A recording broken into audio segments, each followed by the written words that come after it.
We will move on. The Clerk will now proceed to read the orders of the day. European Union Referendum Bill Committee. Now. Order.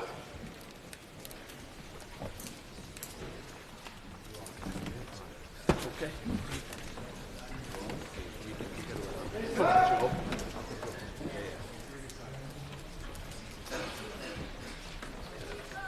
Order. European Union Referendum Bill. We begin with Amendment 16. Point of order. My word, Mr. Salmond. Can't help but notice in your excellent selection of amendments, sir, that you've selected in the second group of debates Government Amendment number 55, which, as I see from my order paper, is a starred amendment, which is not surprising since it was put down, I understand, at 9:35 last evening in a disorganised, spatchcock, humiliating climb-down. Now, I, of course, sir, accept that humiliating climb-down of the government with good grace. But how normal or usual is it to have a starred amendment called and presumably divided on in a committee of the full House?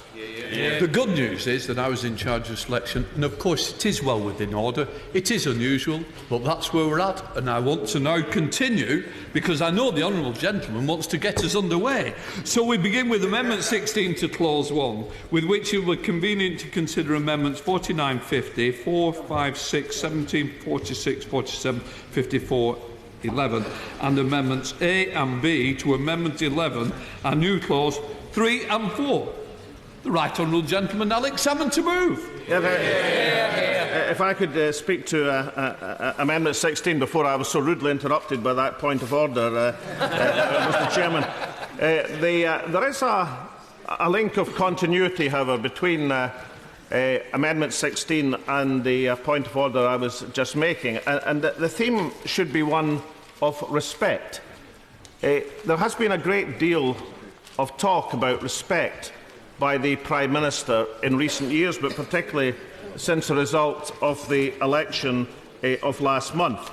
He said, for example, that governing with respect means recognising the different nations of our United Kingdom, that they have their own governments, as well as the United Kingdom government. Now, Amendment 16 is about giving acknowledgement to that respect as far as the European referendum is concerned. Does the right honourable member want to intervene? Well, if he does, then of course I'll gladly go. He was just stretching his legs, I suspect.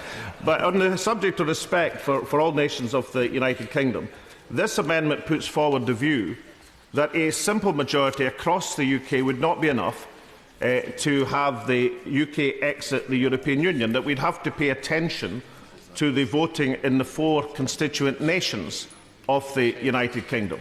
Now, it is not unusual in international terms, even in federal and confederal states, for there to be what's called a double majority, or in this case a quadlock, between Scotland, England, Ireland, Northern Ireland and Wales. In America, 14 states can block a constitutional amendment, even if they could comprise only 5% of the population.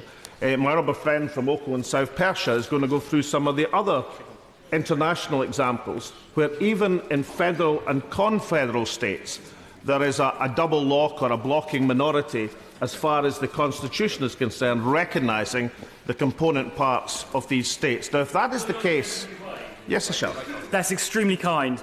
Does the honourable gentleman not accept that on matters such as this, they are determined at the UK level, and that the reason Scotland is voting with the rest of the UK as one is that the Scottish people themselves voted last year to remain as part of the United Kingdom, and therefore on matters of foreign affairs in the European Union we speak as a nation with one voice? Well, I think even the Prime Minister, and I think many of his honourable and right honourable friends, would concede that Scotland is a nation and that the United Kingdom is a multinational state. I don't think that terminology is the key problem with the Conservative Party in Scotland and why it reached its nadir, its lowest ever result for over a century, of 14% last month in the general election. But if the honourable member fails to recognise the nationality and nationhood of Scotland, and that is a theme that running through the ranks of the Conservative Party, then I think that the road back to having 2 MPs as the summit of the Tory party's ambition, as opposed to the current lonely one, is going to be a long, hard road indeed. It is exactly because the United Kingdom is a multinational state that we should recognise that respect, as evinced by the Prime Minister, is more than about a simple majority across the UK. It has to give reference to the component nations of the United Kingdom. Sure. I'm extremely grateful to the Right Honourable Member for giving way, and I welcome him back to this House. Isn't the analogy, though, with the United States a little bit tenuous? Because, of course, we're talking about international relations and a treaty relations, and in the United States case, treaties would be determined by the executive with confirmation by the Senate of the whole of the United States, with no veto for the constituent states. Well, I was merely pointing out that there are a number of international examples, and I said my honourable friend is going to go through some in some great detail, where it's not unusual if it's a matter of constitutional import. And there is no doubt that a constitutional referendum on whether this United Kingdom should be part of the European Union carries constitutional implications. It is not unusual internationally, even in a federal and confederal state, to have more than a simple majority as something that matters, but also to pay reference to the various component parts of that state. If that is the case for a confederal or federal state, then surely it should be so much more the case for a United Kingdom of 4 component nations.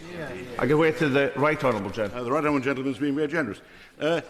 Would he confirm my own suspicion that his secret wish is for the perfect result, from his point of view, would be for Scotland to vote yes and for England to vote no, although I personally would regard that as a disaster?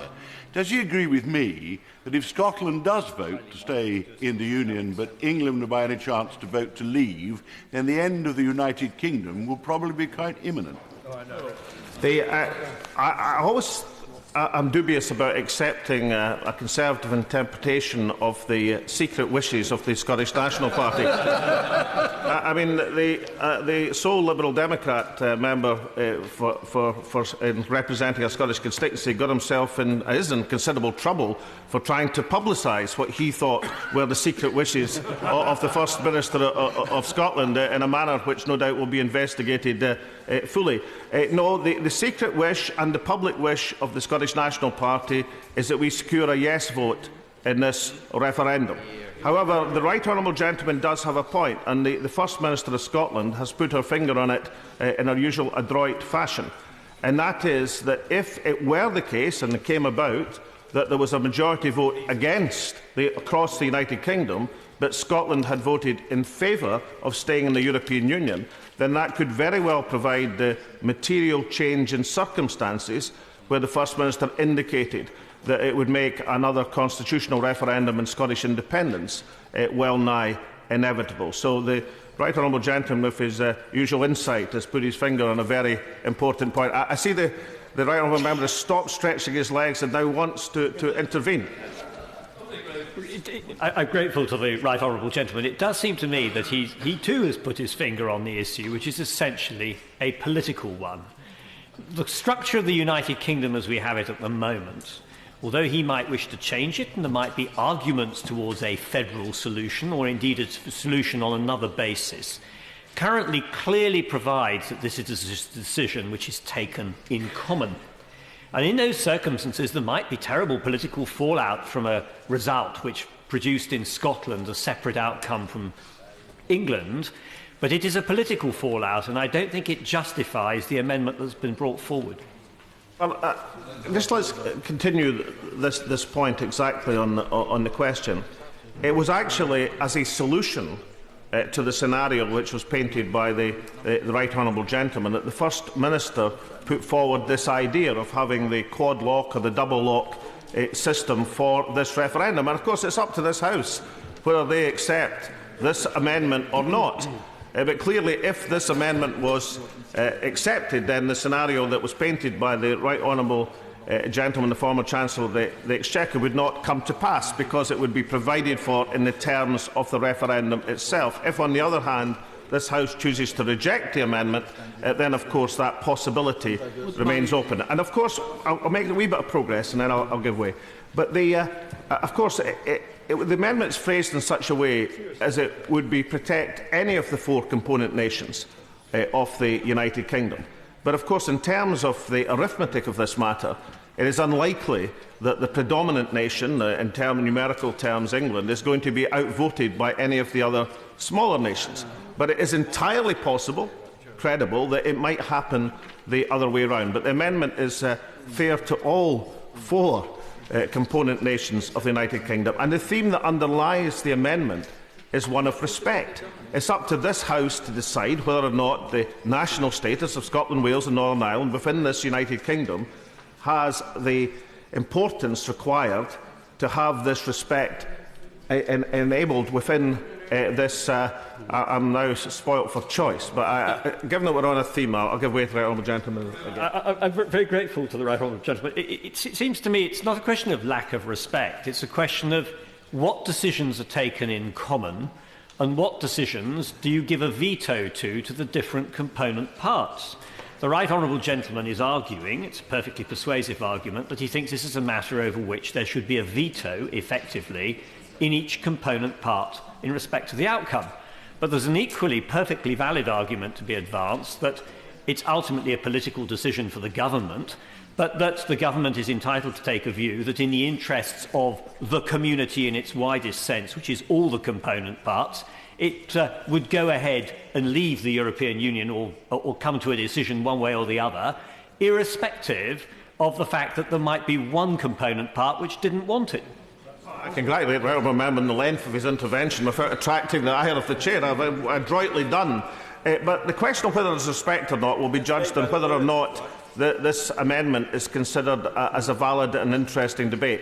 I was taking the Prime Minister at his word when he said that governing with respect means recognising the different nations of the United Kingdom have their own governments. Now, if the Prime Minister wants to recognise respect, then this amendment will be taken seriously, and I'll look and listen to what the Treasury bench has to say about it when they come to making their interventions, whether they think this is a serious matter of import or whether they think this is just something to be swept aside in terms of whether Scotland is a country or a county, let's put it that way. That's a matter for the government's reaction.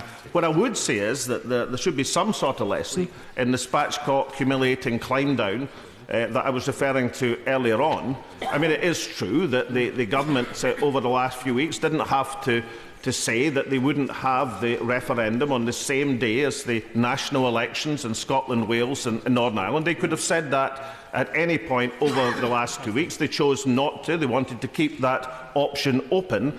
And now they found last evening in a desperate scramble they were about to secure a humiliating defeat and a likely defeat in this committee and had to produce a last-minute amendment. My contention would be if they'd shown a bit more respect over the last 2 weeks, they wouldn't have had to engage in the humiliating climb down last evening. I give way to my friend from Northern Ireland. I thank the member for giving way. But is he really saying that if, for example, a majority of people in England, Scotland and Wales voted to leave or to stay within the EU, and say 51% of people in Northern Ireland voted to leave, 49% voted to stay, that 2% in Northern Ireland could hold the rest of the United Kingdom to ransom? Because that's the import of his amendment.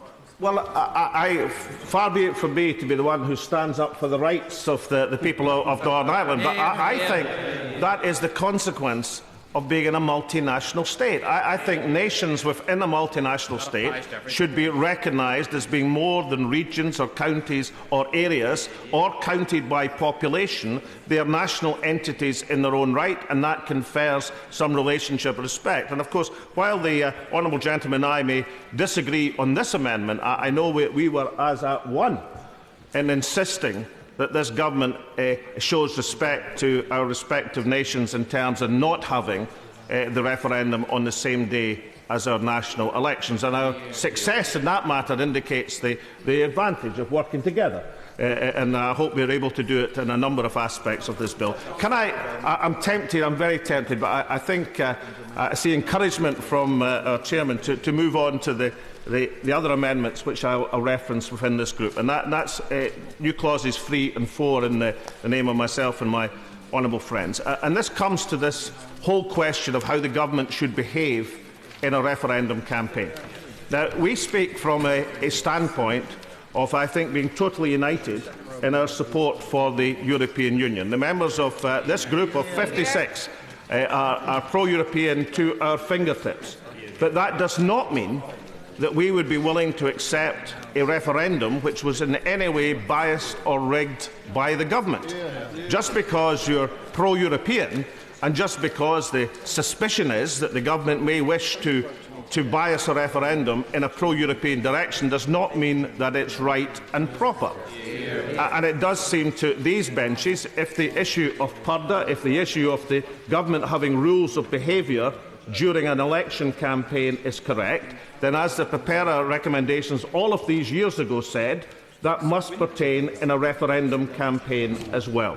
So in new clauses 3 and 4, we've tried to set out in some detail what we think a referendum campaign code of conduct should be for the government. Now, I think it is astonishing that the government should think that they can remove any such restrictions from the face of this bill, and that would be meekly accepted by a majority of people in this House. I think it's entirely wrong for them to do so, and I think we have a very recent example of where this House would be very foolish indeed to take the government at its word that it wasn't going to engage in behaviour which would breach the normal standards of Purdah in an election campaign in this upcoming referendum. Let us take a scenario. Let's take the possibility that at some point in the course of the referendum campaign next year or the year after, that the no side moves to the front of that referendum campaign. And let's just say, just in this scenario, let's just assume that in order to try and get the result that the Prime Minister Cameron would wish of that time, that he wanted a yes result, that he needs a last-minute initiative. And with no rules and restrictions saying that new political initiatives should not be made at a governmental level in the last 28 days of the campaign, what would be to stop such a Prime Minister at that time doing a tour of European capitals of each of these governments across Europe, suspending the question time in their national parliament and flying as one here to London to announce a new commitment, a new undertaking, a new pledge, a new vow to the people of the United Kingdom to say only if you vote yes, we will secure these new terms which we didn't mention before the campaign started, but now we undertake as good Europeans to offer to the people. And let's just say that that vow under these circumstances was influential in persuading people, or enough people, perhaps 1 in 20, to switch their vote and to vote in favour. And let's just say that after the dust was settled, all of these European leaders did not really want to go forward with the full extent of the vow they had made. How would people in the United Kingdom then view that sort of situation? And wouldn't it therefore be rather better, in terms of what is in the face of this bill, that explicitly in the last 28 days, and only in the last 28 days, of a campaign period, allows people to make a judgment on the arguments that have been properly presented without the use of the governmental machine to bias the result one way or the other. Now, I hear from the government, when they're explaining why they want to wipe away these rules, I hear from the government that, of course, government can't really function in a Purdah period, that government won't be able to make representations to European Council, that it will be so impossible over a 28-day period. But that's what happens in each and every general election that we fight. I didn't notice recently, in April and May, that the administration of this country ground to a halt. In fact, a lot of people thought it was better not having a fully activated government in the campaign period. But certainly, if it can be done in each and every general election, then it can be done in this referendum campaign. And even more insidious than the role of government and political announcements, is the role of the civil service. In normal times, the civil service, quite rightly, view impartiality as following the policies of the elected government. That's what a civil service is there to do. A civil service is there not to be neutral in issues, it's to follow government policy. But when it comes to the purdah period, when it comes to that quarantine period, when it comes to that period in an election or in a referendum, then it's the job of the civil service to be impartial. That is the job of the civil service over that 28-day period. And yet, in the recent... yeah, of course. The Honourable Gentleman is making not a party political point, but an important cross-party point, as was, and he's simply making the case from the Committee on Standards in Public Life in 1998, when reporting on Section 125, these provisions said, "We also believe that just as in general election campaigns, neither taxpayers' money nor the permanent government machine, civil servants, official cars, the government information service and so forth should be used to promote the interests of the government side of the argument." The government of that day accepted that argument. And it's been broadly accepted since. What I would say to the House that it's not just a question of having the government accept it, it's having the government live by it.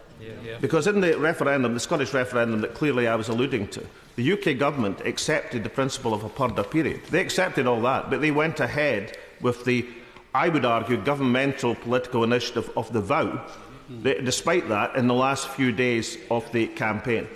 And despite the fact that the civil service should have been neutral in that 28-day period, that was not the case.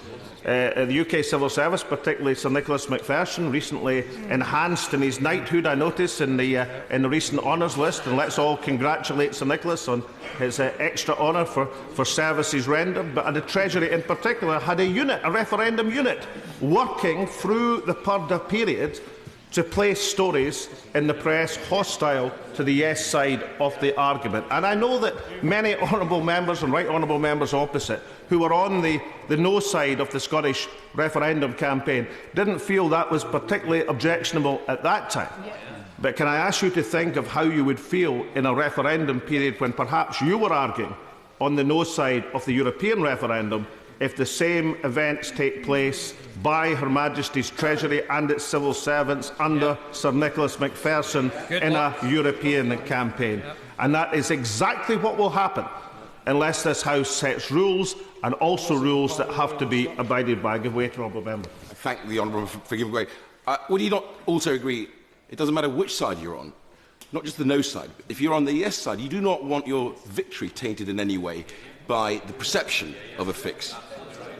Absolutely, which is why from the yes side of the European campaign I'm making this argument. And I'm suggesting not only are these rules written back into the face of this bill, but also there is an enforcement mechanism applied as well. And can I commend new clause 4 to the House, which you'll see has the suggestion of a fairness committee, a committee of privy councillors, of which I'm one, and who knows, I might be favoured with such a recommendation, but a committee of privy councillors selected by the Speaker of this House, by the presiding officers of the Assemblies of Ireland and Wales and the Parliament of Scotland, a committee of privy councillors whose job it would be to make sure that these rules are being abided by, with the power of injunction in England, interdict in Scotland to prevent the publication of publications which they believe may breach the rules of purdah, and of course the right to represent and to refer to the prosecuting authorities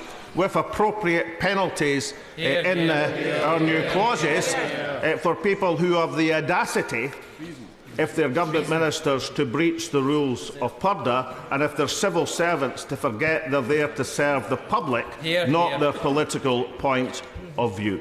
So I would commend to the House, and I'll listen closely to the debate, and I know that many honourable and right honourable members also have similar concerns.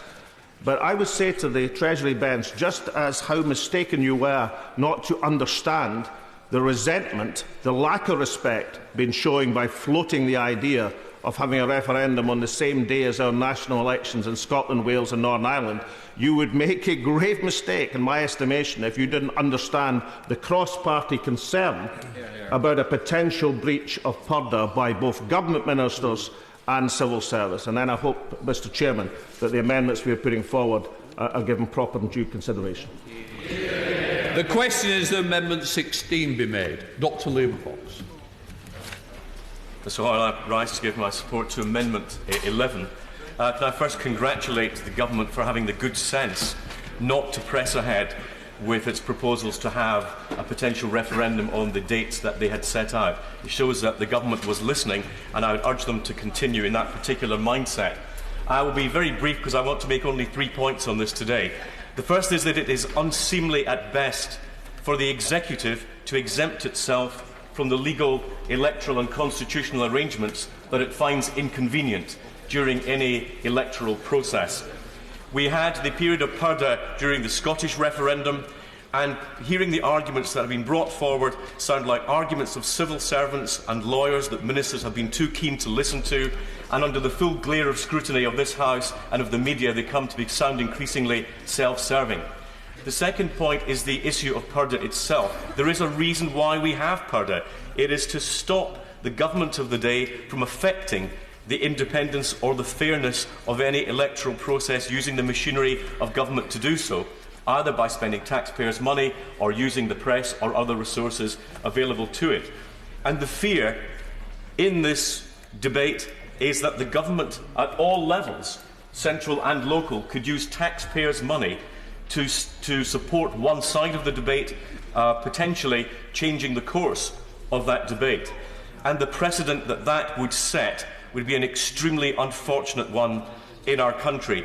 We do require independence of the civil service and the government machine to make sure that our electoral process is not unduly interfered with. The third point, Mr Hoyle, is the perception or the optics of this. After any referendum, and particularly one which we know from previous debates on Europe will arouse great passions on both sides, afterwards we will require that that result is regarded as fair, reasonable and legitimate if we are to have any chance of the country coming together on an issue once the voters have spoken. If people believe that they have been bounced or that the result is the consequence of a rigged process, it will become extremely difficult for that to happen, and the political consequences, in my view, will be quite intense.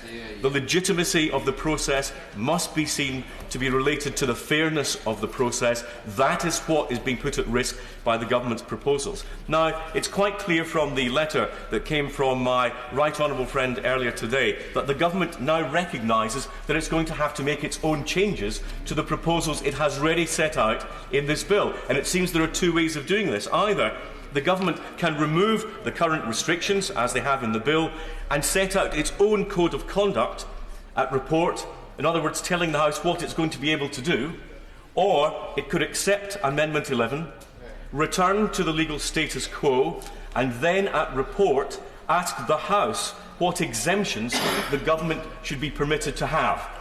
Now, it seems in these two different processes, Mr Hoyle, there are crucial differences. One suits the executive and allows them to dictate the terms to Parliament about what it wants. The second asks Parliament to be given due respect and to set out the exemptions it believes are acceptable. I, Mr Hoyle, have not once in 23 years in the House of Commons voted against my own party on a whipped vote.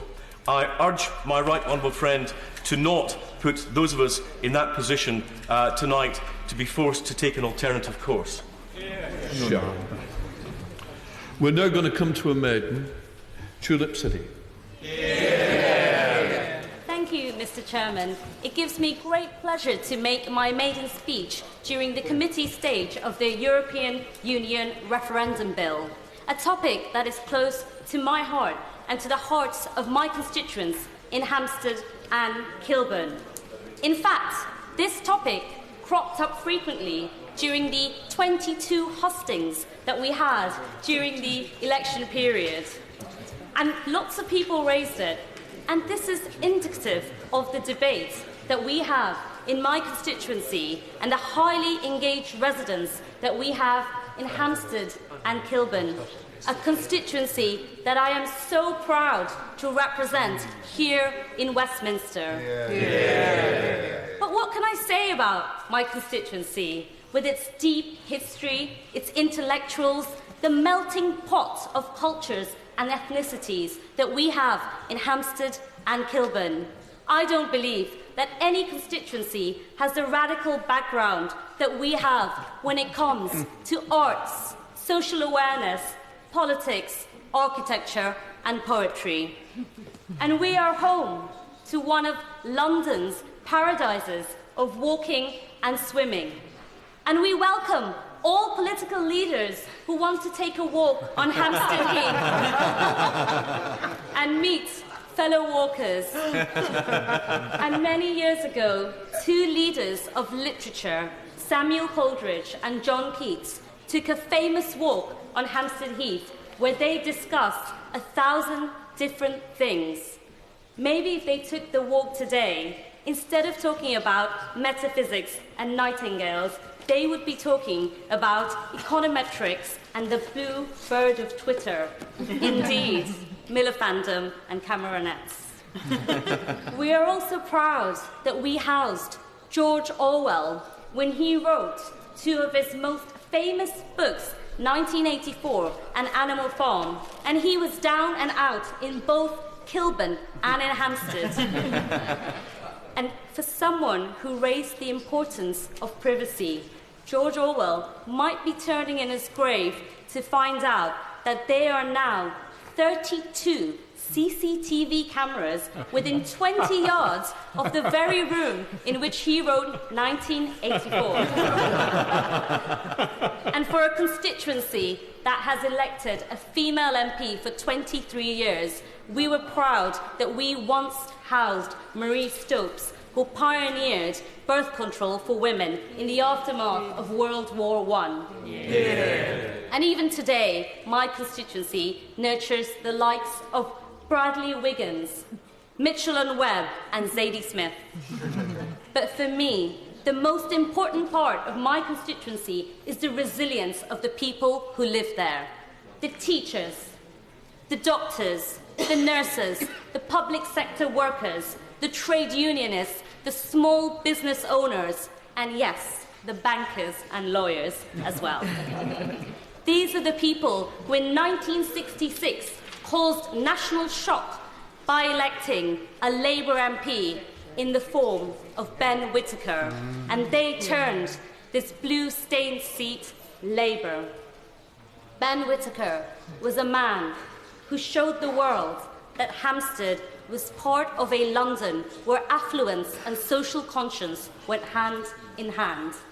And of course, Ben Whittaker's time in the House was important, but for me, what really stood out was the work that Ben Whittaker did in raising international awareness of the plight of Armenians, and also the support that he gave to a war-torn Bangladesh in the 1970s.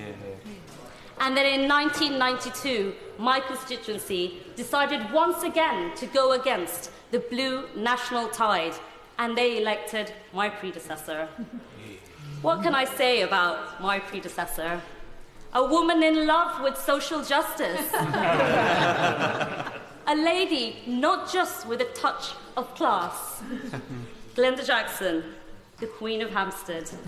And other than Glenda Jackson's fervent opposition to the Iraq War, her powerful rhetoric against tuition fees, and also her advocacy for women's rights, perhaps Glenda Jackson's most dramatic moment was when she stole the show by defying all the bookies and winning the seat for Labour by just 42 votes in 2010. And I'm pleased that her formidable opponent from the Conservative Party now does sit on the opposite benches as the Honourable Member for Croydon South, but not the Honourable Member for Hampstead and Kilburn. And on the 7th of May this year, my constituency elected the daughter of a political asylum seeker. My mother came to Kilburn in the 1970s because 19 members of her family had been assassinated at home. My mother and my aunt were the two surviving daughters of the founding father of Bangladesh, and I'm pleased to say that they are here in the chamber today listening to my maiden speech. My mother came to Britain because this was a safe haven for her. And what my mother's story tells you is that immigration is not simply an economic phenomenon. Britain has been seen for many years as a safe haven for political freedom, and we must not let that slip away. And an ill-conceived net migration target that includes refugees and asylum seekers is, frankly speaking, immoral and should put us to shame. In my constituency, our welcoming attitude has been to migrants from Ireland, for refugees who are fleeing political persecution in Nazi Germany. And I'm proud to say that that tradition still stands today in Salisbury World, which is the only refugee centre to be based in a primary school in my constituency of Hampstead and Kilburn. In my constituency in Hampstead and Kilburn, we recognise the link between aspiration and immigration. We recognise that there are public services that will be put under pressure because of a larger population. We recognise that housing will be put under pressure, but we still recognise the benefits of immigration and the way it enriches us. And we believe that government should be able to take the benefits of immigration and make sure that it translates into prosperity. And we think government should be able to maintain the standards on housing and public services. Just think about this. 46% of the constituents in Hampstead and Kilburn are foreign-born. Without an open door to immigration, we might not have Hampstead and Kilburn. If we want Britain to remain open for business, we cannot shut the door of the shop. And my fear is that this EU referendum will become a proxy referendum on immigration. Both topics require a cool head and a moral compass. And I believe that we need to work together from both sides of the House to ensure that we give people the right choice to make the right decision when it comes to voting the EU referendum. We now come to another maiden speech, Andrea Jenkyns. Firstly, I'd like to congratulate the Honourable Lady for Hampstead and Kilburn on her maiden speech. You have an incredible family history. Thank you. Mr Deputy Speaker, it's a great honour to make my maiden speech in this House on what is my 41st birthday. I know I don't look it. Birthdays are important occasions in our calendar year, and for many of us, Christmas is also an important annual milestone. With this in mind, I'd like to talk about my predecessor, otherwise known as the House of Commons Father Christmas.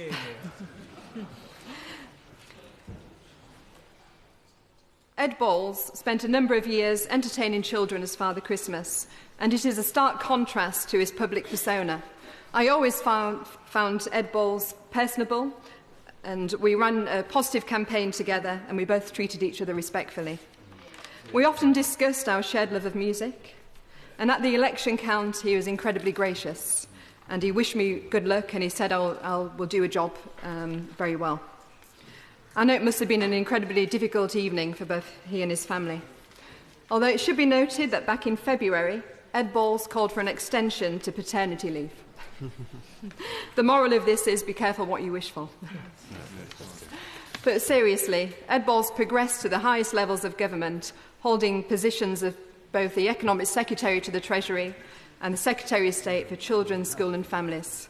I genuinely wish him well and thank him for his 10 years in public service. Mr Deputy Speaker, Morley and Outwood is a diverse constituency, and each of its settlements has its own rich history. Morley is perhaps the most patriotic town in Britain, and their St George's Day celebrations attracts over 10,000 people. It's really worth going to see St George on horseback. It has been the home to many famous people, such as the Liberal Prime Minister Herbert Asquith, pioneering female cyclist Beryl Burton, and Bridget Jones author Helen Fielding. I was very tempted then to mention ladies' big undergarments. So. Asquith is perhaps Morley's most famous son, and as a Deputy Speaker will be aware, it was 100 years since he was forced to shore up his government with the Conservatives in a coalition government. Fortunately, in 2015, with the boot having been on the other foot over the last 5 years, I'm very pleased to say that no shoring up is required today. West Yorkshire's famous rhubarb triangle is centred in the constituency, where 90% of the world's forced rhubarb was once produced. According to the Morley Heritage Centre, which I'm very glad to be involved with, England's first Viking Parliament was held in Tingley. And nearby East Ardsley was the birthplace of comedian Ernie Wise. The village of Robin Hood is named after Yorkshire's best-known folk hero.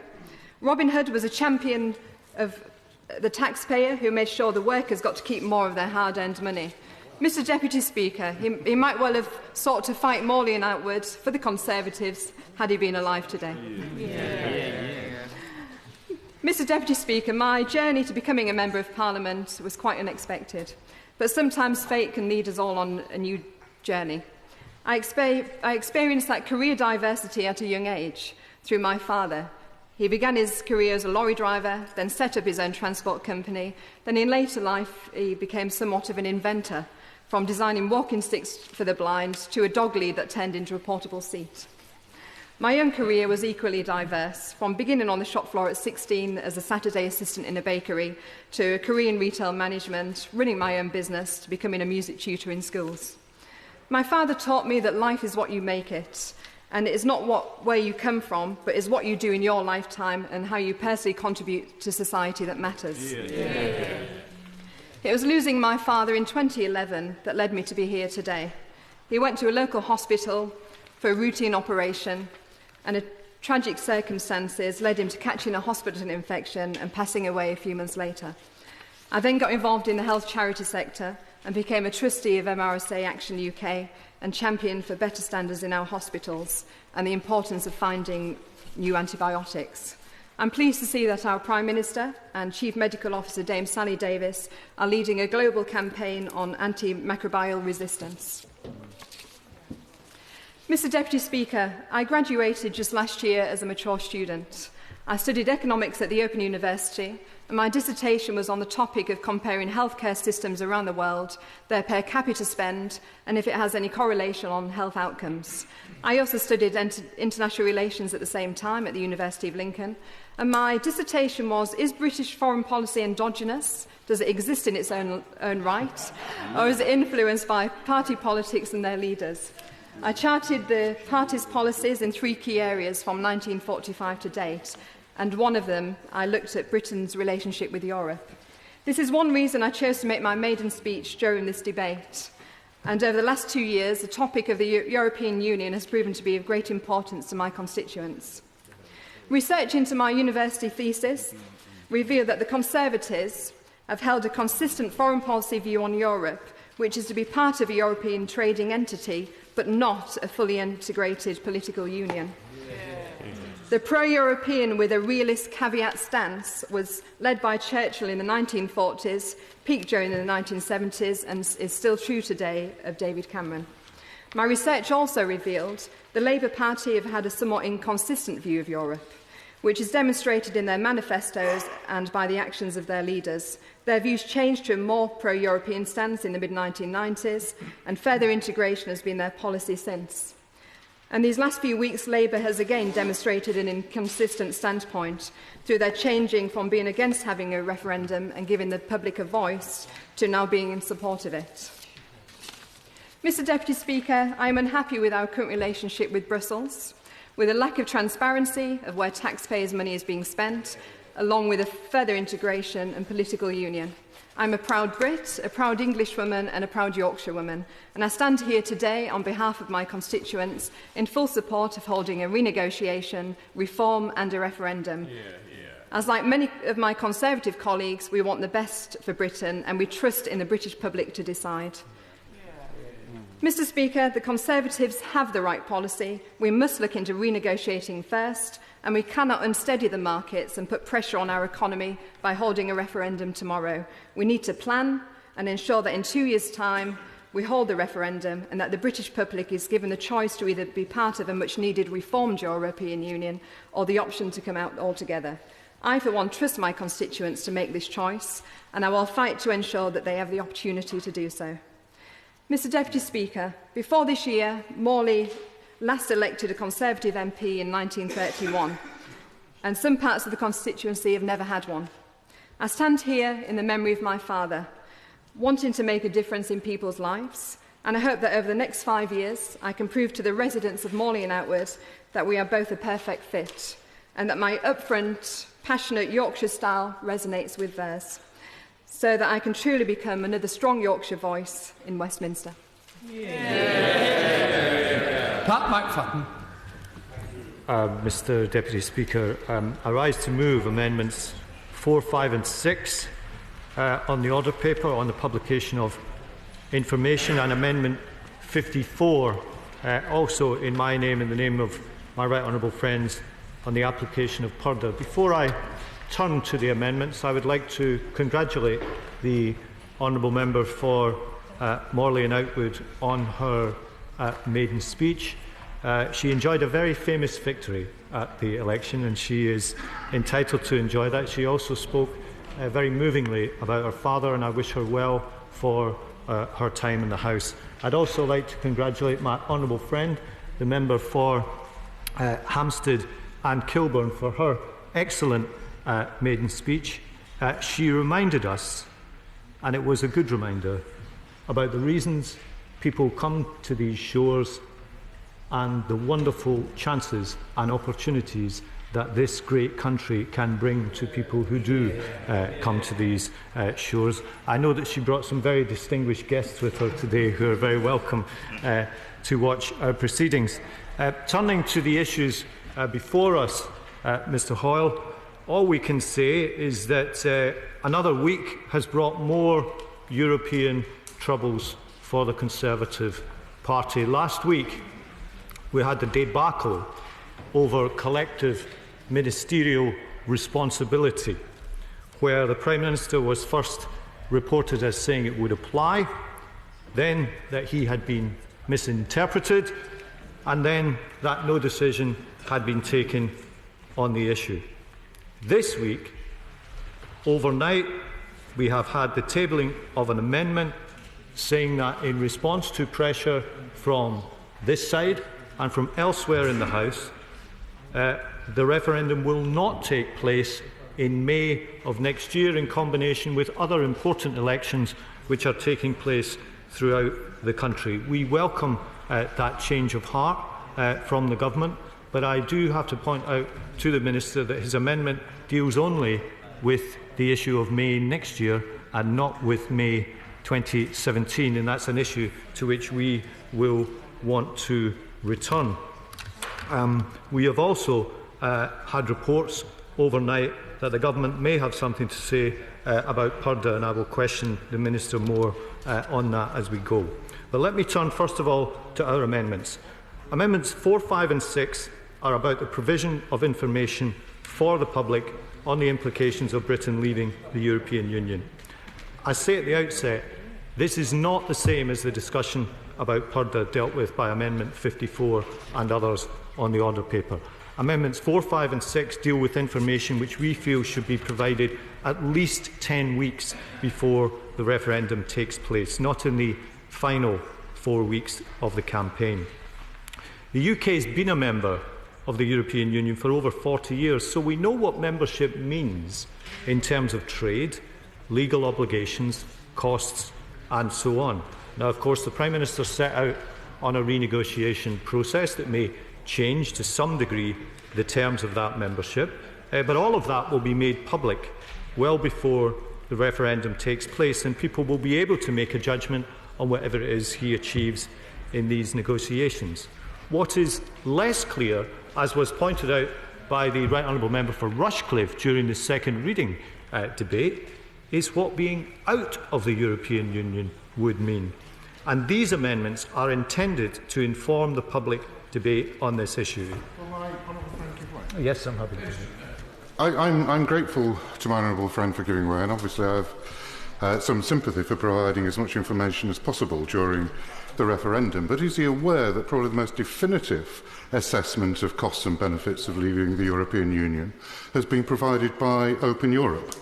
And they say that on the one hand there may be benefits, and on the other hand there may be disbenefits, depending on what assumptions you put into the calculation. How does he expect the government to come down on one side or the other, and which assumptions would go into this assessment? I've read the work by Open Europe.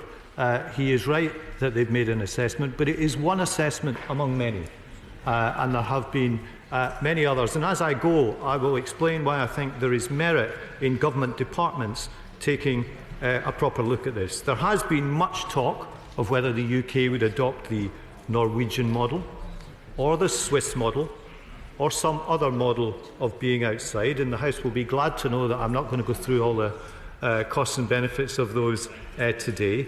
But all of these raise questions about being outside the European Union that have not yet been answered. So in detail, Amendment 4 calls for a report from the Office of Budget Responsibility on implications for the public finances of a British exit.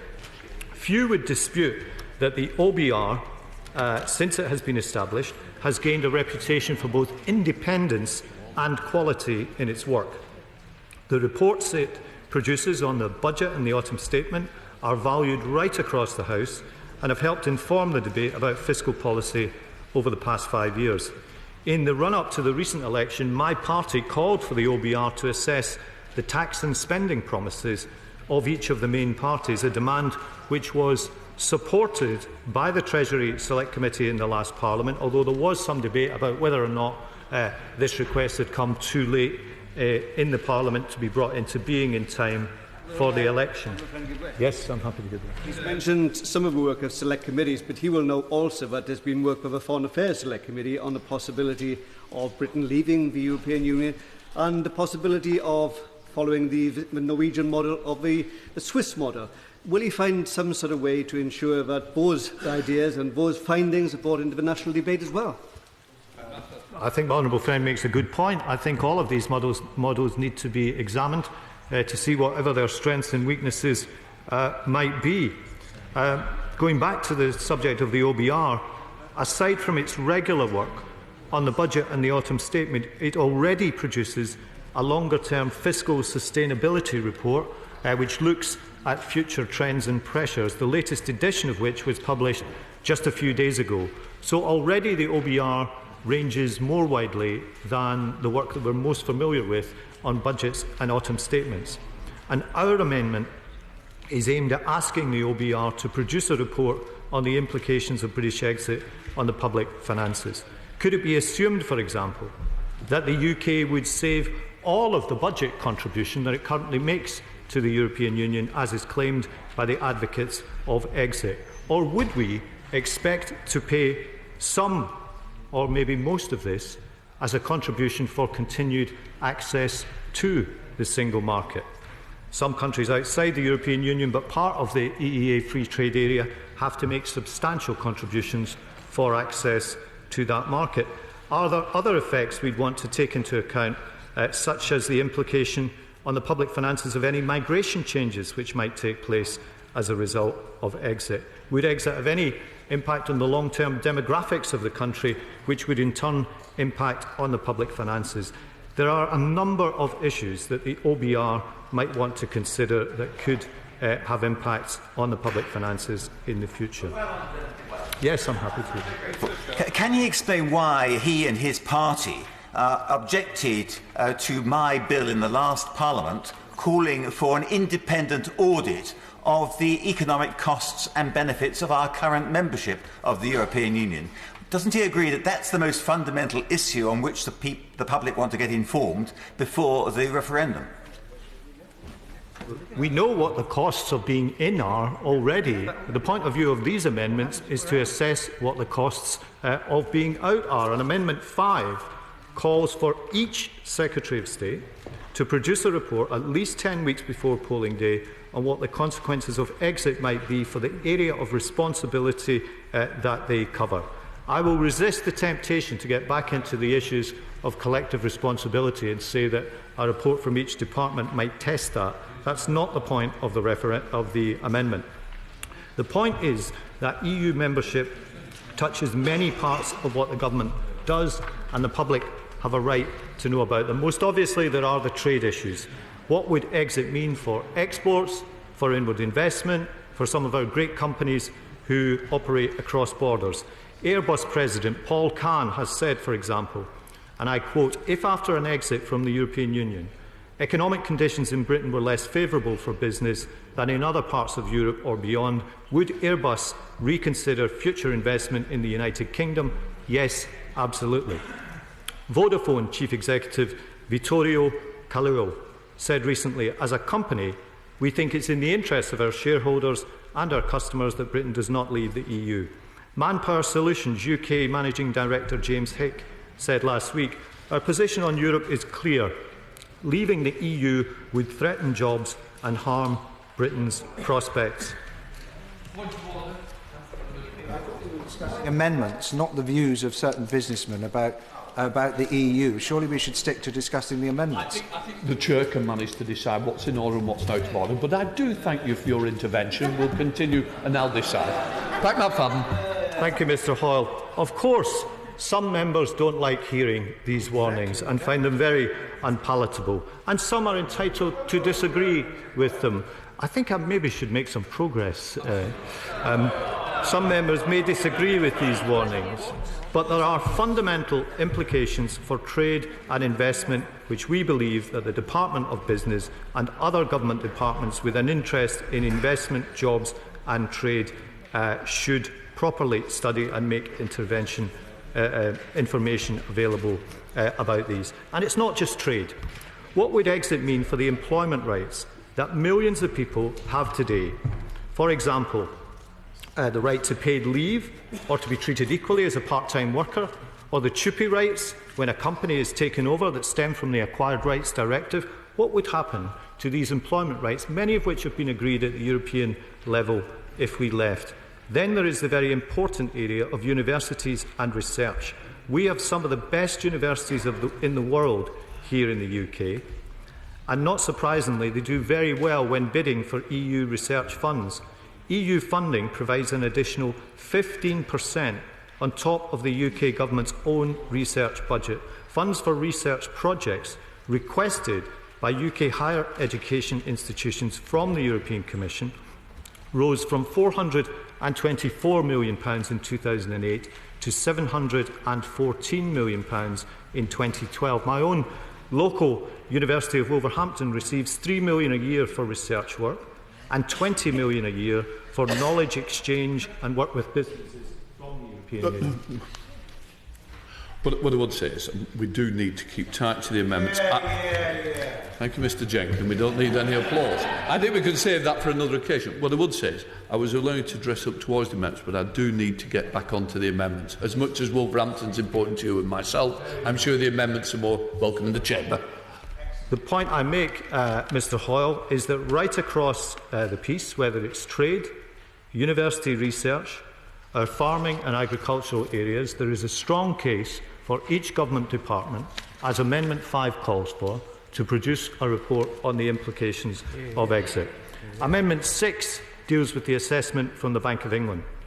The Bank of England is independent, as we know, but we also know from a stray finger which sent the email to a journalist rather than a bank staff member that the bank has begun work on Project Bookend, its own internal assessment of the consequences of British exit. And as my honourable friend, the Shadow Chancellor and member for Nottingham East said a few weeks ago, we would expect the bank to be carrying out an assessment, but there is significant public interest in what it will say. And if the government receives this from the bank, our amendment is asking for the government to publish this. Well, he's absolutely correct. The Bank of England is independent. It's one of the, in my estimation, one of the few relatively few public authorities in the United Kingdom who follow that independence and keep to it. But there is a difficulty. If the Bank of England were to make an assessment which came out very heavily in favour of the UK remaining part of the European Union and said there was alarming consequences, and the electorate voted the other way, then the bank would be left to try and deny its own previous warnings in terms of the credibility of the currency and a range of other things. The independence of the bank gives it a difficulty in making predictions. I'm afraid I disagree with the honourable member. I think that it's not surprising that the bank is carrying out an assessment, and I'm afraid now that that is known, it's going to be very difficult for the bank to keep that quiet, and the demands for this to be published will simply grow. Let me turn, Mr Hoyle, to the Amendment 54 on Purdah. Since the publication of the bill, there's been a great deal of debate about this issue and its application to the referendum. The history of this goes back, as has been said, to the PPERA of 2000. And Purdah did apply during the referendum on the alternative vote in 2011 and the referendum on Scottish independence held last year. The bill before us proposes to suspend this provision, which means there would be no Purdah period and no restriction on what ministers can produce or say during the referendum period. When my right honourable friend, the member for Camberwell and Peckham, questioned the Prime Minister about this last week, he said there were two justifications for taking the course proposed. I'm happy to do that. Gentleman aware, I've just listened to his comments with interest. At any other point, any other election where Purdah has been suspended? Not aware of that. And when the honourable member for Camberwell asked the Prime Minister, he gave two justifications. First, he said, and I quote, "Because the European issue is so pervasive, I do not want a situation where, in the 4 weeks before a referendum, ministers can't talk about the European budget, make statements about European court judgments, respond to European councils, and all the rest of it," as he put it. He then said the second issue was a bigger one, and that was, and I quote again, "When the negotiation is complete and the government have taken a clear view, I don't want us to be neutral on the issue. I want us to speak clearly and frankly." During the second reading of the bill, my right honourable friend, the member for Leeds Central, said, "Everybody in the House would agree that the referendum must be fair and seen to be fair, but at the same time the government, any government, are entitled to argue their case. It would not be sensible for any government to find themselves constrained from explaining to the people the government's view, because the people are entitled to hear from the government of the day." Now, the Foreign Secretary sought to reassure the House, saying that if the concern is that the government are thinking of spending public money to deliver doorstep mail shots in the last 4 weeks of the campaign, I can assure the member that the government have no such intention. The government will exercise proper restraint. Now, we read overnight that the government is going to have more to say on this issue, and we wait to hear it with interest. The issue is this: how is the government going to assure the House that there will not be abuse of the lifting of the Purdah provisions, and that there should be, as the Leader of the Opposition has called for, a legal framework? Our amendment does not seek to reinstate in full the Purdah provisions, but it does seek clarity on what exactly the government intends to do or to publish, give me a moment, during the referendum period. More clarity is needed than has currently been made available through ministerial statements. What form will expressing a view take, and what form will it not take? The government needs to provide more information and more clarity and more reassurance on this point. I give way to the honourable member. I thank the right honourable gentleman for giving way and for his very pertinent questions to my front bench, in which we've been engaged in the same kinds of discussions.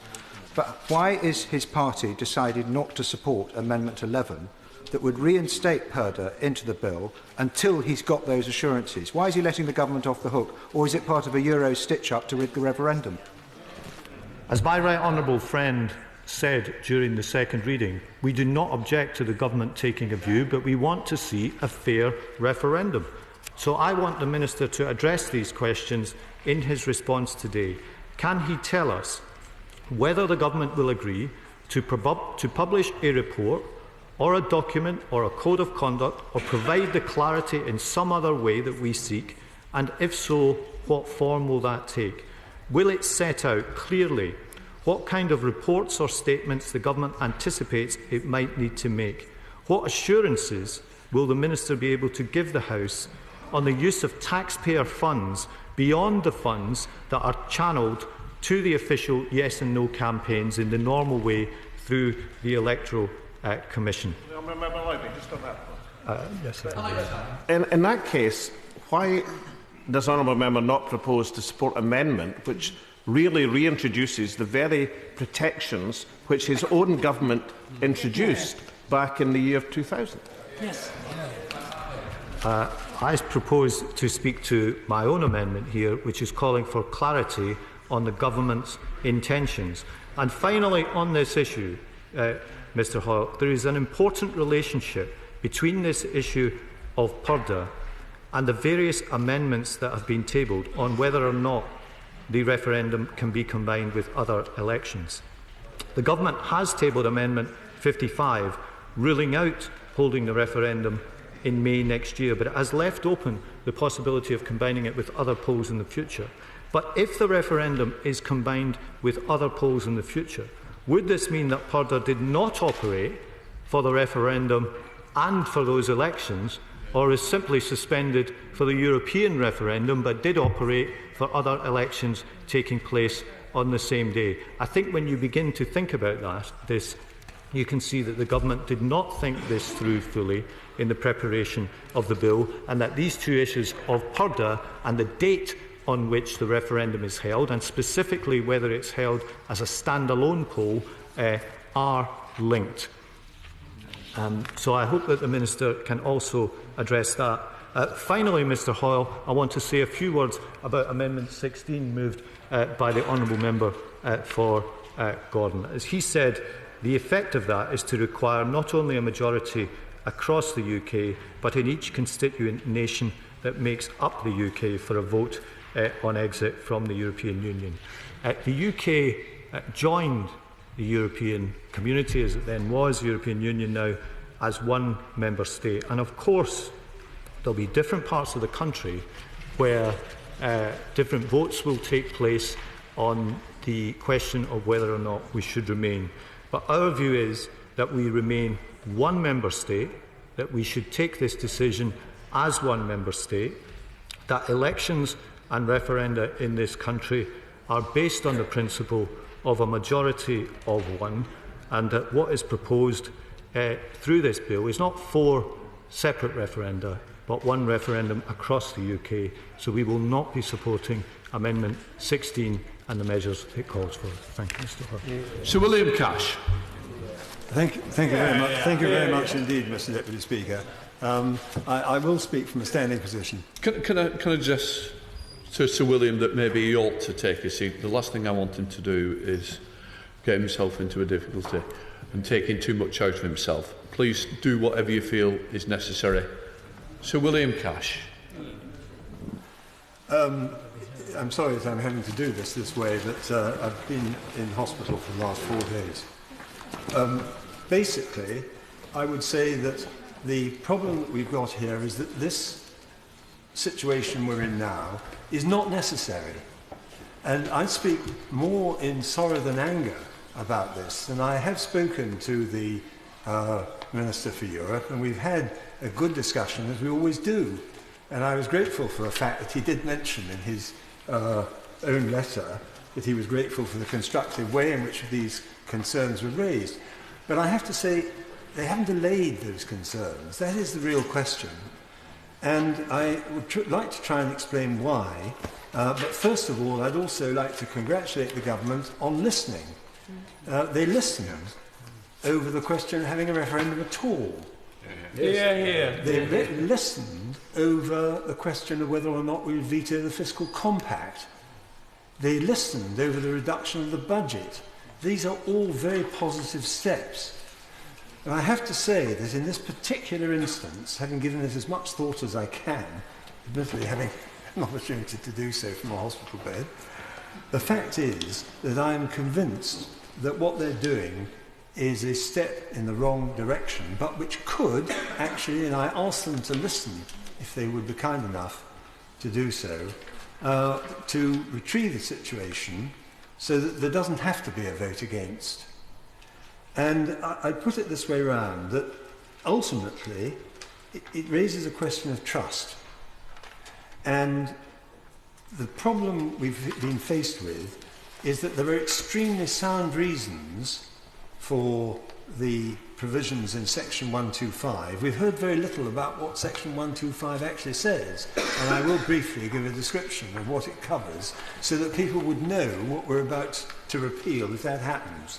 Because I think most people might assume that if what's good enough for a Scottish referendum and what's good enough for the AV referendum, what's good enough for the Welsh referendum, under Conservative-led governments, I may say, in the last few years, ought at least to be, given the momentous and historic nature of the EU referendum, to be applicable to that, which goes right to the heart of how we're governed and who governs us.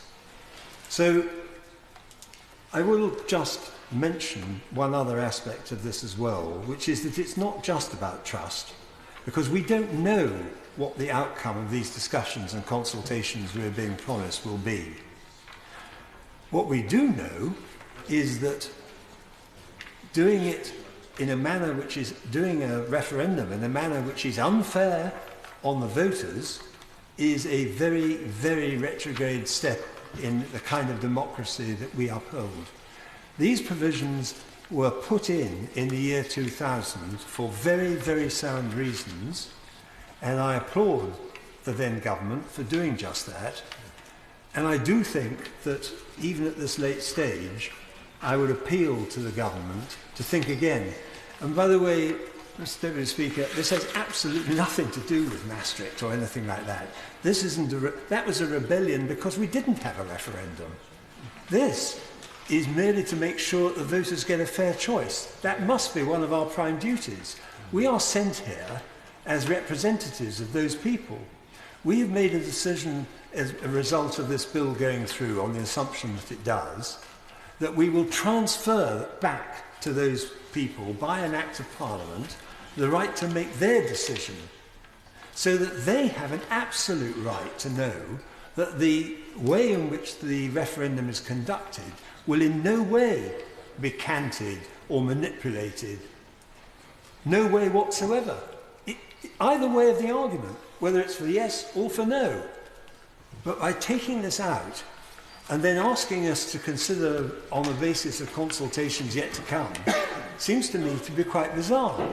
Because actually, if the government were good enough to make sure that they took my Amendment 11, and I'm grateful for the support of many members on this, and on both sides of the House, if they accepted this amendment, nothing would change in terms of the referendum. The referendum isn't going to take place in any immediate future. All we'd be doing is re-securing the status quo so that we would then have the restrictions which are set out in 125, Section 125, which I'll come on to in a moment. And when I do so, I will demonstrate what this evening we would actually be repealing. It's not just a Eurosceptic argument. This is not actually about a Eurosceptic position in essence. It may be that we would prefer to ensure that there is a fair vote, but the real question is one about our democracy. That, to me, is the main question. Yes, I certainly will. But wouldn't the experience of the Scottish referendum tell the House that not only should the protections that are there in statute not be removed from this bill, and that his Amendment 11 should carry, but also there needs to be an enforcement mechanism to make sure that the purdah period is applied to and adhered to by both government ministers and indeed civil servants? I very much agree with that, and it may be of some interest to members, if they haven't noticed, that the Electoral Commission have examined not only the bill itself, of course, but also my amendments, and have stated that they The Commission is therefore generally supportive of proposals to reinstate restrictions on the publication of promotional material by central and local government in the run-up to the poll. So, even after the second reading, the Electoral Commission, after all charged with these duties, has come to the conclusion that it would be important to retain these restrictions. There may be some adjustments that have to be made in due course, but we should secure the status quo, then have the discussions, then have the vote on the report stage. That would be the right way round.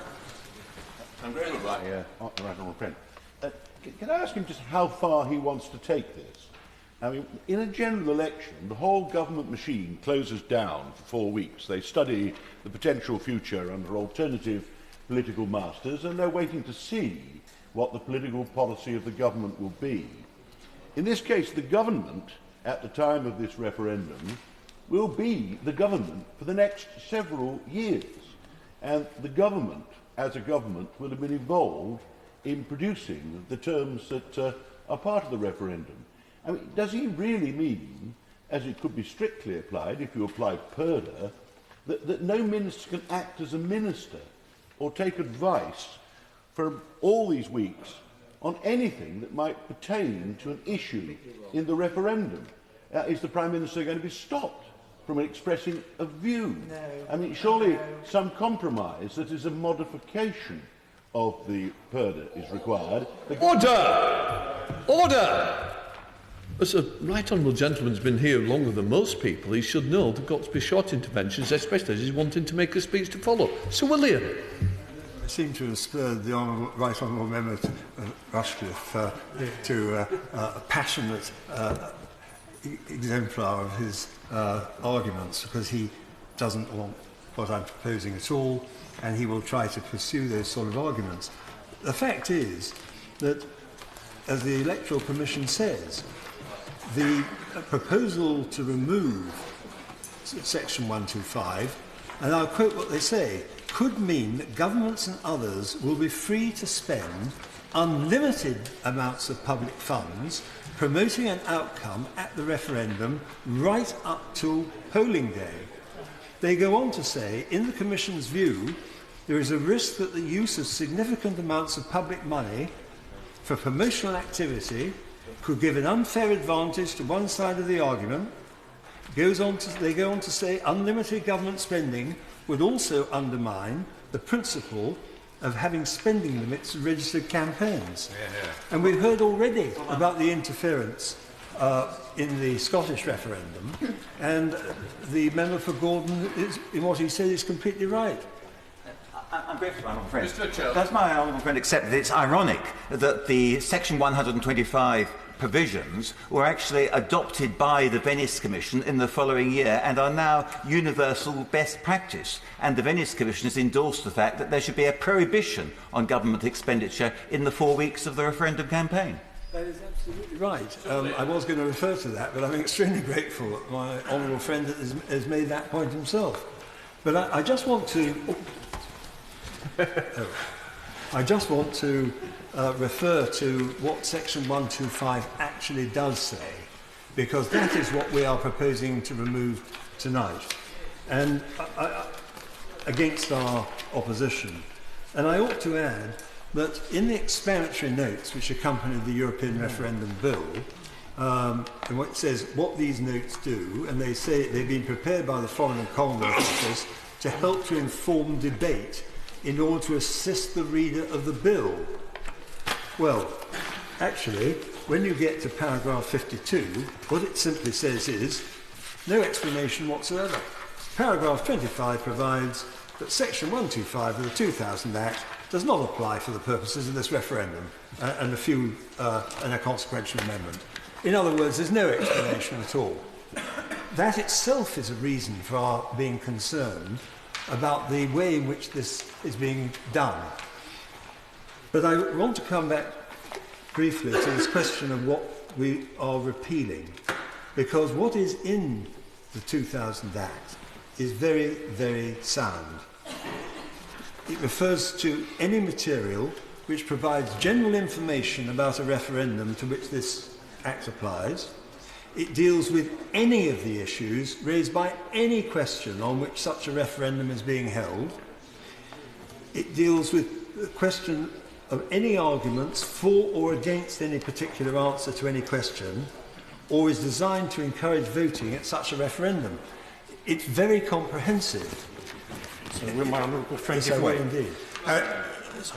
Does my honourable friend share my concerns that the provisions of section 125 would allow the European Commission to make statements and publish material affecting a referendum on Britain's membership of the European Union, but would prevent British ministers or departments from publishing material to correct or to counter such a publication?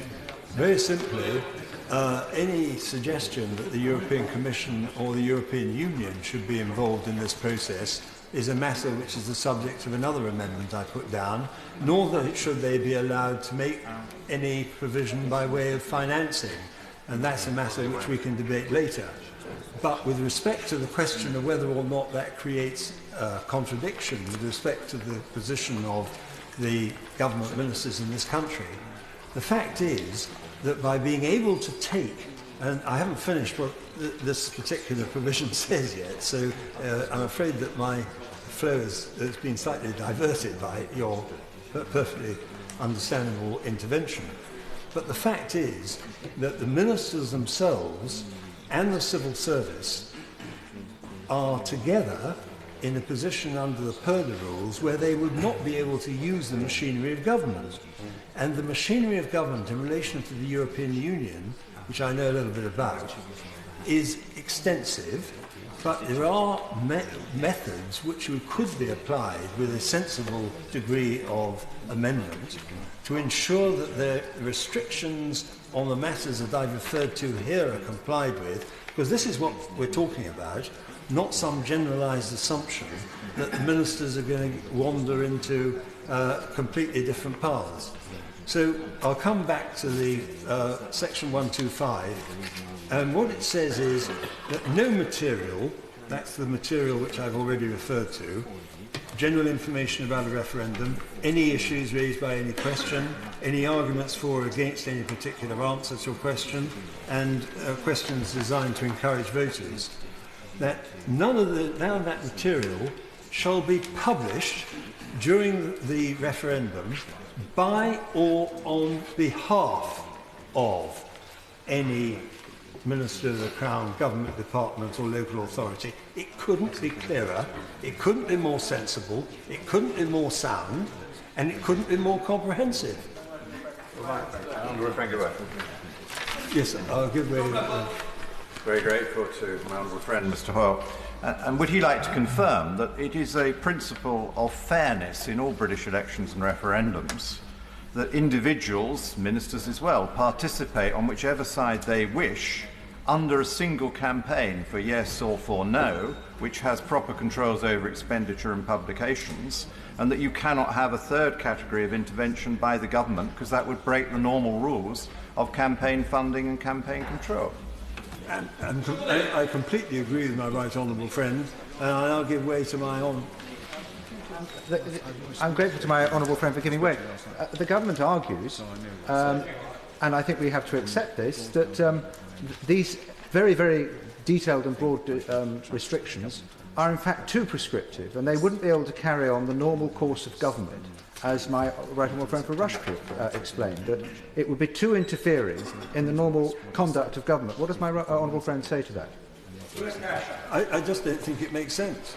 And I think that the bottom line is that we are in a position now where we are so invading the extent to which there would be a free and fair choice by the voters in this referendum, by canting it in a way that could be done by taking all the things I've just referred to out of the equation, that we would really seriously undermine the whole of our democratic process with respect to referendums.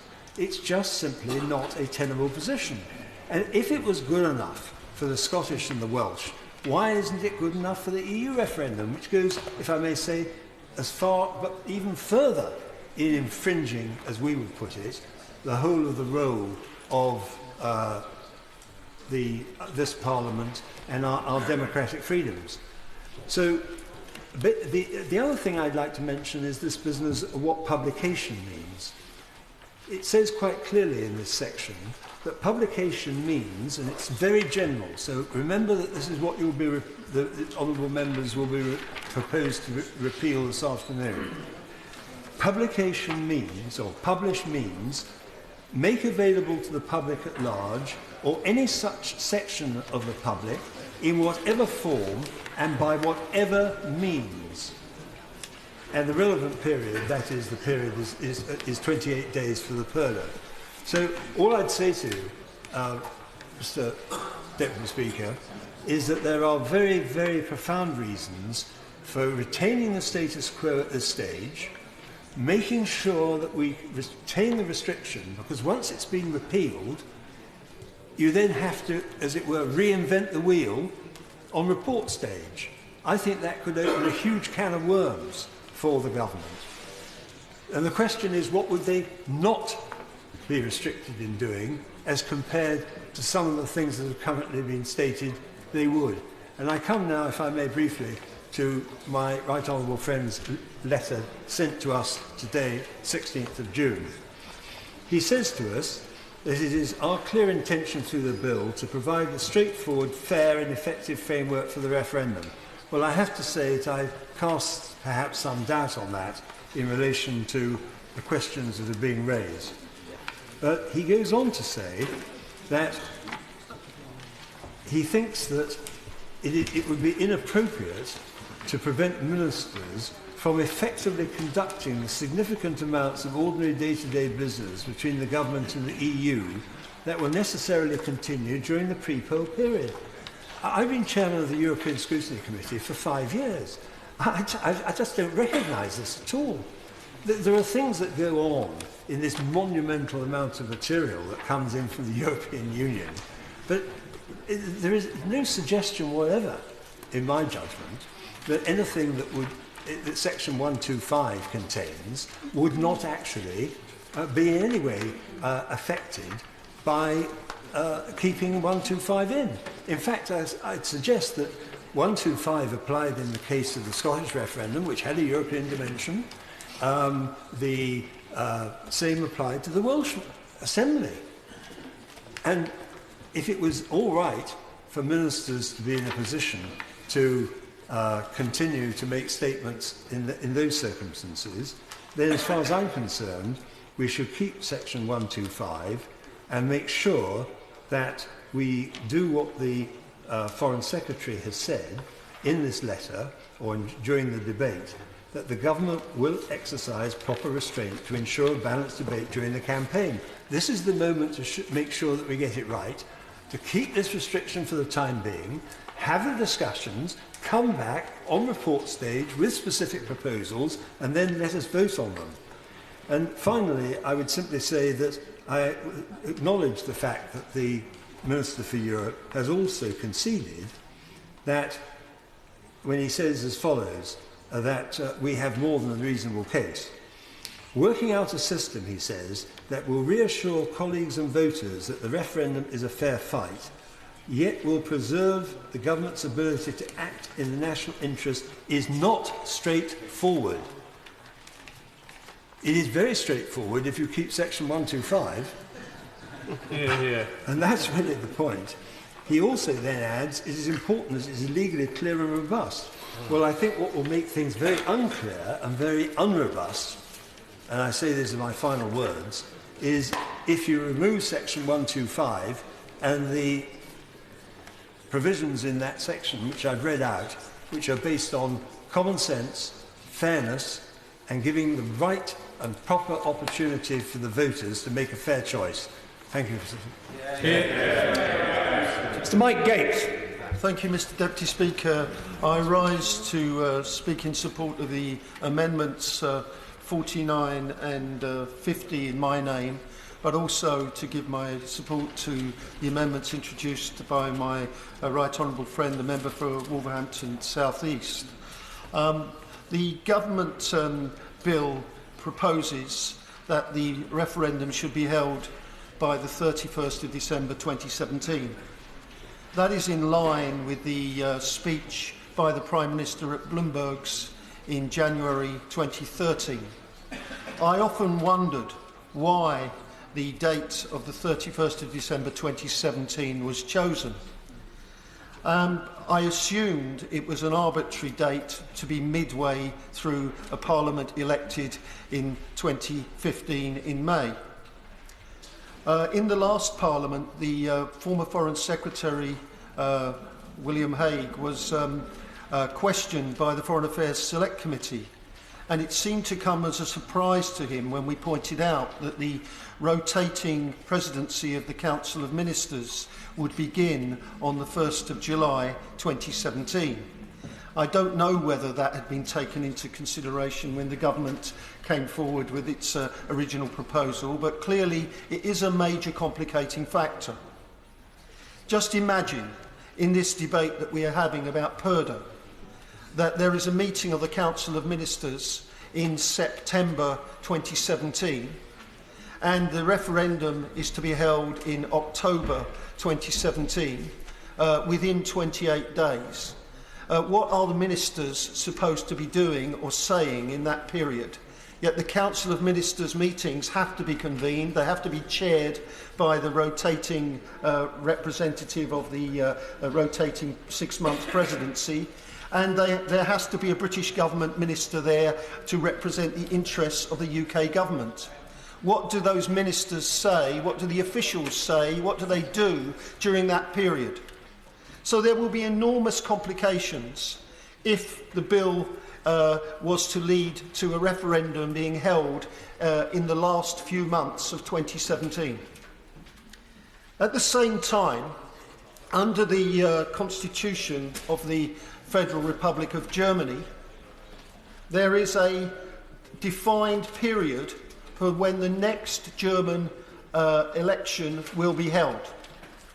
It has to be held at the earliest on the 27th of August 2017 and at the latest on the 22nd of October 2017. So you can imagine that Chancellor Merkel, Mr. Sigmar Gabriel, Mr. Franz Walter Steinmeier and Mr. Wolfgang Schäuble and all the other senior figures on both sides in the German coalition will be somewhat exercised and diverted from considering matters to do with possible negotiated terms or the nature of the negotiation if we had not yet set the date for our referendum. It seems to me that any referendum held in the second half of 2017 will therefore have major problems. And the first amendment that I've put forward, Amendment 49, recognises that and says that the referendum in this country should be held before the 1st of July 2017, before the date when the United Kingdom takes over the rotating presidency of the Council of Ministers, and also before the German election campaign, the earliest date or the latest date. So we might possibly then bring it forward to the first half of 2017. But I suspect when the Prime Minister came up with his proposal in his Bloomberg speech, he also hadn't looked at the election cycle in France, because we have a presidential election in France which has to be held first round in April, second round in May 2017. So we face the possibility that we might be having trouble in France with the renegotiations if we were to have the referendum later in 2017. It seems to me, yes, I'm happy to give way to your amendment. I'm listening closely to what the Honourable Gentleman says, but is not the logic of his argument with 27 other countries in the European Union that there would never be a good time to have a referendum on our membership of the European Union? My position is well known on this matter. I am not in favour of referenda, nor was Margaret Thatcher when she quoted Clement Attlee, who said they were the devices of demagogues and dictators. But that is a diversion from these amendments, so I don't think I'll go down there I give way to the honourable member. Does the member therefore think that it was a mistake of his front bench to go against their own manifesto commitment and to back a referendum? No, unlike the honourable member, if I lose an election or a referendum, I recognise the result. And the fact is that we lost the election, there is going to be a referendum, and therefore the best thing that those of us who believe in staying in the European Union should do is to get into the fight and build a strong yes campaign. And it's a pity that Scottish nationalists don't accept the result of the referendum they lost last year. Can I get back to the amendments, Mr Deputy Speaker? The problem that we face is going to be a very fundamental one if the two major countries, Germany and France, within the European Union, are both preoccupied by internal political campaigns and processes at precisely the time when we might be concluding the most difficult part of the renegotiation strategy. So the solution to that may therefore be to bring forward the referendum, as Amendment 50 suggests, to before the end of 2016. That would still give time for the renegotiation to proceed. It would still give time for the government to have a piece of paper to wave saying that it was a protocol that could then later on be implemented in future treaty reform, but not at that time. It could still provide the fig leaf that the Prime Minister will need if he is to claim that he has fundamentally renegotiated the terms of our membership. But it also would give enough time for a considered campaign to make sure that there was a clear majority for our country staying within the European Union. And the other advantage of bringing forward the referendum is it cuts the period of uncertainty for the Koreans, for the Americans, for the Chinese, for other countries wishing to invest in the United Kingdom, because they would have less uncertainty than they would have if we are going to the end of 2017. One of the strongest arguments against having a referendum is the level of economic and political uncertainty that they engender. And if foreign investors think that there is no guarantee that the United Kingdom will be in this country, people planning long-term investment projects will not be in the European Union. People planning long-term investment projects in the rest of Europe or in the UK would not give priority to investing in our country. They would hold back, or they might choose to go to a country like Ireland or the Netherlands or France, where there was certainty about the continuing membership of the European Union. Mr Deputy Speaker, just briefly, I'd like to make one other comment. Reference was made in the earlier remarks about the position of Norway and Switzerland. One of the great failings of those people who believe that we should be outside the European Union is that they have failed to define what we are going out to. Free trade, the honourable member shouts. Well, the free trade that Switzerland has and the free trade that Norway have with the European Union is dependent upon them complying with rules and regulations which are determined within and by the European Union member states, over which Switzerland and Norway have absolutely no say. Yes, I'm happy to. Show you what a complete protection racket the whole thing is. Well, there we have it. There we have it. We have the authentic voice of those who want us to leave the European Union. They don't want to comply with the rules and the regulations, and presumably that means they don't want us to have an unfettered access to the single market of 500 million people. The Norwegians, of course, think better than that. Norway... Looking at the amendments in the honourable gentleman's name, it would appear to me that he is straying rather far from the dates that are the subject of the amendment. It's fascinating material, but we don't really need another second reading debate. Mr. Gates. grateful. I was tempted by the interventions, and I apologise to you for following the temptation. I'll get back to the point. There is an issue here to do with PERDA and how the PERDA requirements would apply. And I believe that there is going to be great difficulty for holding a referendum at the end of 2017 when we are chairing the Council of Ministers meetings because of that issue alone.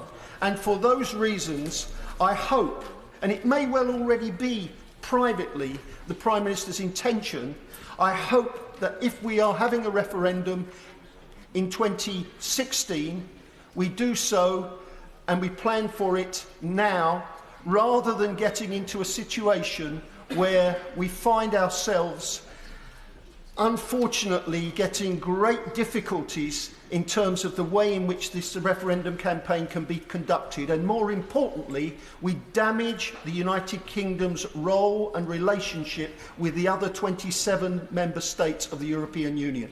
Because once this referendum is over, assuming it is won, we have then got to work in a constructive manner with our partners to restore the trust and the relationships for the future. And it's better that we confront these issues early rather than slipping into some kind of disastrous outcome.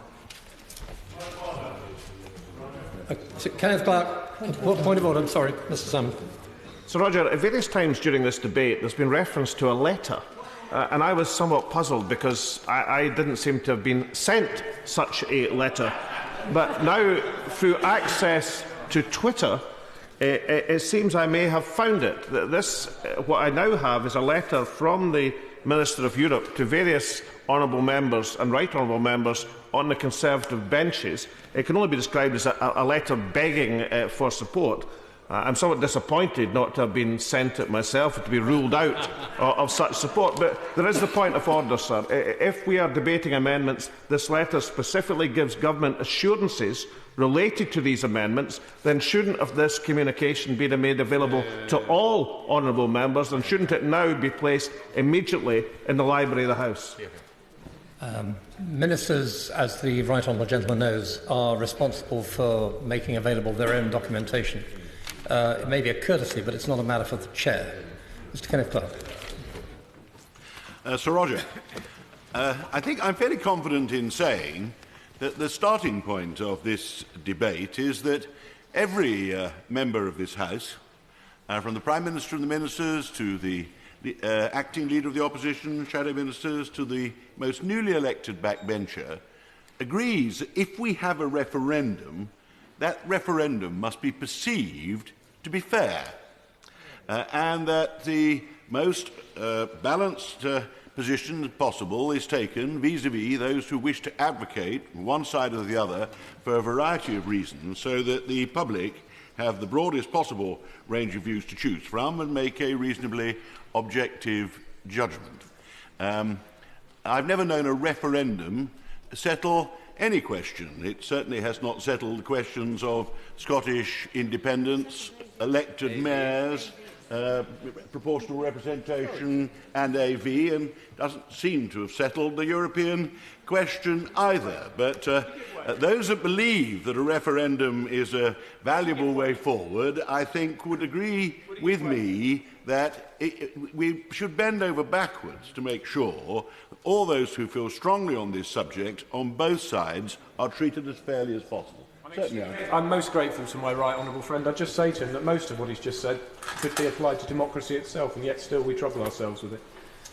Which is why I think the parliamentary system of democracy is so very good, because you have a representative body of people elected from time to time who have continuous responsibility for step-by-step decisions and eventually have to face the consequences of the decisions they've taken and can be removed from time to time. But I think we're already going wide of the amendments. I'm delighted to see my right honourable friend, the member for Stone, is able to stand when he feels passionately on the subject.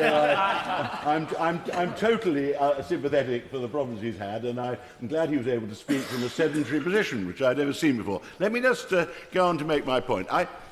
I do hold my right honourable friend and those who agree with him in the highest possible respect. One of the things we have to be very careful of in the Conservative Party is that we don't repeat the folly of Harold Wilson and tear our party apart in the course of a referendum campaign. And I have to say, after quite a few decades of this battle, I continue to be on excellent personal terms with those of my honourable friends with whom I disagree, and it is best, therefore, that the whole thing is conducted with our respective views of the public interest being put forward, and certainly not dividing the strong purpose of this government, which has been so recently elected with the support of the whole Conservative Party. Now, so therefore, let me just make a little more progress. I hope my right honourable friend's constraint will stop him leaping up too frequently, but I will give way. I will give way in due course. My starting point was that I don't believe there's any bad faith anywhere. I think everybody who's holding this referendum wants those who participate and the public to feel that it's been conducted with absolute fairness. So, on that basis, I'm rather surprised that in these rather opening days of the European referendum process, that all this passion is being excited by some of these procedural issues. I won't describe them as footnotes, but I have to say, although they're important, I don't think any of them will make the faintest difference to the result on the day when we hold the referendum. And most of our masters of the public, if you start discussing with them whether or not they thought Purdah was properly followed or not in the course of the campaign, will not have the first idea what we're talking about. So my first plea is, can we have a sense of proportion? But also, my plea to my right honourable friend, the Minister, is, I don't think I need to make it, because I've seen this letter, which hadn't previously got to me either, but I've just been shown it. But when he live up to his undertakings, then I think he's right to bend over backwards to my honourable and right honourable friends to actually just reassure them that there's no conspiracy, that they mustn't leap into paranoia, there is the intention of holding a referendum, and the British public will, we hope, be enabled to hold a view on the most balanced presentation that they get. Now, it seems to me that ministers have started doing this straight away. I got the impression, having taken part in the second reading debate, that my right honourable friends on the front bench were as surprised as I was that we were suddenly having all this excitement about the rules in what should have been a fairly routine bill paving the way for this referendum. Now, let me just give one moment. So what has happened is apparently the Prime Minister has announced that he's going to suspend the rules of collective responsibility, and that different members of the government can campaign on whichever side they choose when it comes. And we now got the letter undertaking, yes, we will depart from Section 129. People seem to think there's something magic about the date May the 5th, 2016, so, no, we will not hold the debate on May the 5th. I have sympathy with ministers. They are being derided outside. The moment they make these concessions to all these impassioned pleas, they suffer the fate which happens to all ministers. They're immediately accused of a humiliating U-turn, and they're held up for ridicule for making these concessions. So, obviously, some of my honourable and right honourable friends, and others perhaps in the Scottish National Party, are difficult to calm down and reassure. But I do ask them, I think, to accept, as I accept, that it does seem to me that every effort is being made and should be made to actually satisfy fears about the propriety of the campaigning period. Now, yes, one last. I will give. Well, I'll give way again. I would simply say to my right honourable friend that his rather hush-puppy approach to this, that there's really nothing very much that we need worry about. That Parliament is far better at doing this than the people. It does seem to me somewhat dangerous and rather disrespectful of the voters, because we've had a lot of referendums over the years. And doesn't he think that when he says it wouldn't make a difference anyway, that the Electoral Commission are wrong when they say that having Section 125 out of this Act, this bill, would actually enable government to spend vast sums, unlimited sums of money? Well, I did actually once give evidence to an inquiry chaired by Sir Nigel Wicks into the workings of the Electoral Commission, and my recommendation was it should be abolished as a useless quango. But that is a wider issue, Sir Roger, and goes outside where we are today.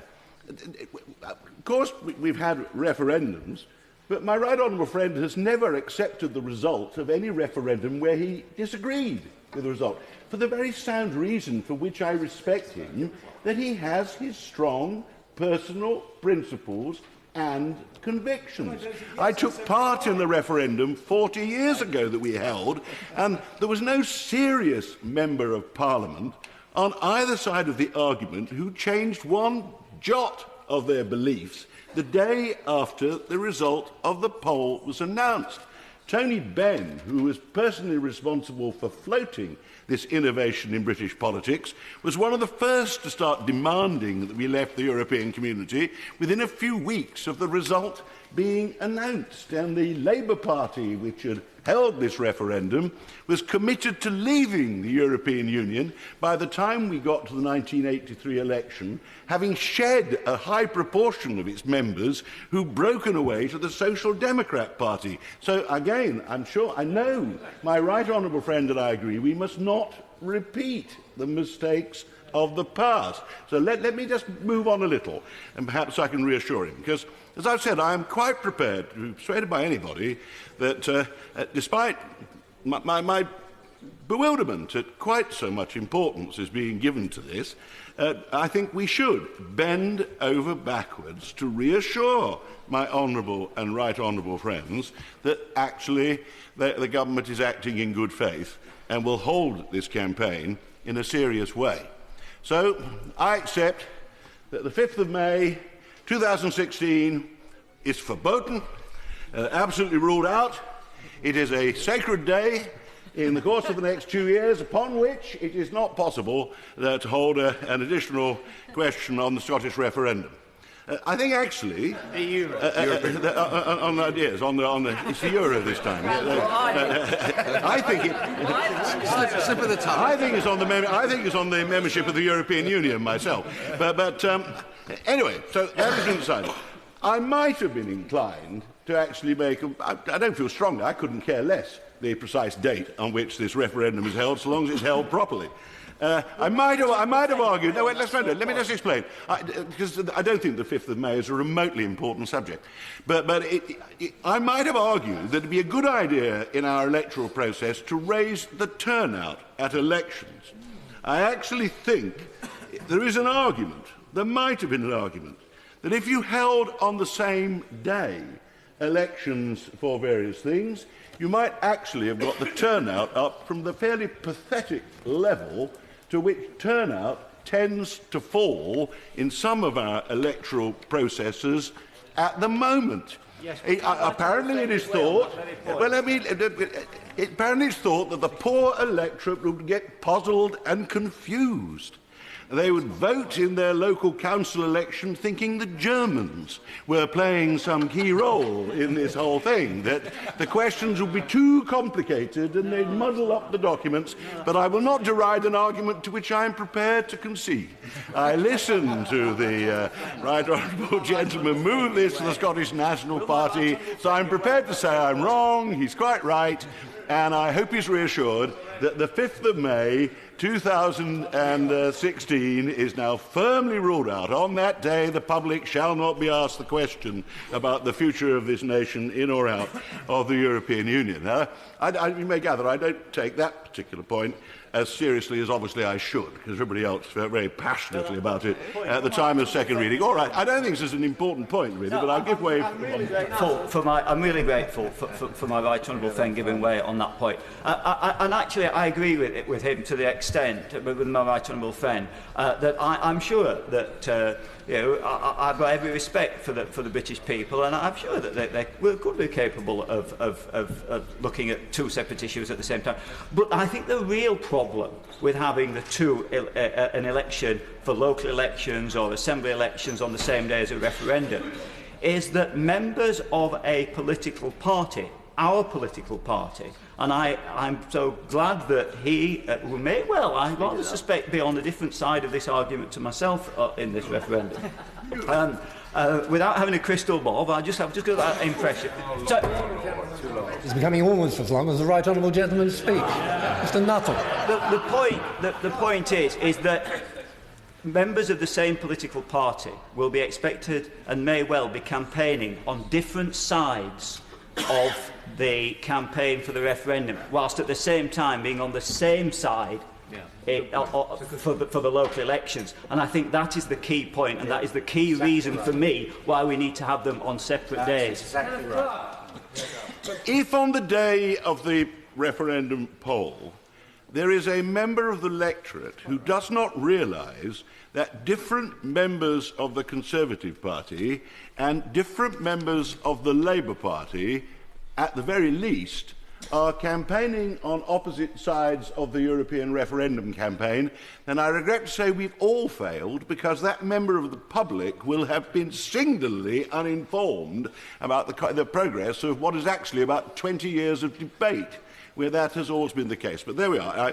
The date it's been determined, the government has given way, the government's been derided for giving way, so I really, Sir Roger, won't spend more time on the subject.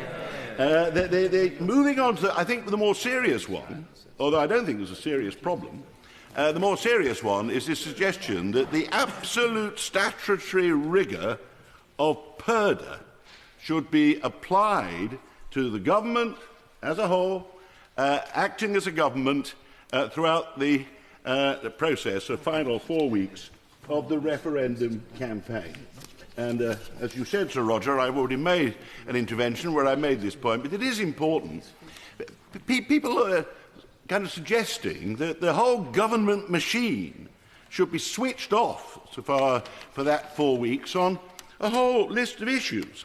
It would be quite improper that any public body or the government machinery, any minister purporting to speak as a minister, should be allowed to engage in anything that might be designed to encourage voting at the referendum, to actually express a government view on any issue which might be germane, being regarded by people on one side or the other as relevant to the outcome of the referendum. And I do ask my honourable and right honourable friends to at least pause, as I'm personally prepared to pause, until the report stage, which is when I discover from this mysterious message on Twitter the government is coming forward with proposals which might be able to reassure people, which might fall short of the full rigour of the rather odd legislation that we passed a few years ago on referendums, which actually obviously weren't there when we last had a referendum on Europe, when the government was deeply divided. So, and very odd messages came out. But I do think, let me just explain why I think, given that everybody is going to concede to my honourable and right honourable friends anything which can reasonably be conceded that might put any legitimate fears to rest and reassure them that this is a sensible way of going forward, we can't just ignore the risk that one might rather oddly be closing down the whole machinery of government for some time. Now, well, it's no good just... I mean, I've already cautioned against conspiracy theories and paranoia. We all know that individual members of the government, as individuals, are going to go out and give their own personal views. They are allowed to do that on one side or the other. But why? I will in a second. But let me just. Why on earth should a minister not be allowed as a minister to advocate that people might be encouraged to vote? How, as the right honourable member for Ilford quite rightly said, should a minister go to Brussels on some difficult meeting on some aspect of agricultural policy or some aspect of the research and development budget and have to be told by his officials that they melt away the moment he actually expresses a view on an issue which might have been raised by my right honourable friend or by me as an issue in the referendum campaign? So, as we've got these undertakings, And I think they're genuine undertakings that we all want. I will give way when let's end of this sentence. We've got this, that everybody actually wants to have a fair referendum. Let us not resort to the legalism of Section 129 till actually we've considered more carefully. 125. Well, it's obviously it shows my regard for legalisms despite being a lawyer. Very important, Section 125. Let us just have we got to a report to have a considered look at what would happen if you threw the full weight at the law and had one of Her Majesty's judges adjudicating about whether the pronouncements of some parliamentary secretary in Brussels have actually broken these statutory injunctions and he should have been reduced to silence. Yes, I will give way. May I say to my right honourable friend how much we're enjoying his speech and his casual wafting around of various clauses, whether they're the right ones or not, does remind one of those lovely days when he mentioned that he'd actually not bothered to read the Maastricht Treaty. Can he just clarify what seems to be rather a caricature when he says that the whole of government would have to be closed down, that ministers wouldn't be able to engage in any business at all? Surely that could only possibly be true if the European Union was so involved in every nook and cranny of this country's affairs that it couldn't possibly function without these relationships. And isn't that the whole point? Order. Just before we proceed, if in case there was any implied criticism, I have to say that while the right honourable gentleman may be rambling around the European Union, it is a broad-ranging set of amendments, and I've listened very carefully, and the right honourable gentleman is in fact in order. Kenneth Clarke. Well, I hope I'm not being too light-hearted, but it's a long debate. Because I have already confessed that these issues have not engaged me as passionate issues of great principle to the extent they have other people. I was genuinely surprised to find that Eurosceptics took off pronouncing there was a monstrous conspiracy in all these details, and I'm trying to reassure them that if there's any risk of a conspiracy, they could be laid to one side. So I will treat the arguments with every due solemnity. Of course, I'm not saying that every minister in the Department of Energy probably would be, but the Scottish office would necessarily find that they couldn't do anything. It's not like an election where they wouldn't be allowed to go into the office and take any decision of any kind. But it could be very wide-embracing, indeed. It's all very well light-heartedly, as perhaps not the same tone that I am, but as they are doing, light-heartedly dismissing the Prime Minister's warnings that it would have a serious impact on the conduct of business, but I think it would. And I'll repeat the point I made earlier. This strict purdah is designed, this all stems, long before the statute was passed, from the rules for a general election. Now, they're right. Once you get into the campaigning stage of a general election, the minister is only the minister if he or she is actually required to sign something that has to be signed. And when an election comes, the party, I give one second, the party political minister is stopped from taking any decisions. Nothing can be changed. The civil service goes into its totally non-political mode, because the whole point of that election is to decide which political masters are going to return to the department so that eventually you have a government again that's able to act. Now, this is a referendum being held by a government. It's part of the government's policy to hold the referendum. The government has been negotiating a deal as part of the government's policy on reform to supplement the arguments in the referendum. The government is going to continue to be the government for the next 3 or 4 years and will have to live with the consequences of the referendum. So what is being argued is that these men and women and those civil servants who support them should all switch off for 4 weeks and actually stop having an opinion on these issues. And unlike my right honourable friend Stone and myself, the day after the election pretend they now agree with the enlightened view of the electorate, and they're going ahead on whatever now is the position to take all the decisions. Now, I'm sure there is a balance to be struck. I would deplore it if the government were to spend taxpayers' money on sending out ridiculous pamphlets and all this kind of thing. It would misfire. I expect the government to be in favour of a yes vote. I will be campaigning for a yes vote. I don't want the government to be squandering taxpayers' money and plainly abusing its position by putting out what might not be material I wholly agree with anyway. And I think the electorate would react if it was quite obvious that the government was now resorting to just using the machinery of government for campaigning. But the statute is too severe, and I hope we won't all get carried away and will allow my right honourable and honourable friends the chance to come back and come with some sensible compromise. Now let me move on, because I'm sure the whips will be very happy, but I am taking rather longer than I intended. Turning to the opposition amendments, I'm attracted by that, mainly because I'm not going to support them, and I'll explain in a moment. But it seems to me that with unusual naivety, the Shadow Minister is believing in evidence-based politics. He obviously believes that the more rational information that is produced objectively and placed before the public, the more certain one can have that the correct result will be arrived at.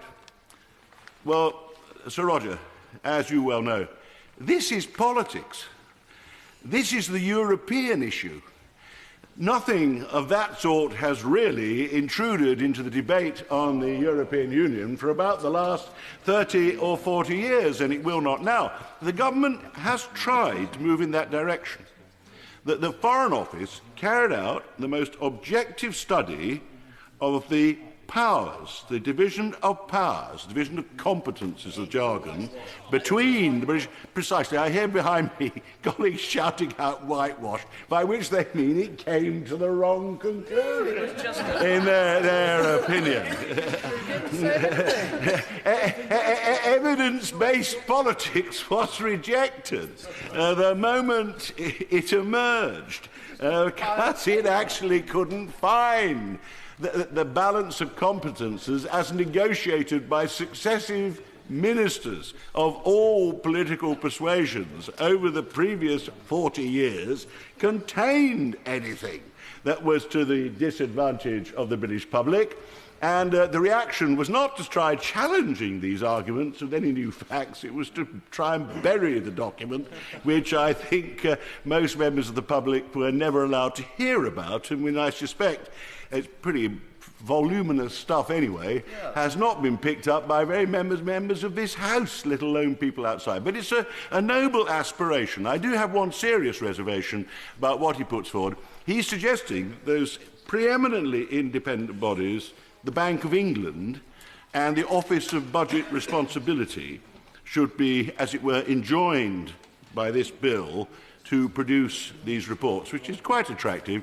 I have to say, I have the highest regard for the Bank of England and the Office of Budget Responsibility, and I think their independence is something we should all vigorously continue to ensure is maintained in every possible way. There is a danger of politicising them. The bank does give its opinions all the time. I'll give you a second. The bank does give its opinions all the time, what most central banks do, about the outlook for the economy, about the latest statistics, about where things are unfolding. Central bank governors become notorious for talking a kind of obscure, slightly ambiguous Mandarin language. That is precisely to try to avoid getting themselves immersed, which the bank and the Office of Budget Responsibility would do if they seem to be leaping into something which is actually a partisan opinion or appears to be strong partisan support for one question or another. I'm absolutely sure, as he is, that if these reports are produced, the people I know in the Bank of England and the people I know in the Office of Budget Responsibility would agree with the Right Honourable Gentleman and I about the implications of leaving the European Union. But my honourable and right honourable friends would shout counterfeit, fraud, political fiddle, and I think the damage to the reputation of those two institutions would be too fatal. So tempted though I am to to support this rare excursion into trying to have some enlightening, informed information on some of these difficult subjects. I don't think this particular bill, and I don't think his particular amendments will suffice. I will give way, as I said I would, although actually I finished. Just very briefly, Mr Gale, on the issue of the Bank of England, we know that they're doing it anyway. The issue is whether people see it or not. I genuinely, seriously think that the reason they're unlikely to publish it, because if I were the Governor of the Bank of England, and you might say, thank the Lord I'm not, though I do quite an interesting job, if I were the Governor, I would not feel I wanted to publish that, precisely because you'd suddenly find yourself in the middle of the most emotional political debate going on in the country at the moment. That's not where the Bank of England should be. So on that serious ground, I think they're interesting amendments. I hope I discover what the views of the Bank of England actually are. It'll probably be leaked, but it shouldn't be leaked. Central banks shouldn't leak. But I don't think we should enjoin them to produce what would inevitably be ferociously controversial documents if they were done. So I conclude as I began. I find all these debates a little bewildering. I have not the slightest doubt the British public will not allow this referendum to be run on any other basis than that of reasonably fair objectivity on both sides, and I think we should be aware about making the mistake of slipping into this bill rigidities which, if we're not careful, will start causing totally undesirable results when the reality of this referendum takes place. Hal Williams. Thank you, Mr Chairman. I rise to support Amendment 16 and new clause 3 and 4 in the name of my right honourable friend and the honourable members. Can I refer briefly, firstly, to the possibility of holding the referendum on the same day as the elections in Scotland and for the assemblies in Northern Ireland and Wales? And I hope that I can welcome some clarification from the government on this issue later. An aspect of this particular issue that hasn't had much attention is the one of the effects of the franchise. EU citizens have a right to vote in our general elections in Wales and in Scotland. The government here in London proposes to exclude them from the referendum. So, if one imagines that the referendum and the election were held at the same time, one can picture the spectacle in Northern Ireland, in Scotland and in Wales. EU citizens turn up to vote and cast a vote and then are cast out. They are prevented from voting on our future in Europe, in the EU. And that, I think, would be a spectacle which would cheer the hearts of despots throughout the world, from Moscow to Damascus to Pyongyang.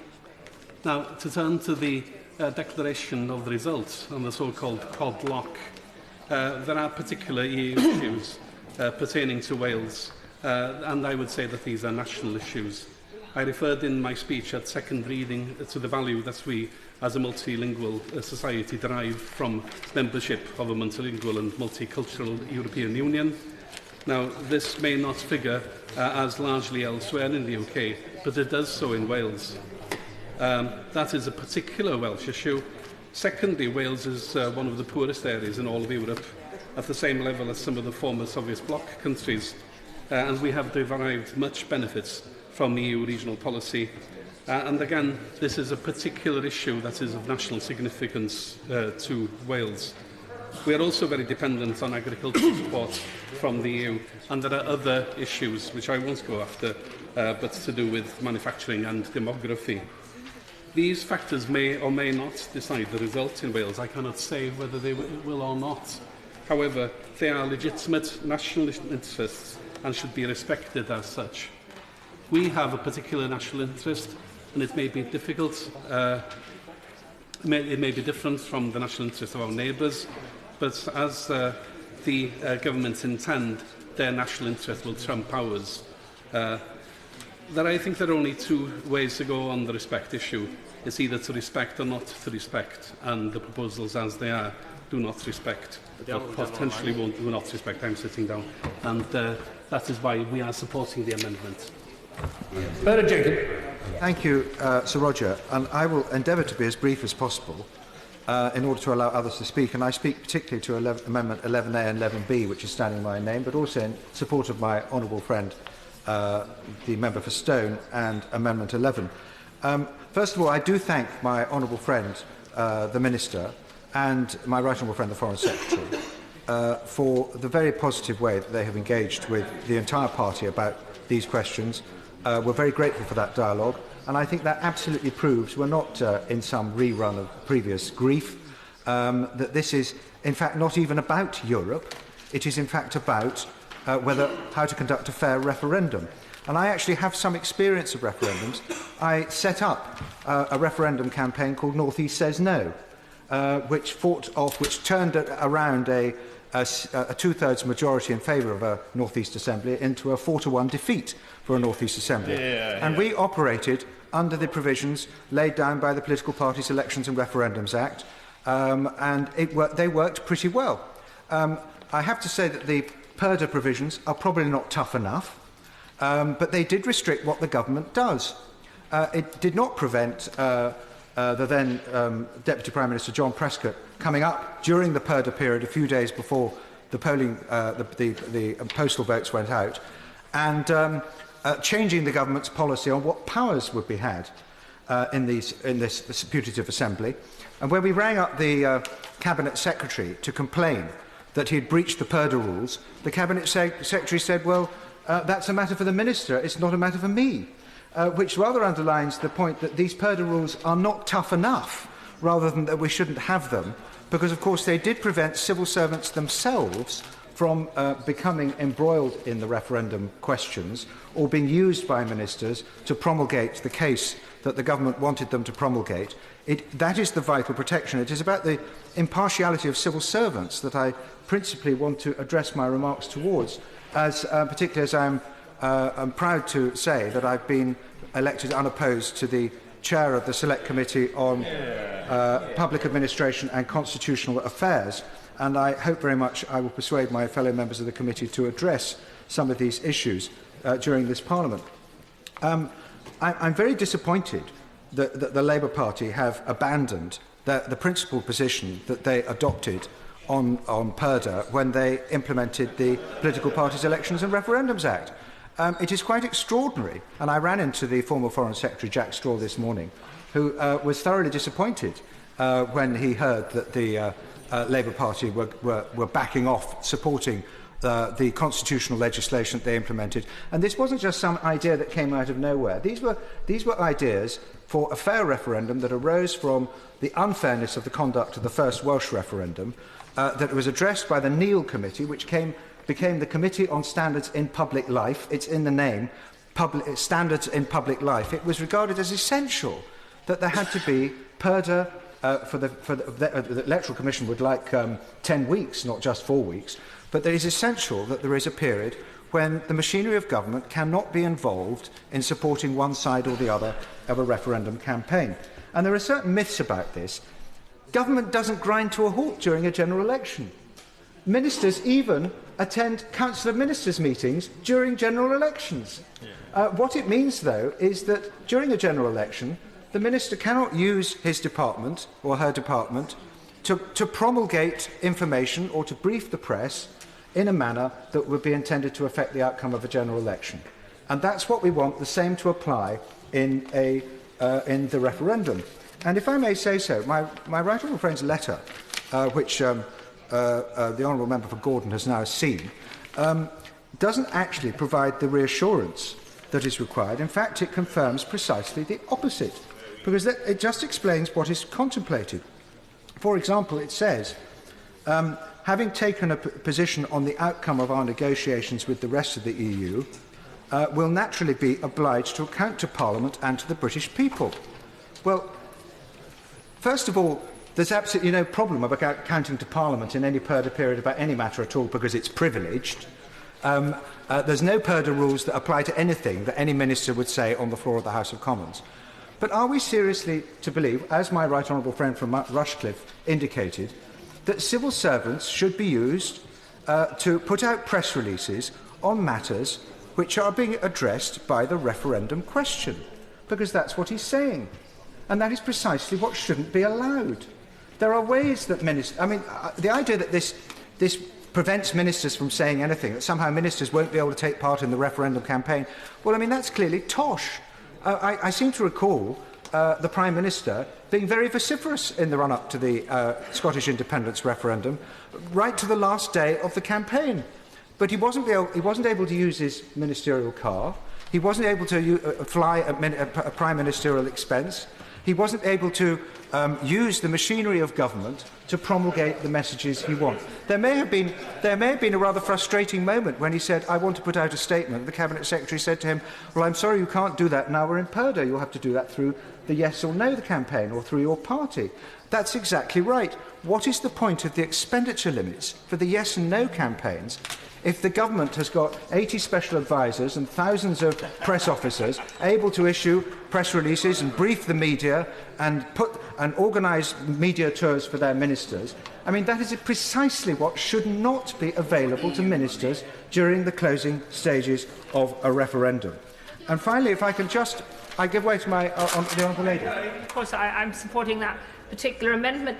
Would you agree with me that it would be even worse if we happen to get to a situation where the leaderships of the two main political parties are campaigning on one side? That is an even more important reason, if it's to be seen as a free and fair referendum, that there is a Purdah, a proper Purdah. It's a simple matter of principle, which is why I think we are right to force this matter to a vote, if necessary, unless the government accepts our amendment. And I really do hope that the government will accept the amendment, because it would simply put Purdah back into the bill where it should be. And then I really commend my right honourable friend for saying that he wants dialogue about what actually is the problem that needs to be addressed and how that can be addressed by amending the Purdah regime rather than scrapping it all together and relying on assurances on the basis of advice from civil servants who've clearly got it wrong. And it's about the impartiality of the civil servants that I really want to come to in my final remarks, because it really is about what they can do and they can't do. They must be in a position to protect their own impartiality. They must be able to say to a minister, "No, Minister, Purdah, I can't do that now. You must do that for yourself or through some other organisation." If they are not subject to Purdah, then it is the job of ministers to support the government of the day. It is the job of civil servants to support the government of the day, to carry out the instructions of their ministers. They will be obliged to put out press releases. They will be obliged to help ministers make the case. They will be obliged to use the machinery of government on an unfair way to support one side or the other. And I do draw the House's attention to the report that the Public Administration Select Committee produced just before the election, called Lessons for Civil Service Impartiality from the Scottish Independence Referendum, because we showed there not only had the Scottish Executive rather abused its position by sending out rather a political white paper which read in some parts more like an SNP manifesto than an objective government document. That is always the danger of government publications. But at least they didn't send it out in the Purdah period. At least they didn't send it out at the most critical, most sensitive moment. But not only that, that we had the advice of the Permanent Secretary of the Treasury, Sir Nicholas Macpherson, on currency union, published in a completely unprecedented move on the basis that he had to reassure the markets. That was his excuse. I'm afraid it was only an excuse, and we regarded it as only an excuse. Are we to say that ministers will agree to civil servants publishing their advice on matters as sensitive as that in the Purdah period? Maybe they would be instructed to publish their advice in the Purdah period. I give way to the right honourable gentleman. Well, the right honourable member makes the point that what governments do out with a Purdah period is quite different from what they can do within the Purdah period. But is he aware there was a referendum unit within the Treasury that during the 28-day Purdah period was briefing in favour of the no campaign in the referendum? Can that possibly be right, and shouldn't that be stopped for an upcoming European campaign? I think there is a very serious question about whether civil servants should become closely involved in referendum campaigns for a much longer period than 28 days.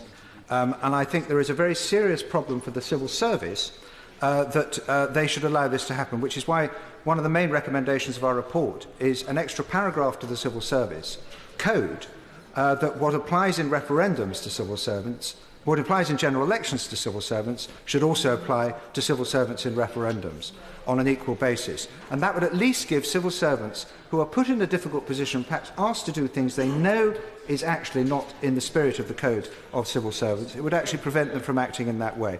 But the underpinning of the whole principle of civil service impartiality during a referendum now rests on the principles in section 125 of the Political Parties, Elections and Referendums Act. And if we do not press this amendment, we are giving our consent to the removal of this protection from the bill. And I say to my right honourable friend, he can't ask us to do that. It's an issue of principle. He's asking us to accede to completely the wrong principle. As I say, I think he's been given very wrong advice.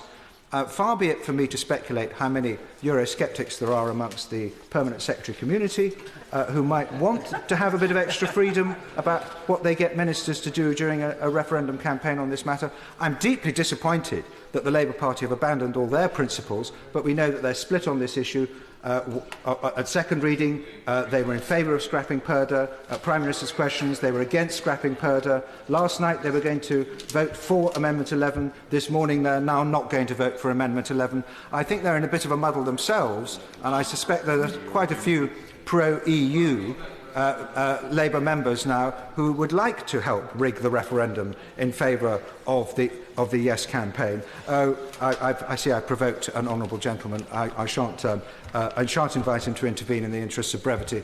But unless we insist that these provisions for PERDA remain in the bill, then we are acquiescing in the dilution of a very important principle. And that's, I give way to my honourable friend.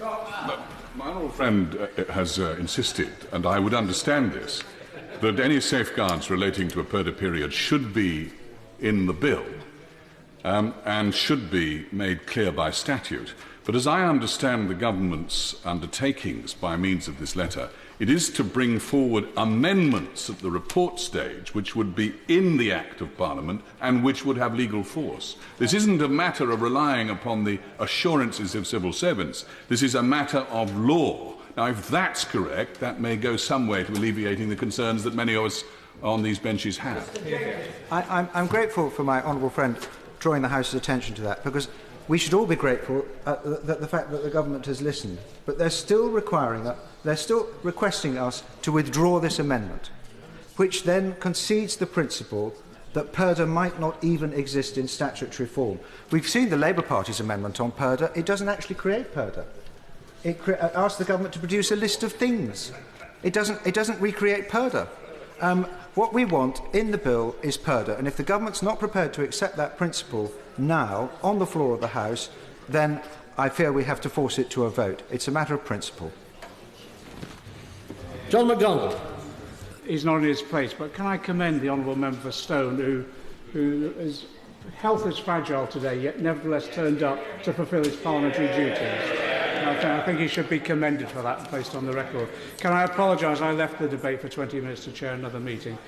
I just want to raise the issues with regard to my amendments in 46 and 47. But before I do that, just on this issue of PERDA, I remember when the original legislation was going through, it was as a result of concerns that were expressed about what was happening prior to other elections and referendum. And I thought a number of lessons had been learnt at that stage about the need to ensure PERDA so that there would be some form of confidence expressed in the eventual outcome of the decisions taken in referendums at that time. So for the life of me, I can't understand why the government is varying the procedure this time. And there's been no consistent or argument I can have any confidence in that's been put forward by the government. And when we're dealing with such a controversial matter, why stir up a relatively minor controversy like this? And I don't understand what the motives are of the government with regard to this. I'm minded to support Amendment 11, because I believe, although the assurance of the government that we'll return to this at the report stage, I would like some security at this stage that we might then subsequently vary at report stage. Can I also say I'm quite attracted by having a Fairness Commission as a new clause 4. I'm a bit anxious about, well, now we've discovered who could possibly be a member of that commission. But I agree there needs to be a mechanism as well that can be used when possible unfairnesses are identified. I'll be very brief because we're running out of time. I put down 2 amendments with regard to the transatlantic trade and partnership, investment partnership, transatlantic trade and investment partnership. So, Roger, you will know there's been a dogged campaign in this House by a number of members to try and get some openness and transparency with regard to the negotiations that have taken place between the EU and the US on this particular partnership treaty that is being developed. It would be out of order of me to go into any detail with regard to that. I accept that. But the principle is this, is that for 2 days in this House, we've had discussions about the sovereignty and democratic rights, both in terms of Scotland and now with regard to EU. And yet, with this transatlantic trade and investment partnership discussions that have been going on, we are possibly handing over sovereignty and democratic decision-making from this Parliament, not just to the EU, but actually to transnational corporations, and then to an investor dispute panel meeting in secret of corporate lawyers that could determine regulations that affect health and safety in this country, food safety, labour rights, and even the banking regulations that we've recently introduced to try and have some form of regulation of our finance sector. And yet we're not having any debate that arrives at a decision, a democratic decision of this House.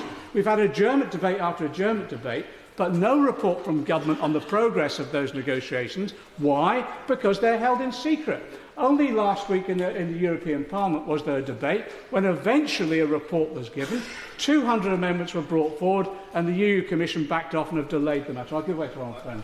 Give away, making an excellent speech, bringing TTIP into the argument. Would he not agree with me that if the EU is seen as a vehicle for imposing TTIP on us, this would have a significant bearing on the outcome of the vote? Millions of trade unions will be fearful of voting in favour of the EU because they get TTIP with it. I thank the Honourable Gentleman because he's actually brought me back into order, I fear, Sir Roger, on that basis, because it is exactly my point. If we're going to have any opportunity to shape, first of all, the negotiations that the Prime Minister is to have with other European leaders, this is the opportunity. So I want to place on the agenda what is happening with regard to TTIP, and I want the Prime Minister to address that in those discussions, and then when he reports back to this House and the country about the way forward, I want him to include that, what achievements he has made in those negotiations for opening up the transparency and openness of these negotiations.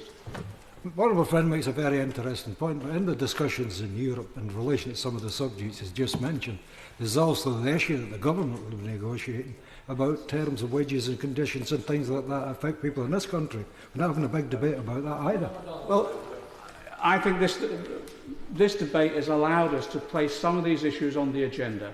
The whole issue with TTIP is that the Prime Minister, up until now, has not seen it as such a relevant or important matter to give us a direct report on those negotiations. So those negotiations have remained secret.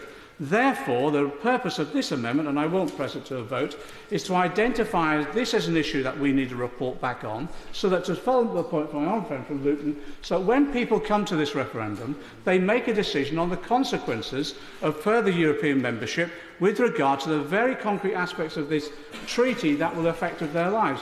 My honourable friend has made the exact point on this. This will affect labour rights, including working conditions, health and safety, and wage levels as well. In addition to that, this could be a situation where a sovereign government of this country can make a decision on policy. I just give one example that we've had some debate in the past.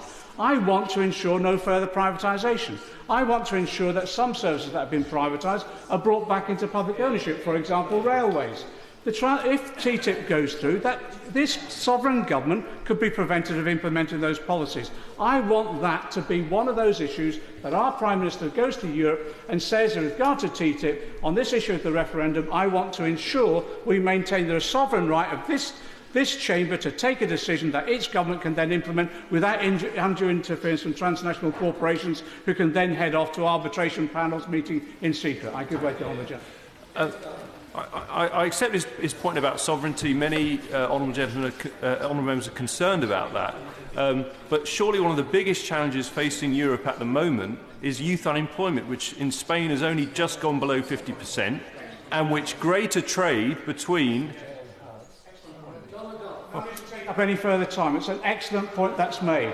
That's why in most of the assessments undertaken to date, we've looked at job losses rather than job increases. So this amendment is simply saying, before we come to the decision on the European referendum, the government publishes a report on TTIP itself, its process. OBR can project that more in terms of the economic aspects, but government overall in terms of all other aspects of government policy. So I think it's an extremely valid point, and that's why we need the information about what are the implications of this particular treaty, the European role in that, and therefore whether or not we would want to remain within the European Union as a result of the information that we receive. And on that basis, so Roger, I'm not wishing to press these amendments, but I do think we need a serious debate about the agenda that the Prime Minister is to enter into, construct for the negotiations prior to the referendum itself. Dominic Grieve. Sir Roger, it's a pleasure to be able to participate briefly in this debate, and I just simply want to direct my remarks to Amendment 11 of my honourable friend, the member for Stafford for Stone. My right honourable friend, the member for Rushcliffe, and I probably agree on two main points. The first one is that neither of us has yet seen a convincing case being made for pulling out of the EU, and the second one is probably a shared and gentle cynicism at the amount of froth and hyperbole which is generated in this chamber.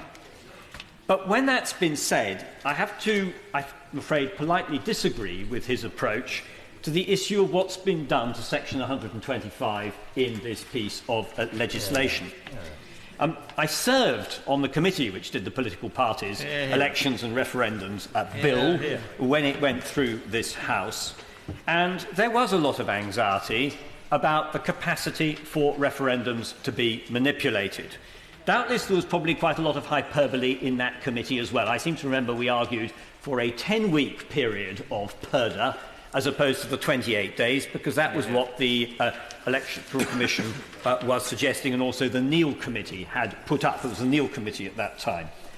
But we ended up with 28 days, and I have to say that I've seen nothing in the period since to make me think that this system doesn't work, broadly speaking, perfectly well. I'm sure there will be some complaints that at times the rules are being infringed, and we ought to try to improve on that.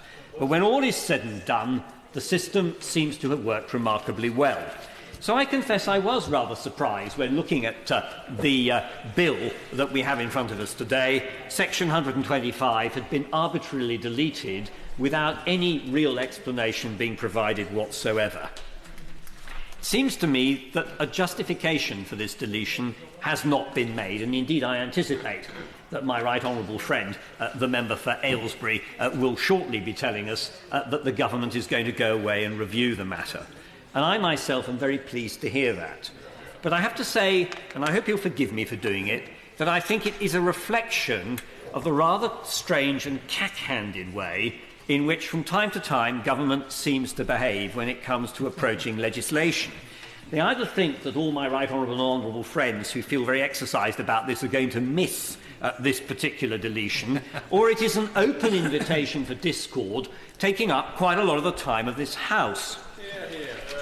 My view is that, in fact, Section 125 could have properly been left in, and the better course of action would have been for my right honourable friends on the front bench to come up with some amendment, if they thought was necessary, to qualify it if they really thought there was going to be a major problem with it during the purdah period in a run-up to the referendum.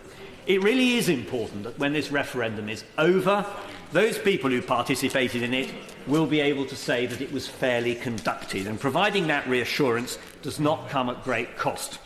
But the government, it seems to me, has got itself into a bit of a hole. It has come up with a deletion, and now there appears to be something of a standoff. I must say that I have enough confidence in my right honourable friend, the member for Aylesbury, to accept the words in the letter, which I hope I shall hear repeated shortly at the dispatch box, of a cast-down assurance that the government is going to go away and is going to reconsider the matter and come up with a proper amendment at report. I give way to my... Well, as a fellow colleague in Buckinghamshire, I've got great admiration and fellow feeling for our right honourable friend for Aylesbury. We were at Superhero Beavery in Chalfont St Peter only on Saturday doing mirror mazes together. He's a lovely man. But I don't want to base my life in society on the assurances of a particular individual. I want to base my life in society on the law, and I would like the government to accept Amendment 11, change the law and come back with specific points points which address the problems which they have raised.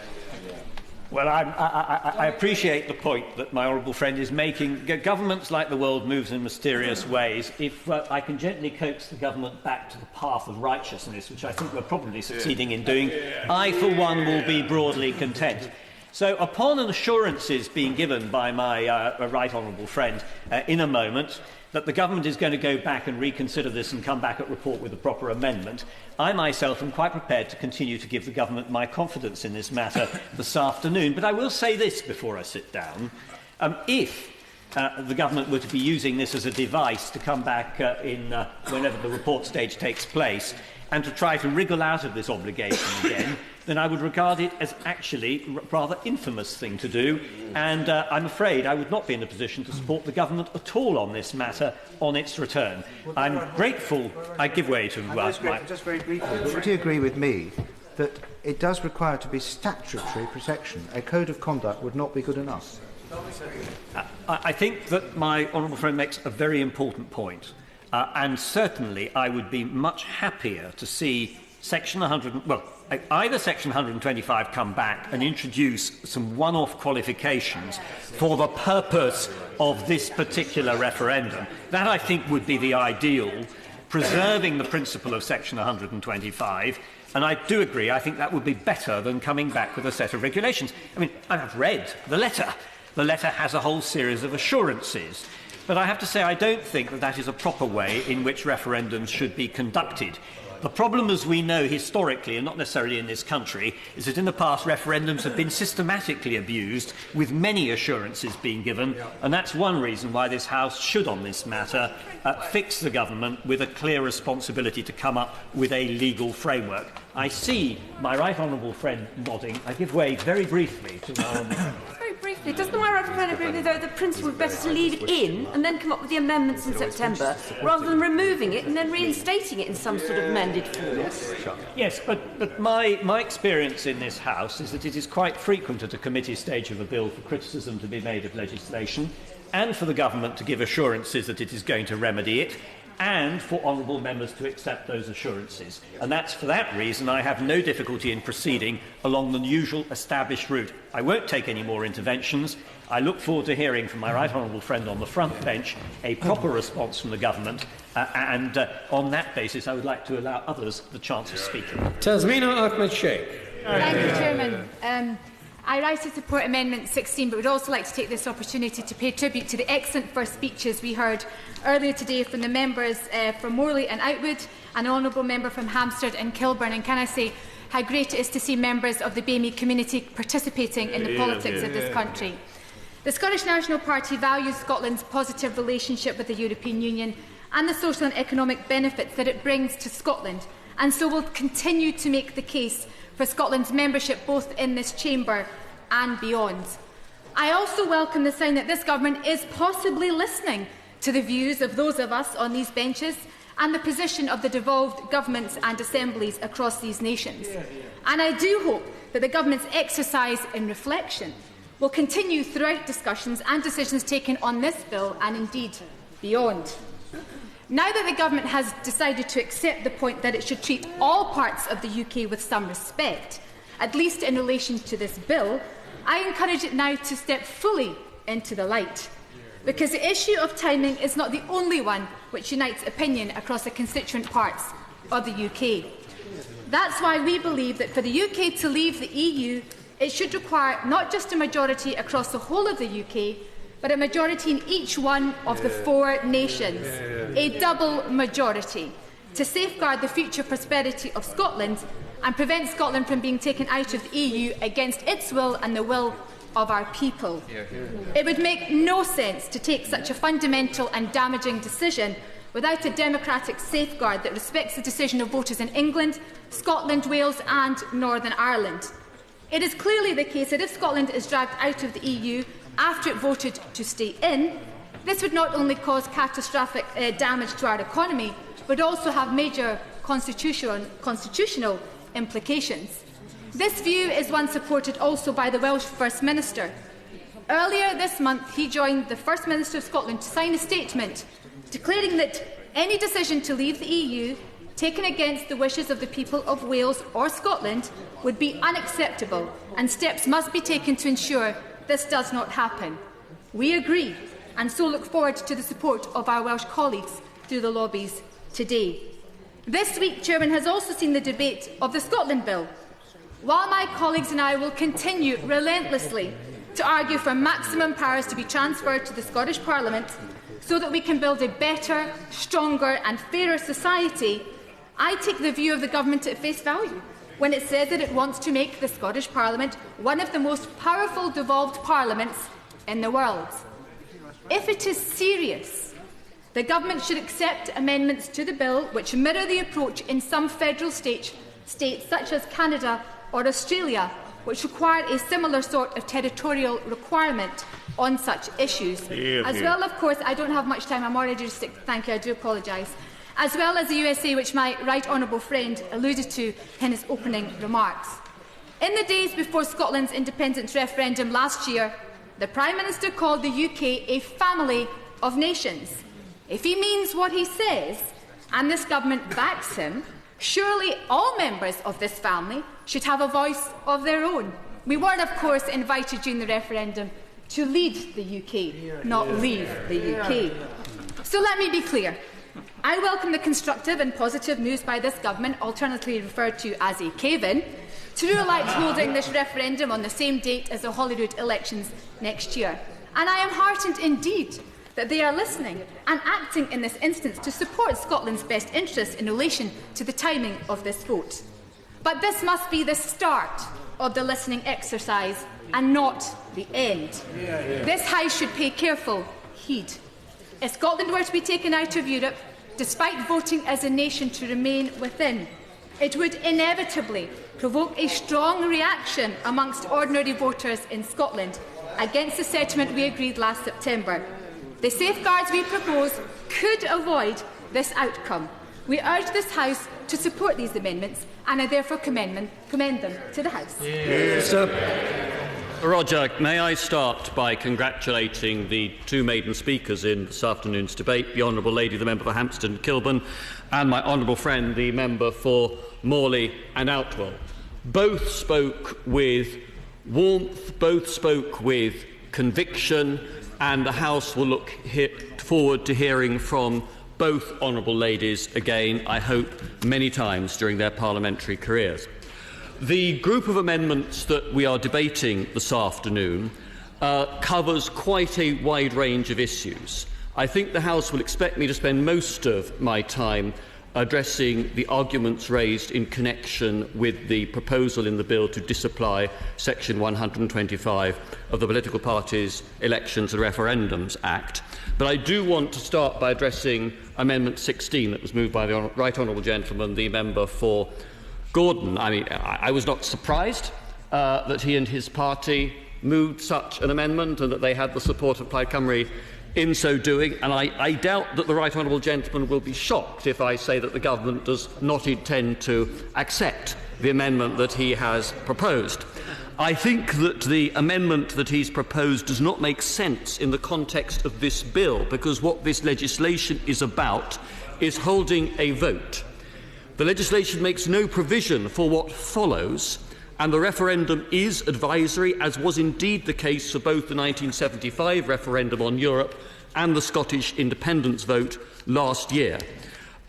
In neither of those cases was there a threshold for the interpretation of the result. The government takes the view that we are, in terms of EU membership, we are one United Kingdom. The referendum will be on the subject of the United Kingdom's membership of the European Union, and it is right, therefore, that there should be one referendum and one result. And I hope that the Right Honourable Gentleman will choose not to press his amendment later on today. I'd say briefly to the Honourable Gentleman, the member for Ilford South, that I think that the timing of the referendum should depend, subject to the deadline of the end of 2017, on the progress of negotiations at European level. And I don't think that the inflexibility that would be introduced by either of his amendments would be particularly helpful in that process.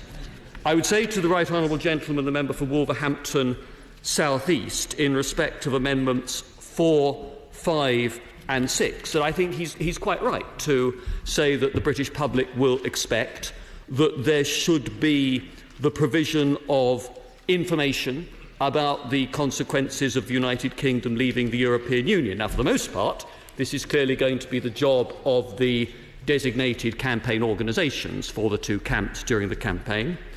But I think it's also going to be the case that the government, at the end of a period of renegotiation, will obviously want to set out its conclusions, its recommendations, and its reasons for the recommendation that the Prime Minister and the government make at that point. And in the past, I've spoken of this possibly being done by a white paper or some such other communication.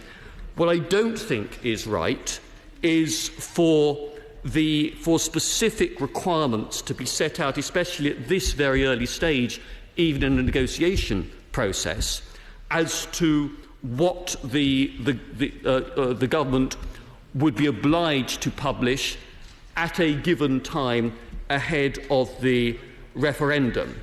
I don't think it's necessary either to define in statute responsibilities on the Bank of England or the Office of Budget Responsibility, because, as has been said by others during this debate, those are independent entities, and ultimately it is for them to decide if and how to express their views to a wider public.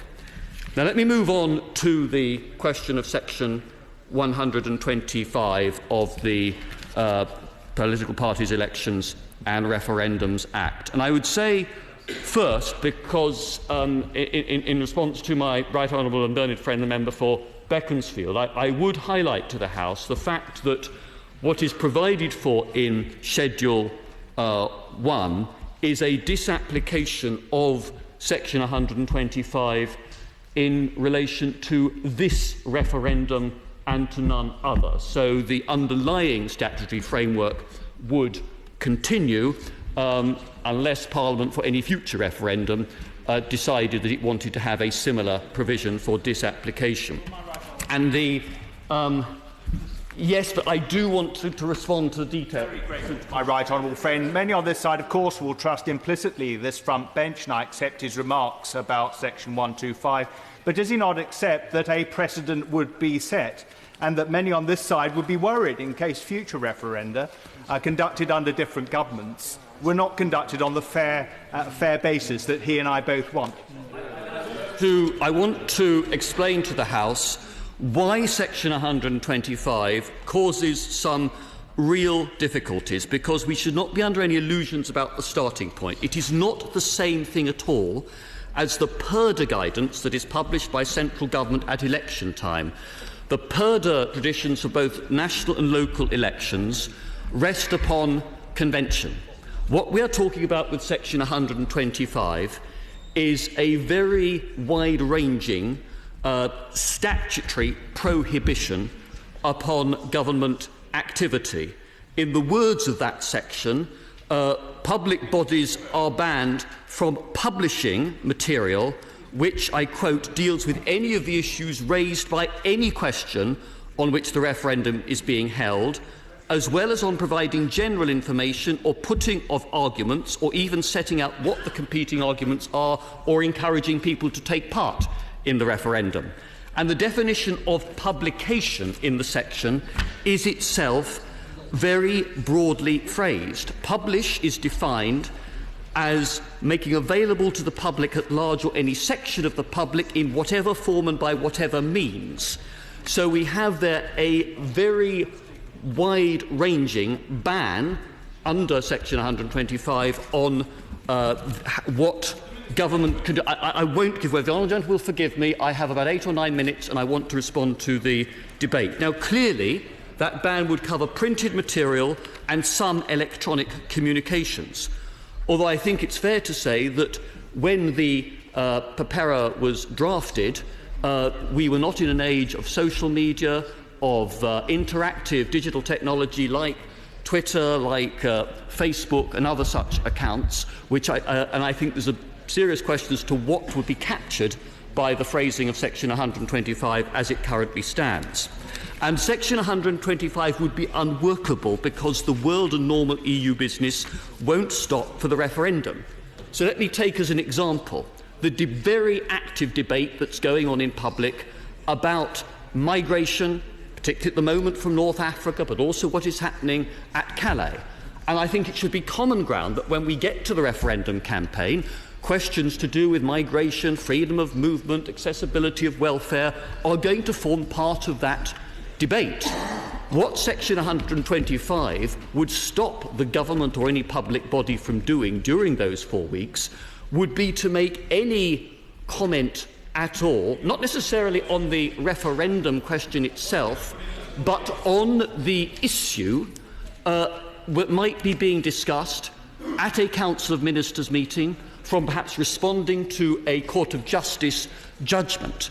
And I think the government does need to be free to respond in the national interest and conduct ordinary day-to-day EU business. And that freedom would not be permitted if we left Section 125 as it currently stands.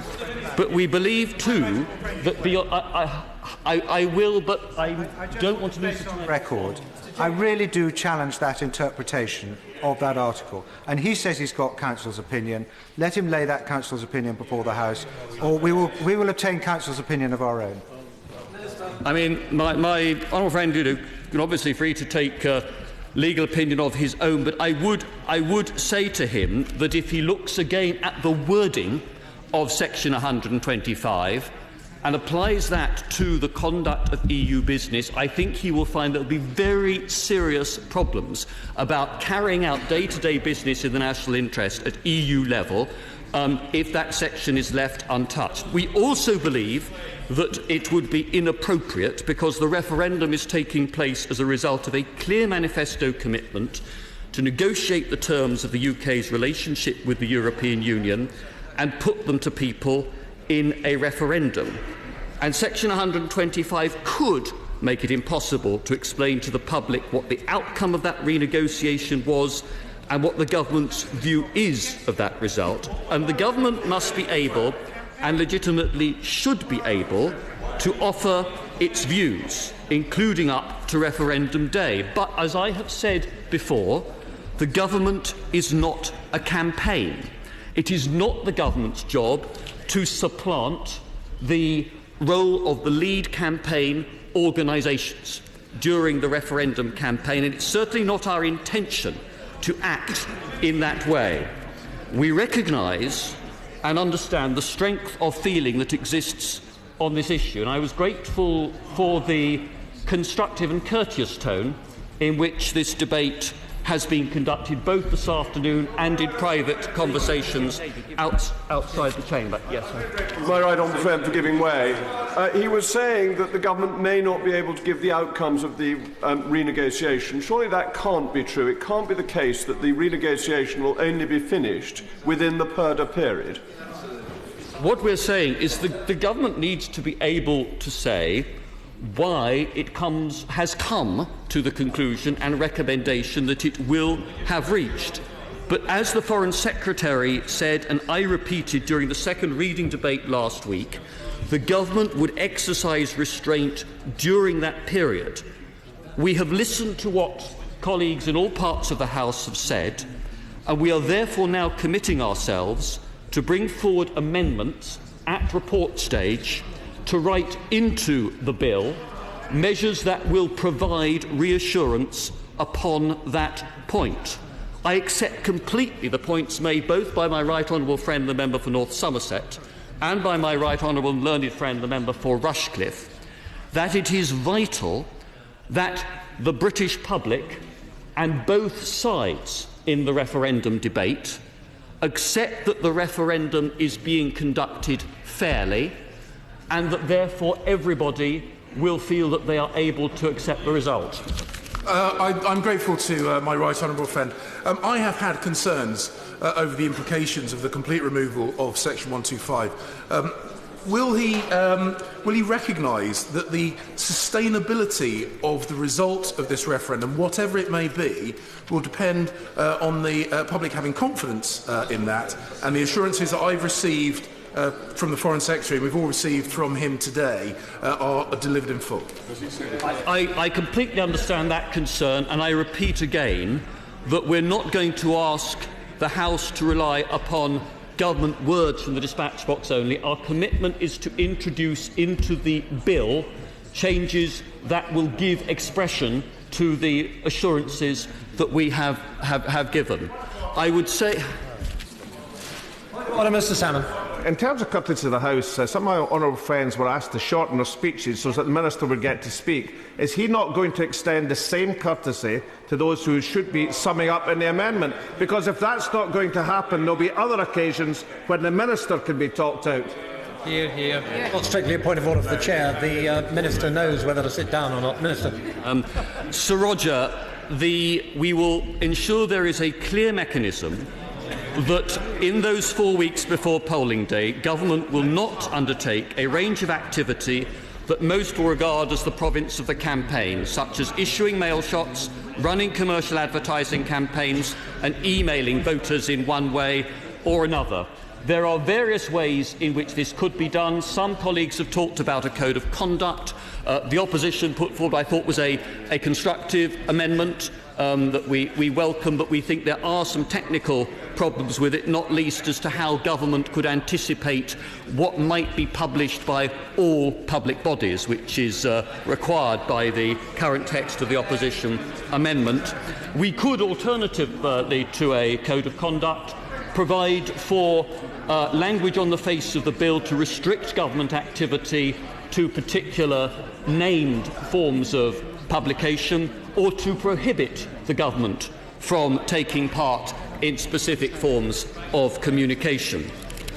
We will not be bringing forward the report stage on this bill until the autumn, and that means that we will have ample time for ministers to consult with parliamentary colleagues in all parts of the House in order to understand their concerns and views more closely, and to try to frame a set of amendments at report stage that command the widest possible consensus within the House, because I think that is probably the best way in which to ensure that the referendum is conducted on a basis that everybody believes to be fair. We've always been clear that it's not our intention the government should be a lead campaigner in the referendum, and it's right that the House should seek reassurance from us on this point, and we're happy to bring forward the amendments that I have described, and in the meantime to discuss proposals with honourable members in all parts of the House.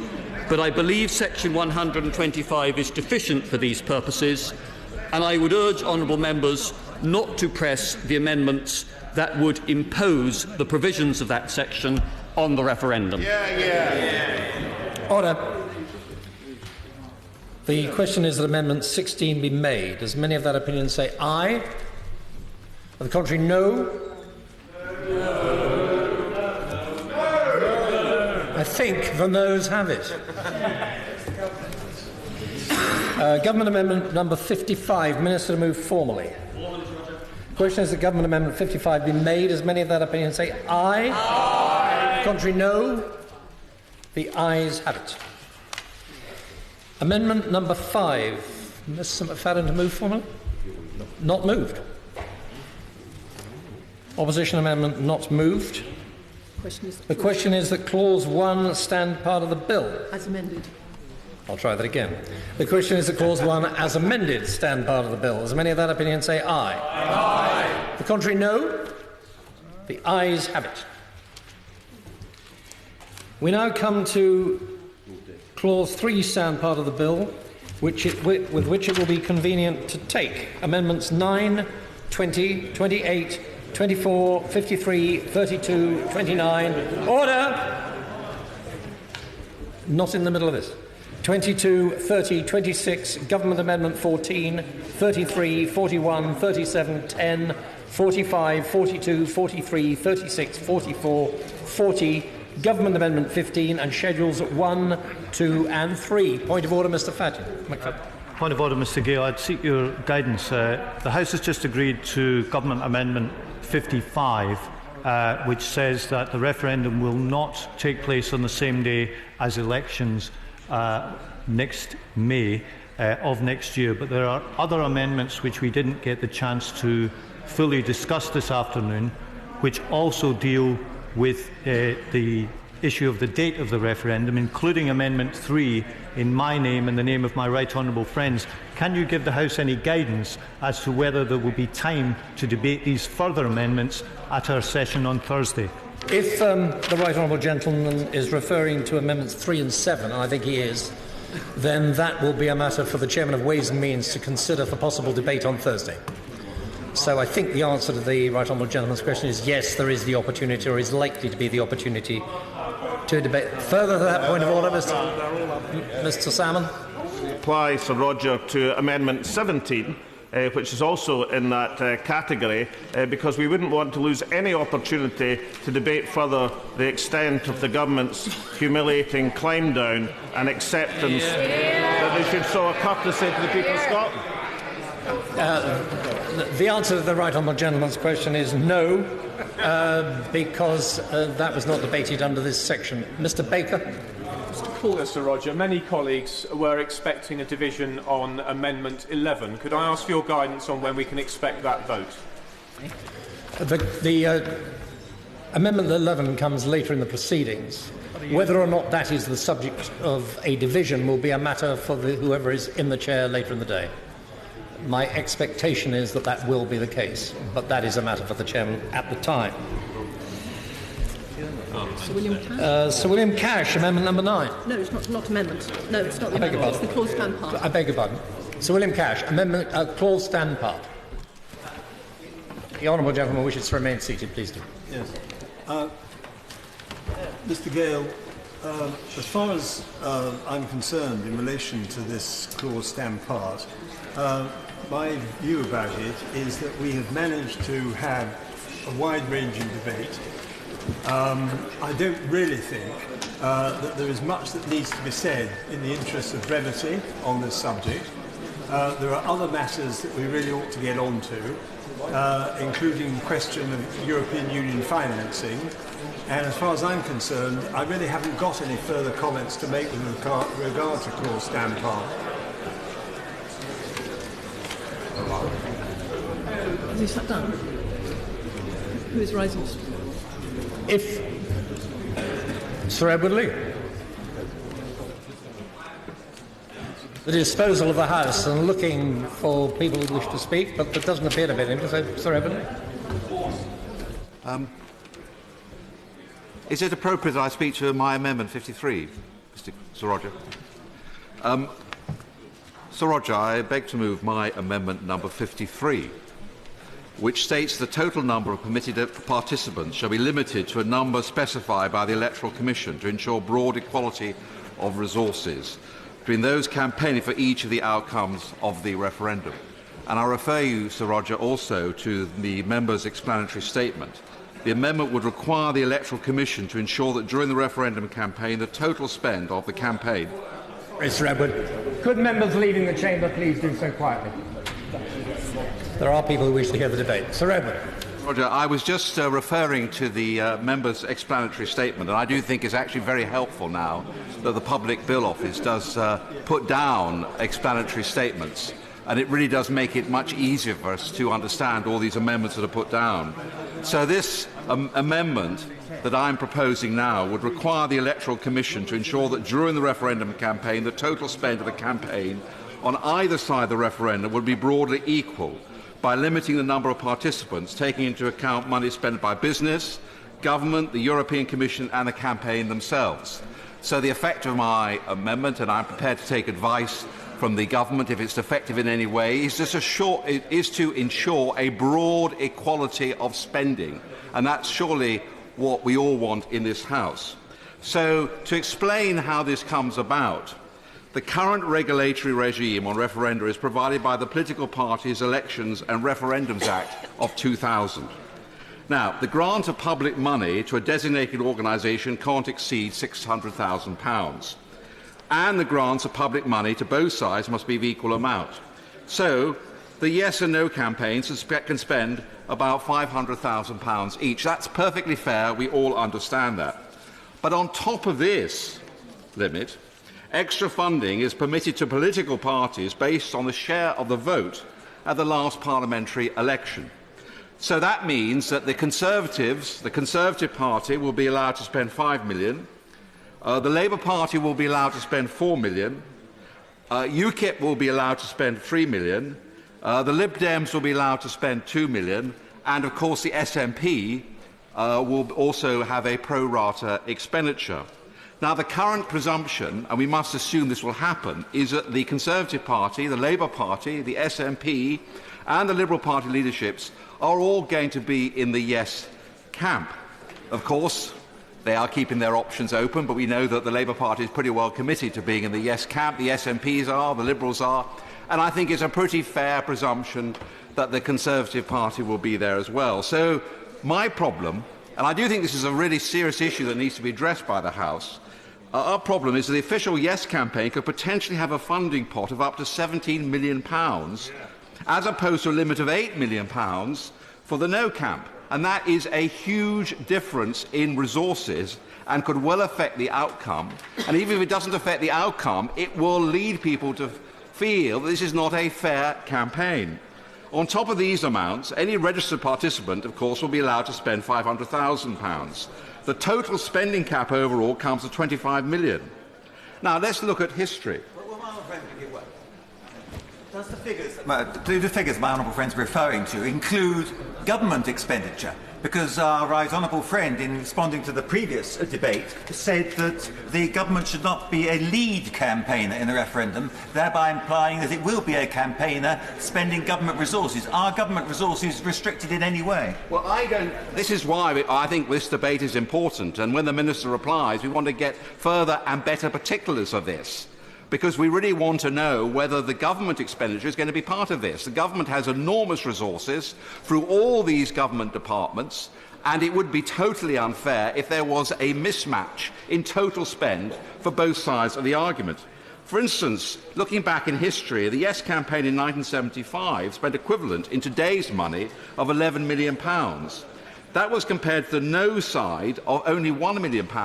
So the no side in 1975 were outspent 10-1, and this simply cannot be fair. And whereas these things might have been accepted in those more forgiving days, Sir Roger, I don't think they would be accepted now when there is widespread disillusion about politics and a widespread feeling, which may be unfair, and I know the government wants to act in an entirely honourable way, a widespread feeling that this result may be fixed by the political establishment, because the political establishment, encompassed by the leading political parties, all the political parties except from UKIP, effectively, and big business, and the European Commission, could have this massive and decisive preponderance of spending.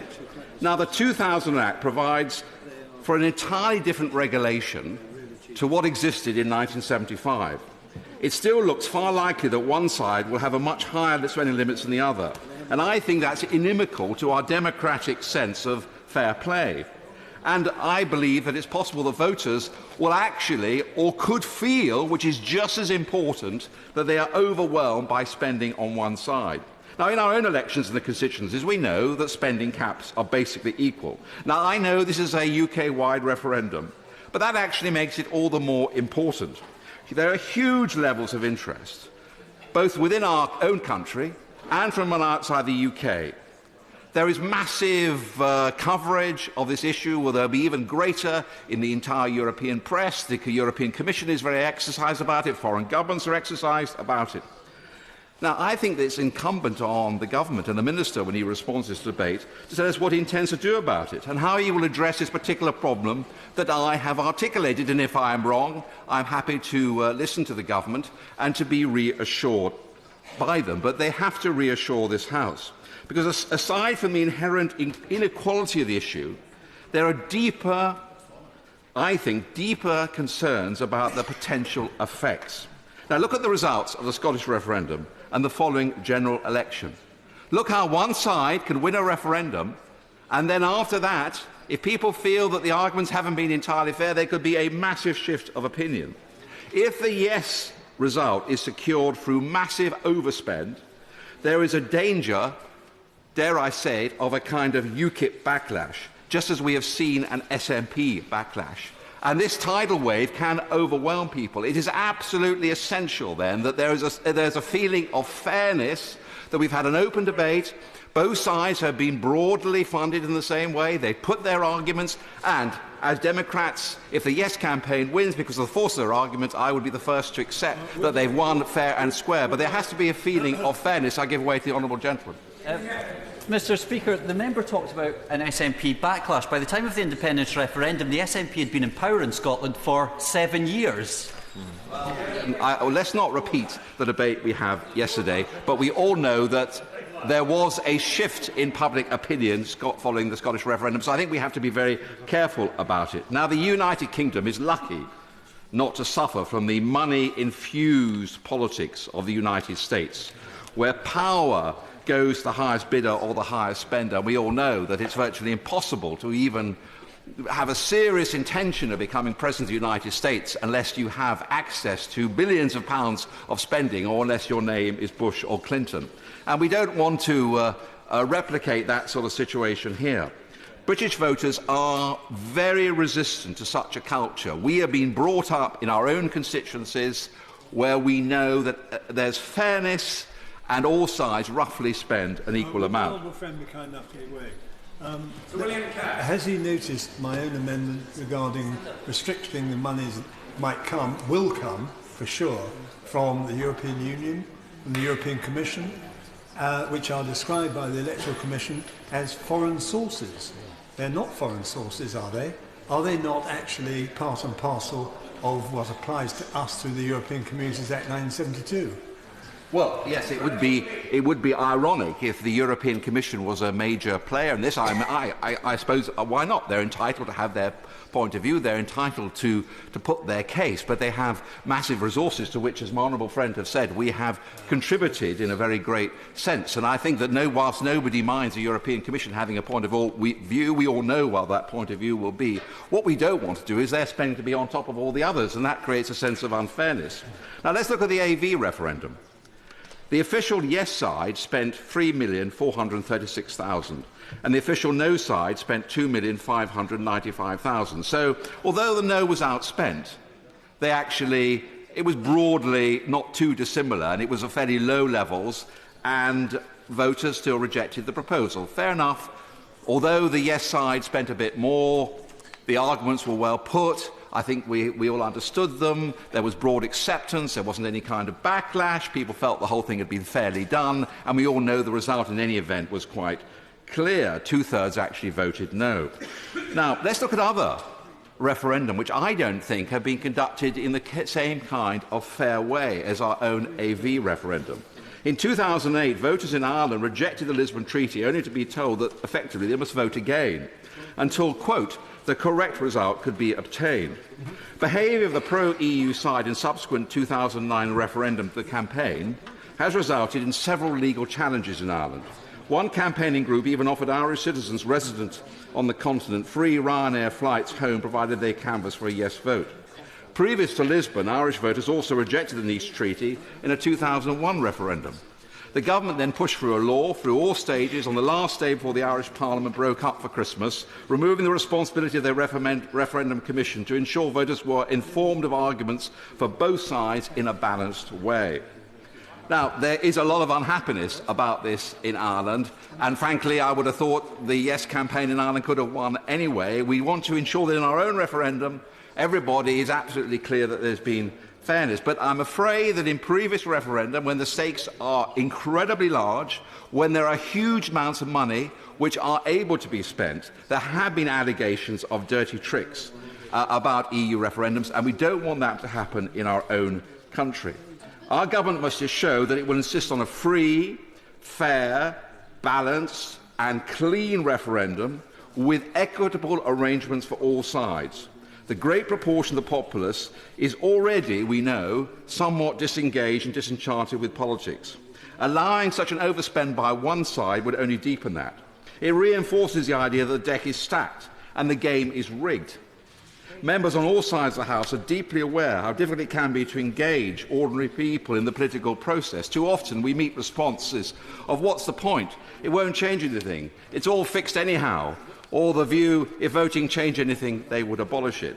Now, we reject that as politicians and people who value debate in this House, and we want this referendum to be fair. But that mindset of many people out there has to be acknowledged and needs challenging.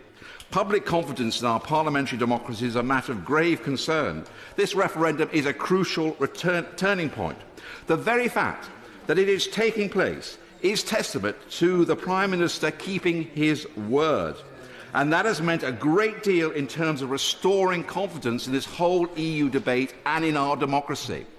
As I've said several times, everybody knows, nobody under the age of 55 has yet had a chance as to whether they can vote in this referendum, yes or no. This is a great opportunity to have a really good debate, both sides to have broadly equal funding to put their arguments. So, in conclusion, I say to my honourable friend, the Minister, that more needs to be done, and the government needs to ensure that this problem is addressed. I beg to move.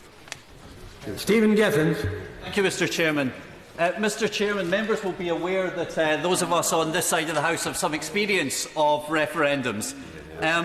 What we'd like to say to the whole House is you will find constructive members on this side when it comes, and as the member for Gainsborough rightly pointed out, a fair referendum, and we want to see, if the referendum is to go ahead, a fair referendum. Let me point this out though. I'll say this, that we were not in favour of this referendum in the first place. We didn't have it in our manifesto, and since we, and the members will be aware of this, won the election in Scotland, we think that we have a mandate to bring forward that manifesto to this House. We also think that there's not been any great change of significance. I struggle to see where the Prime Minister will gain any friends in order to make the concessions that he wants to see. He seems to be going about it and losing friends and influence across Europe at the moment. However, if this referendum is to go ahead, and it's looking increasingly likely that that may well be the case, we would like to see it meet the gold standard that was set by the Scottish independence referendum.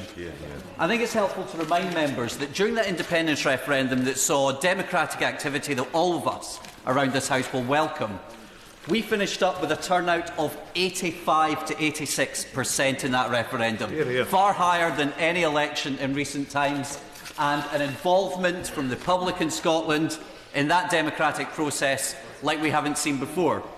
That was one of the reasons why we wanted to see a vote of 16 and 17-year-olds. 75% of 16 and 17-year-olds took the opportunity to take part and vote in that independence referendum. And if you look at the diversity of the groups, many of whom my honourable friends were involved in, we saw a huge upsurge in democratic involvement.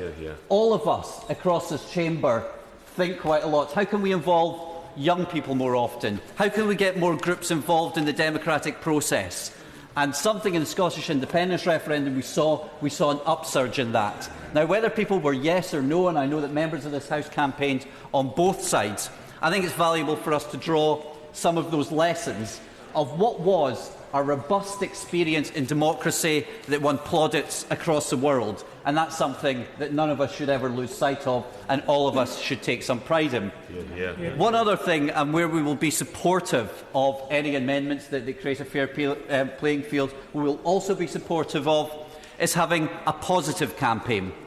What turns people off, and what we saw in the independence referendum campaign that switched people off, was when you have negative campaigning and scaremongering. Some of the members on different benches will be well aware of that. We want to talk about, and I wonder if some of the members will agree with me, talking about the benefits of Europe. And as the Prime Minister talks about some of the powers that may need to be returned, and we all talk about areas that are in need for reform, why don't we have a positive debate about where there can be more Europe and where we can have more engagement with the European Union? And I'm talking about areas like security issues, with the challenges that we face in the Mediterranean and the challenges that we face in a resurgent Russia and in the problems in Ukraine at the moment. We also want to see a greater social Europe. And after all, it was people going over to Europe to try and campaign for a living wage. That's another area we could look at. And also climate change. None of us can tackle, no state can tackle climate change on its own. So why don't we look for more powers for Europe so we can tackle climate change? So as part of this debate, yes, we'll talk about reform, and yes, we'll engage in reform, but the reform should be a two-way process. It should be about more powers for Europe as well as less powers for Europe as well. So, Mr. Chairman, we want to play a constructive role in this.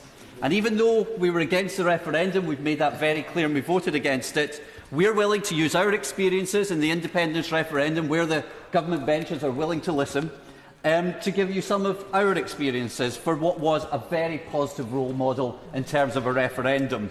The member for Rushcliffe earlier on mentioned that the referendum must be fair, and he talked about procedural issues. This is one area where we'll disagree, were footnotes. But I have to say, on this side of the House, we have some experience of purdah periods during referendum. And, Mr. Chairman, we would very much like to see purdah being followed, and we want to see it to be respected. We don't want to see any examples of vows being thrown up in days before that referendum process. Mr. Chairman, just to complete, Scotland has showed that a referendum provides a democratic opportunity. We don't think that this referendum, as it stands, meets the gold standard that was set by the Scottish independence referendum. However, we're willing to work with members across this House to make sure it does, and I hope that you'll accept some of our amendments. Mr. Jenkin. Thank you, Sir Roger. I rise briefly in connection with some amendments standing in my name, such as 32, 29, 22, 30 and 26, relating to the provisions in the bill, which struck me as very strange to begin with, which seemed to envisage that royal charter bodies and certain types of charity should become permitted participants as campaigners in the referendums, and indeed permitted donors to referendum campaigns. The matter of charities and the functioning of the Charity Commission is the responsibility of the Public Administration and Constitutional Affairs Select Committee, and it's something that we've taken a great deal of care and interest over. I've made inquiries of the Charity Commission, and I'm extremely grateful that they have furnished me with a very comprehensive note explaining that this is something of a slightly bizarre tidying up exercise. It brings the legislation in this bill into line with what was agreed by the lobbying bill, if the House will recall that, that bill that is now an act from the last Parliament. The Charity Commission is very clear, and I quote, "The 2000 Act does not give charities, it covers a general power to campaign or make donations to this campaign, to campaigns." And I would be grateful if my honourable friend replying to this debate on this matter would make it absolutely clear that there's absolutely no suggestion that charities are being empowered to be donors or participants under this legislation. They are, of course, governed by charity law and the regulations set down by the Charity Commission. Those are still in force. This bill does not alter charity law. When we were conducting the North East Says No campaign, some charities, and I shall not embarrass them now by naming them, did put their logos or allow their logos to be used on the Yes campaign website. We quickly made it clear to the Charity Commission our concern about this, and they were quickly instructed to take down their logos, as this was a misuse of charitable funds and a misuse of their logos. Charities are not intended to be involved in political campaigning. Of course, there are many charities which are involved in campaigns which have political implications. I mean, anti-slavery campaigns, child trafficking campaigns are legitimate campaigns, but they're not allowed to get involved in party political campaigns, and charities can be punished for making donations to political parties. And it's very important that they understand that this also applies to the matters of donations or participating in a referendum under the Political Parties Elections and Referendums Act, and that is all these provisions are intended to do.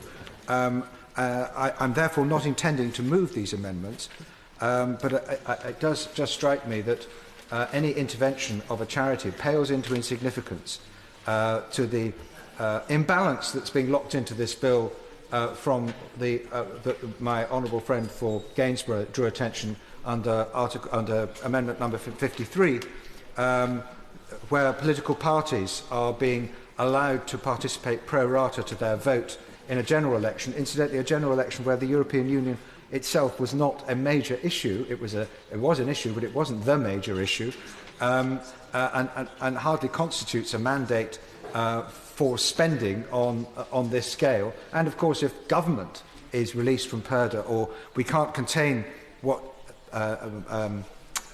European institutions are able to do in this referendum, this issue of charities is very small beer, but it's very important for charities to realise they mustn't get themselves into difficulties by misinterpreting the provisions of this bill, and I'd be very grateful if my honourable friend from the front bench would reiterate that that is the case.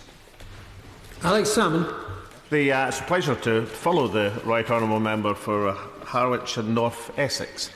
I recall that once upon a time he stood for a group of radical young Conservatives north of the border. I think they called themselves the White Rose Group. I dare say we were wearing white roses in the Queen's speech in his honour, but we would welcome him back to try his luck again north of the border sometimes. But he speaks very wisely about ensuring fairness in a referendum campaign. But I do agree with him. I think the role of charities and restrictions on charitable groups as contained in these amendments does pale into insignificance with some of the other imbalances which we are trying to correct, or dangers of imbalances within this legislation. He spoke, and he was right earlier on, about the activities of Sir Nicholas McPherson, which his committee quite rightly brought to book, and the dangers of lack of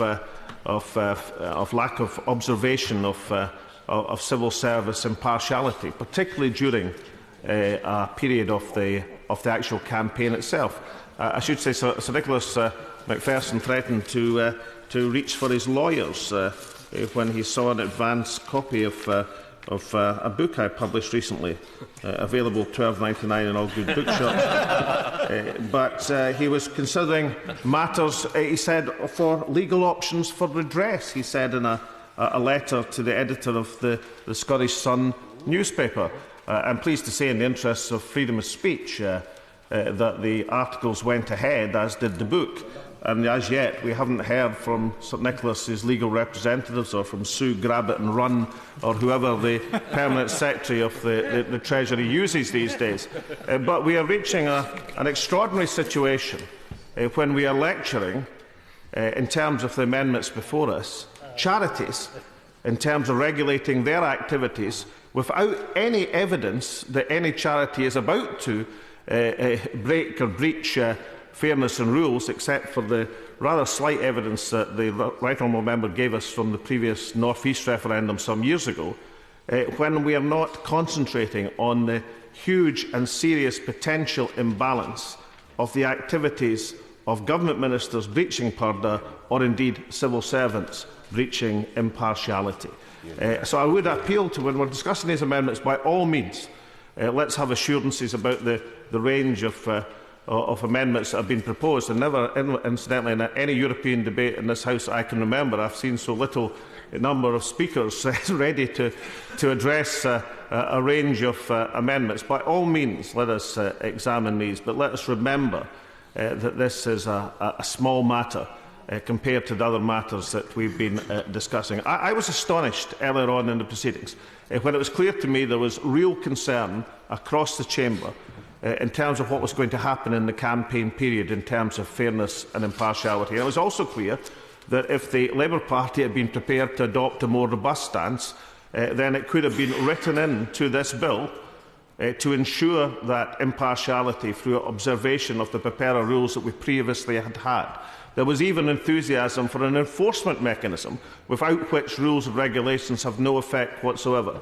And I think it will look back in terms of lost opportunities to recover a little bit of political momentum that the Labour front bench today, with quite an extraordinary lack of answer to the question of when the opportunity beckoned to defeat the government in a major matter to ensure fairness and impartiality in the observance of legislation that a previous Labour government actually passed, seem to suggest to the House. Yes, I'll give way to the... Extremely grateful to the right honourable gentleman for giving way, and I find myself in a surprising degree of agreement with what he's saying. But there is a chance that the sinner repenteth, because we will have a report stage where similar amendments may come forth.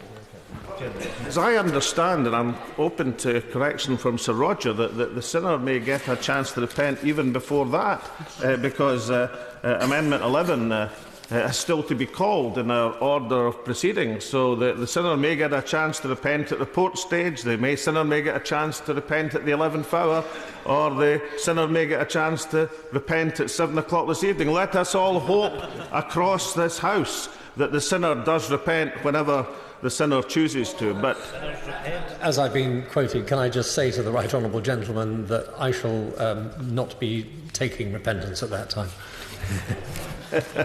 I like to make it absolutely clear for the record that the only sinners that both the right honourable gentleman and myself are referring to were those who were previously located in the Labour front bench and no other person in the House. But there is a serious point that if we are to express concern, whatever side of this referendum campaign we want to adopt, if we are all agreed that it's important that everybody sees a referendum as fair and square, that the rules are drawn up in such a way that gives a proper contest, a square goal, as one of some of my Glaswegian colleagues might describe it, that it is a genuine fair contest, then it does require, when opportunities present themselves, as they rarely do, to make sure and enforce that a government is subjected to that, that these opportunities are taken. And I do appeal to the Labour front bench. Perhaps they will communicate with their colleagues and see that that opportunity still beckons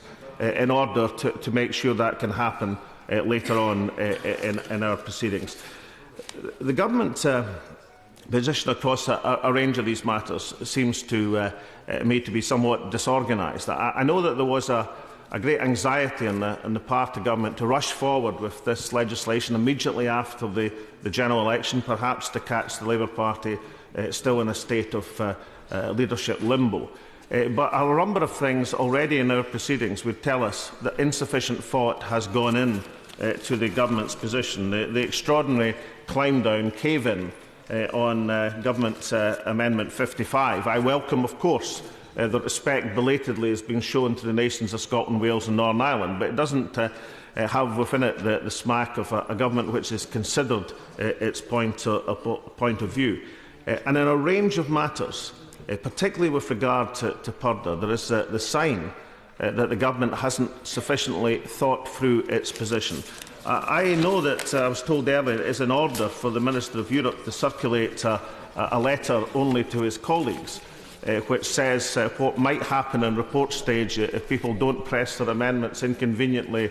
And I see that the experienced right honourable member who spoke from a sedentary position earlier on, we all welcome him in his place, is smiling. Yes, he has been on the receiving end of many such letters over the years, more than the rest of us put together. But I do think it's somewhat remiss that the government distributes information only in the Conservative benches. I was struck by the right honourable member for Rushcliffe, who hadn't received the communication, but within instance of being passed to him on the benches, decided he was in favour of it, which I thought was a remarkable rush to judgment by that right honourable member. So I would say, both in terms of the climb down we've seen on the date of the referendum, both on the inadequate thought that's been given to this hasty revocation of the Purdah considerations. Yes, I will. I'm most grateful to him for giving way. Shouldn't the government, in fact, be commended for listening and being flexible rather than condemned? I'm always, of course, and when in government, I always listened and was always flexible. But and one interpretation of events might be that when the government realised yesterday about 7 o'clock, when the Democratic Unionist Party decided to sign the SNP amendment, that they were about to go down to defeat not of ones and twos but of tens and twenties on that amendment because they couldn't carry a majority of the House. Then the government prepared what can only be called a drafting 9:35 spatchcock last-minute amendment and tabled it as a starred amendment with the committee clerks upstairs. Now, that could be called flexibility in listening, or alternatively, it could be called blind panic on the realisation of going down to defeat. But whether it be blind panic, as most of us think it was, or whether it be the listening government that the honourable gentleman aspires to, either way, it's a welcome concession. I give way to the right honourable member. Well, to the right honourable gentleman giving way, and I should just correct him, the correct title of the group that he referred to earlier, to which I belonged, along with others such as the Speaker himself, Mr Speaker himself, and indeed one of the Deputy Speakers, the Honourable Lady for Epping Forest, that it was called the White Guard. But I just want to pick up his point about the letter, because the letter actually says that the government wishes to use civil servants to explain the position arising from the renegotiation during the purdah period. Now, if the referendum is not going to be about the government's deal with the EU, what is it going to be about?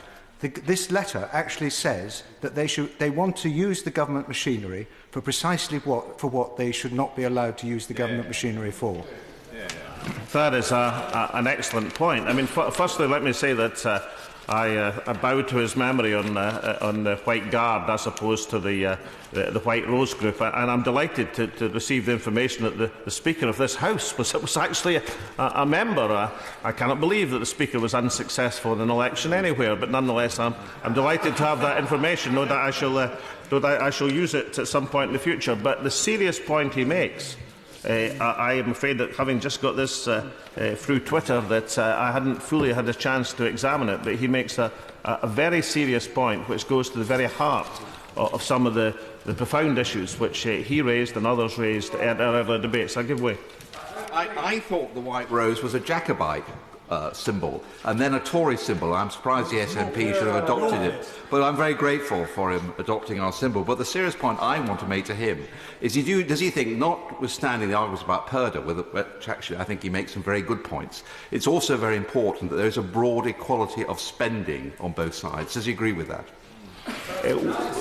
The honourable member should be aware that there is a Jacobite White Rose. I've always had him down for a Jacobin rather than a Jacobite, but nonetheless there is also the McDermott Rose. That is the rose of all the world is not for me. For my part, I wish only the little white rose of Scotland that smells sharp and sweet and breaks the heart. So I think it was the McDermott Rose that this side of the chamber had adorning them in the Queen's speech. But his point about the spending limits is one that's very well made. Fairness in terms of expenditure and expending capacity is one important part, both of elections and indeed of referendums. It is interesting that we actually have, some people may say that it's not always as enforced as rigorously it could be, but nonetheless there is an enforcement mechanism for the spending rules in either an election or a referendum, and severe penalties if these spending limits are breached.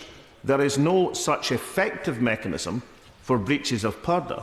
There is no such effective mechanism for when ministers go outside the purdah rules, or, for example, when civil servants go clearly outside the purdah rules, and I commend to him the new clauses which will be voted on later, which seek to introduce exactly such an enforcement mechanism to make sure that the fairness is not just in our debates, but is actually carried through in the referendum.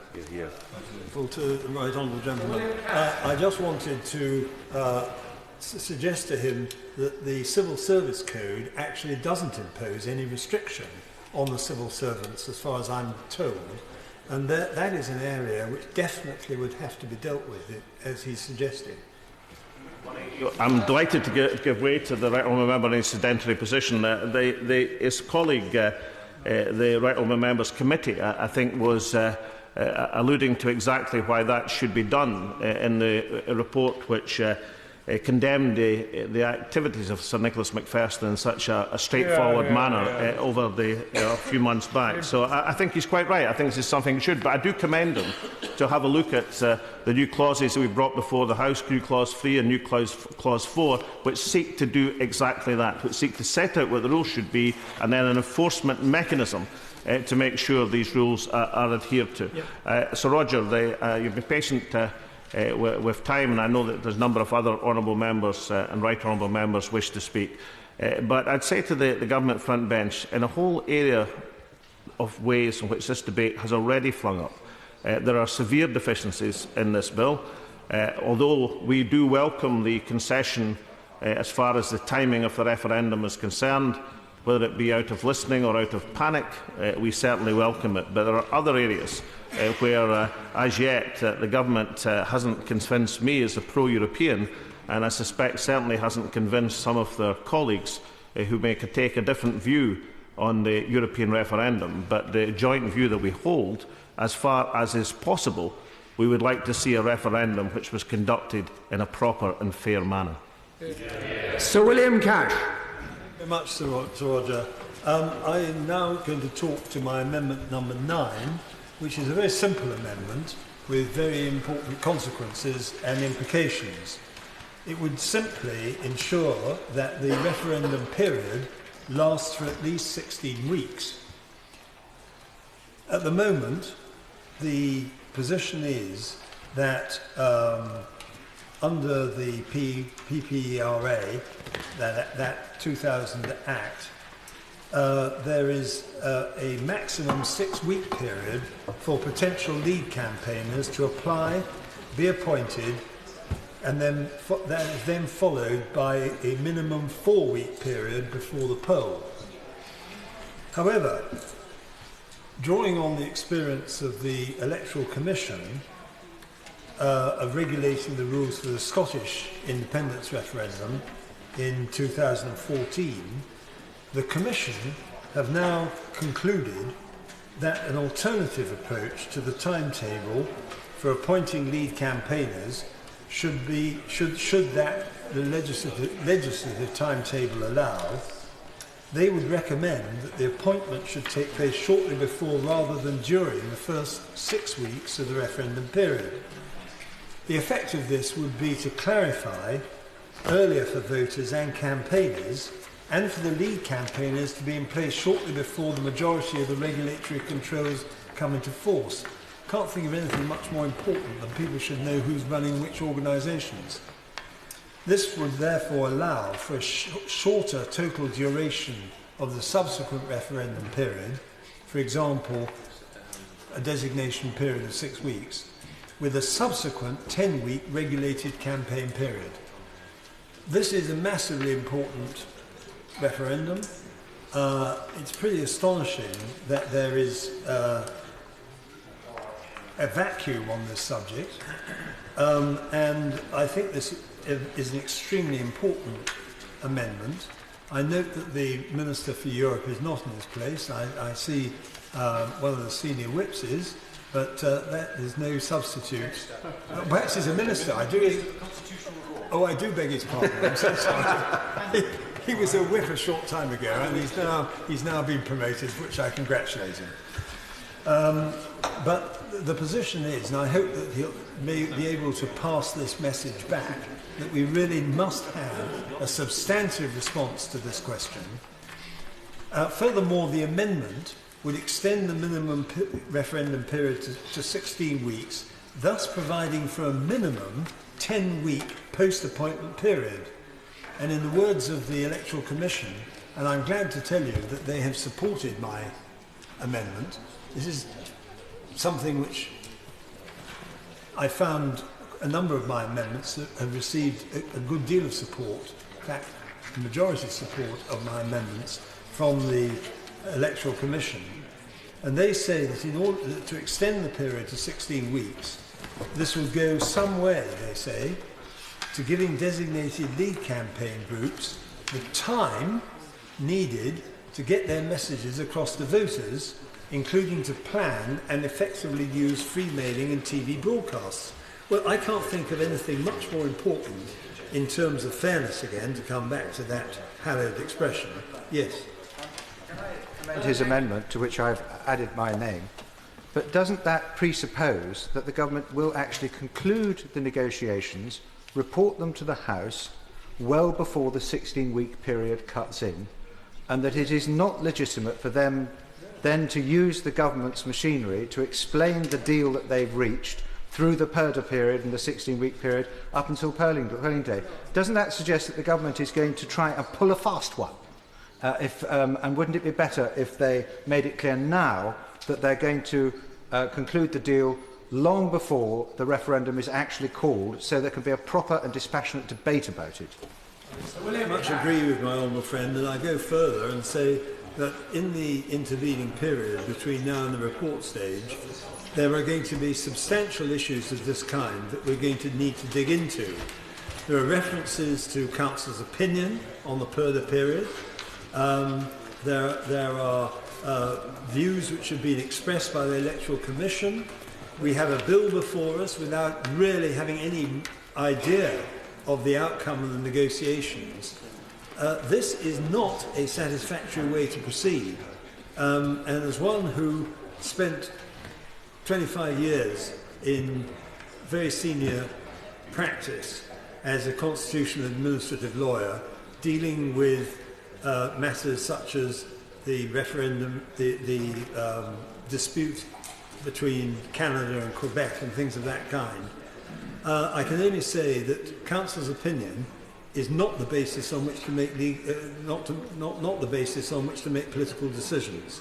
I mean, we as lawyers may be very good at coming up with legal answers, but when I get my hands on that Council's opinion, as eventually we did over the Iraq opinion, all I can say is that there is going to be quite a lot of question marks. As my honourable friend for Harwich and North Essex said in an intervention earlier, if they can take their opinion, we'll take ours.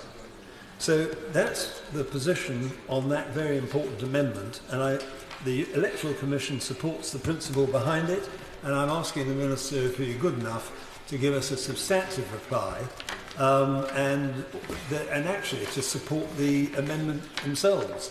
But I might hold my breath. The other amendment, which I have in my own name, and I'm grateful again for the support of honourable members who have signed it, which is Amendment 10, would ensure that no funds or support provided directly or indirectly by European Union bodies have a bearing on the outcome of the referendum. Now, I have to ask the House, is there any conceivable basis on which they would think a proper and fair referendum could be conducted if the entire resources of the European Commission and the European Union can be deployed in order to support a yes vote in the United Kingdom? And by the way, Mr. Deputy Speaker, Mr. Chairman, by the way, there is absolutely no chance whatsoever that they won't use all that money, because they may have problems with Greece and they don't want a Grexit, but that pales into insignificance compared to a Brexit. And all I can say is that this is a very important proposal. I'm bound to say that the Commission, that's the Electoral Commission, takes the view that they already have controls on direct and indirect sources of campaign funding. But I just, before I get on to that issue, want to refer to the situation as it applied in Ireland, because I have myself spoken and debated and been at mass meetings in referendums in France, in Ireland, in Denmark, all over Europe when they've taken place, and they've been good enough to invite me.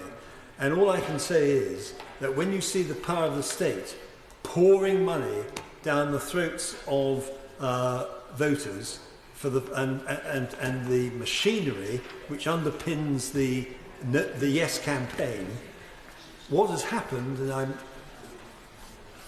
come across some figures to suggest that in the second Irish referendum, the amount of money that was deployed by the Yes campaign after the machinery was geared up was apparently something of the order of 15 times available to the No campaign. That is the scale of the kind of problem. I certainly give way. I'm very grateful, Honourable Gentleman, for giving way. I'm wondering if part of his concern is due to the behaviour we saw from José Manuel Barroso, ex of the European Commission, during the Scottish referendum, and whether he's worried that model in amplification is what he's envisaging in the European referendum. It certainly is. And I've heard over and over again during this debate references to we all necessarily want to have fairness. We all want transparency. We all want to be sure that the British people are treated fairly.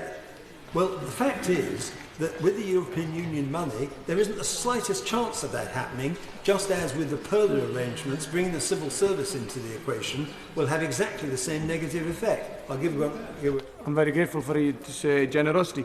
And following by extension, the logical conclusion of just what he said is that the Scottish people, therefore, were not treated fairly last September. He's drawing me down a kind of route that he wants me to commit to, but I've been in this place 31 years, so I'm not going to buy that one. I'm very glad that we got the vote that we did, but it doesn't prevent me from being critical of the manner in which the procedures were followed. And can I say something else, which is that we mentioned Mr. Barroso.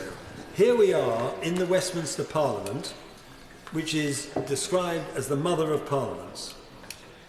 All over the world, we just had Magna Carta. The fact is that the traditions of those are absolutely illuminated across the world. We have fought and in 2 world wars from unprovoked aggression, and through our parliament, through Churchill in this parliament, we managed to save Europe. It's not just save the United Kingdom. They managed to drop a bomb on this place on my first birthday, actually. And as it happens, on the day I was born, Hitler invaded Holland and France, and Churchill became Prime Minister, but that's another story. The fact is that we have played a massive part in relation to democracy. And what really worries me about the European Union using its financial resources to manipulate the system is very, very dangerous and a very serious matter. A main principle, according to the Electoral Commission, is that under their regulatory regime, they have to ensure, and this is important in my judgment, that foreign sources of funding do not have an undue influence on our democratic process. As honourable members know, I have a slight eye, an eagle eye for the danger points. And the Act in question, 2000 Act, already provides, so they say, that referendum campaigners are only able to accept donations over £500 from certain permissible sources. In general, they say, the permissibility rules provide that funding can only be accepted by referendum campaigners from certain UK-based sources, and that there are rules and offences relating to using permissible donors as agents to circumvent this. So they've put in place regulatory arrangements. They go on to say, and I think this is extremely important, we have to stop by one means or another, and I believe still that my amendment would achieve that because it uses the words directly and indirectly from any source within the European Union. They say, that is the Electoral Commission, that it is important that the legislation is clear about these organisations that can and cannot participate in the referendum. The Commission's view is that the European Commission does not fall within the list of bodies that can register as a campaigner, nor can they donate to other referendum campaigners, and therefore they conclude that they don't think that this amendment is necessary. But on the experience and on the analysis that I've already given, the tentacles of the European Union, driven by Mr. Barroso and all his successors, etc., Juncker, all the others, certainly Mr. Barroso said, the European Parliament, and only the European Parliament, is the Parliament from the European Union. Never forget that. They don't believe in this Parliament. There's a lot of talk now about national parliaments, but actually that's what was on the record. And what I'm saying is this, that the Commission's view is that the European Commission doesn't fall within the list of bodies that can register as a campaigner. But what I am saying is that we should be looking into this very carefully.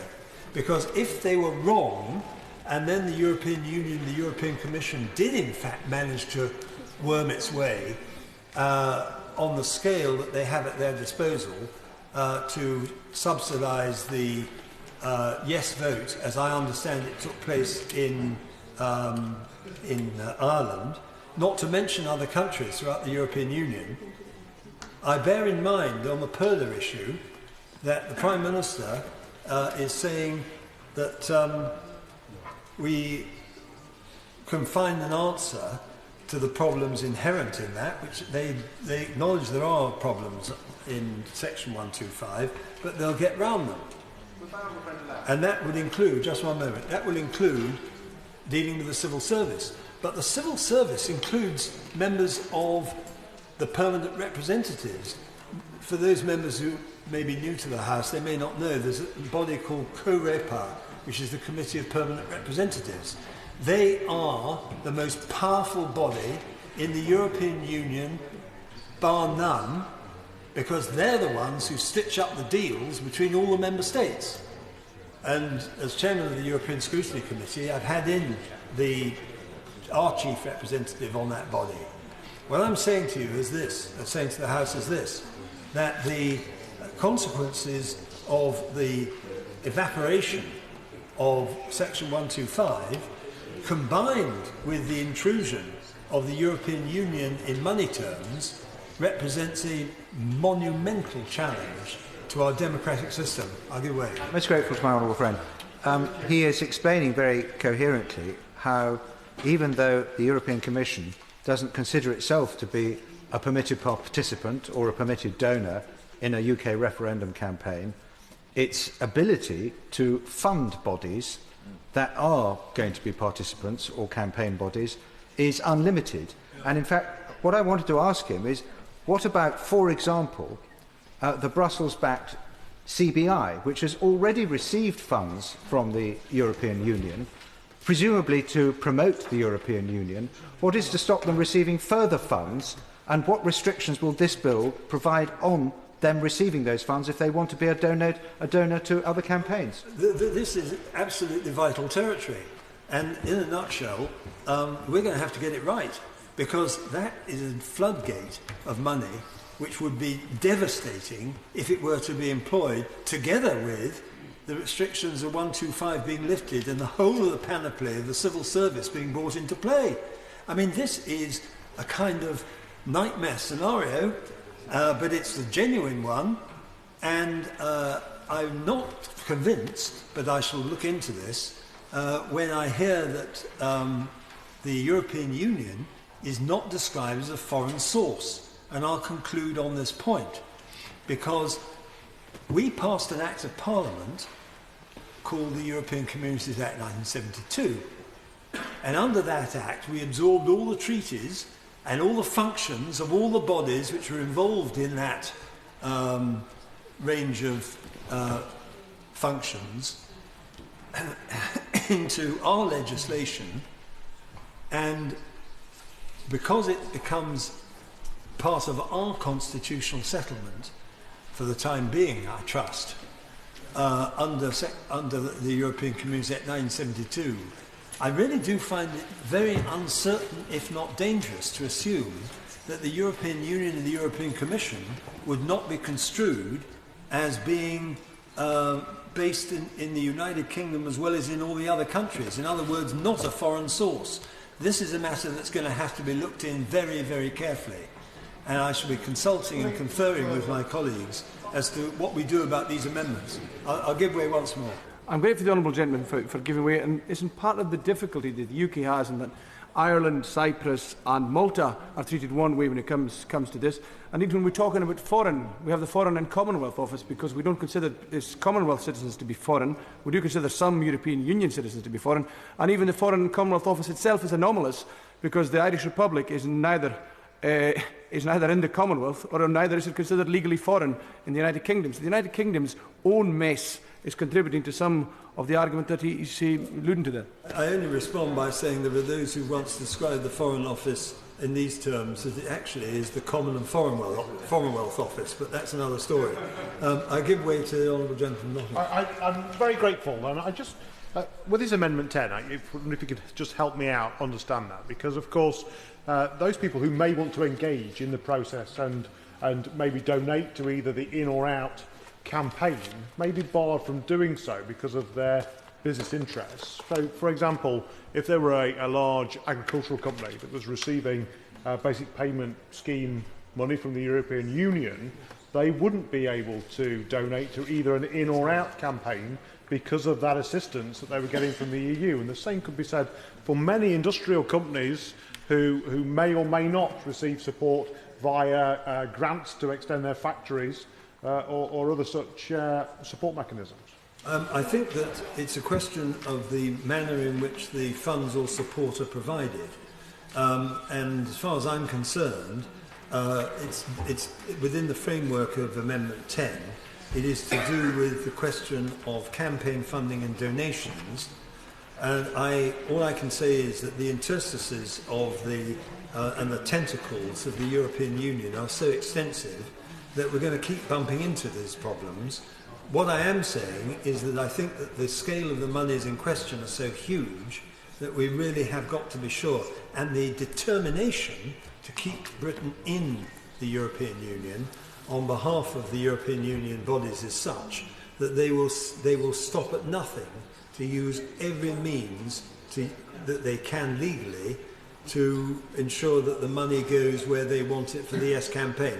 But that is what I would like to conclude on, I will be conferring with my colleagues about what we do about these two amendments. Thank you very much. Peter Grant. Thank you, Mr. Chair. It's a great pleasure to follow the honourable member for Stone, and can I associate myself entirely with the comments we held earlier on in welcoming to this debate. I'll often disagree with what the honourable member has to say, but I'm delighted to see someone who goes to such efforts to express in this chamber views that are very, very clearly and very sincerely held. I always think that a sincere political opponent is the kind of opponent you like to have a debate with. I want to concentrate on the two amendments 53 and 32. First of all, in relation to Amendment 53, I've got some sympathy with the intention behind it, but from our experience of the referendum in Scotland last year, can I suggest that the last thing that anybody should want to do is to artificially restrict or control the number of individuals and organisations who can play their own small but important part in what should be a celebration of grassroots democracy if we get it right. It could be something very different if we get it wrong. The Scottish independence referendum was the biggest celebration of grassroots democracy that I've ever seen or ever expect to see. And part of the reason for that was because neither the political parties nor anyone else tried to artificially control who was allowed to take part and who wasn't allowed to take part. I'm quite sure that there was a number of occasions when the SNP's lawyers were quite pleased that they weren't in control of some of the things that was happening. That's what made it so much fun. That's what gave us a record-breaking turnout, and that was why public engagement in politics in Scotland is still at a much higher level than it was just a few years ago. I would caution the honourable member for Gainsborough, be careful about artificially restricting this to the great and the good and those and such as those. There's a lot of the wee people out there who've got something very important to say. There's a lot of smaller organisations who will have an important part to play in this debate on both sides of the division, and we should be encouraging them to have their say rather than artificially restricting them.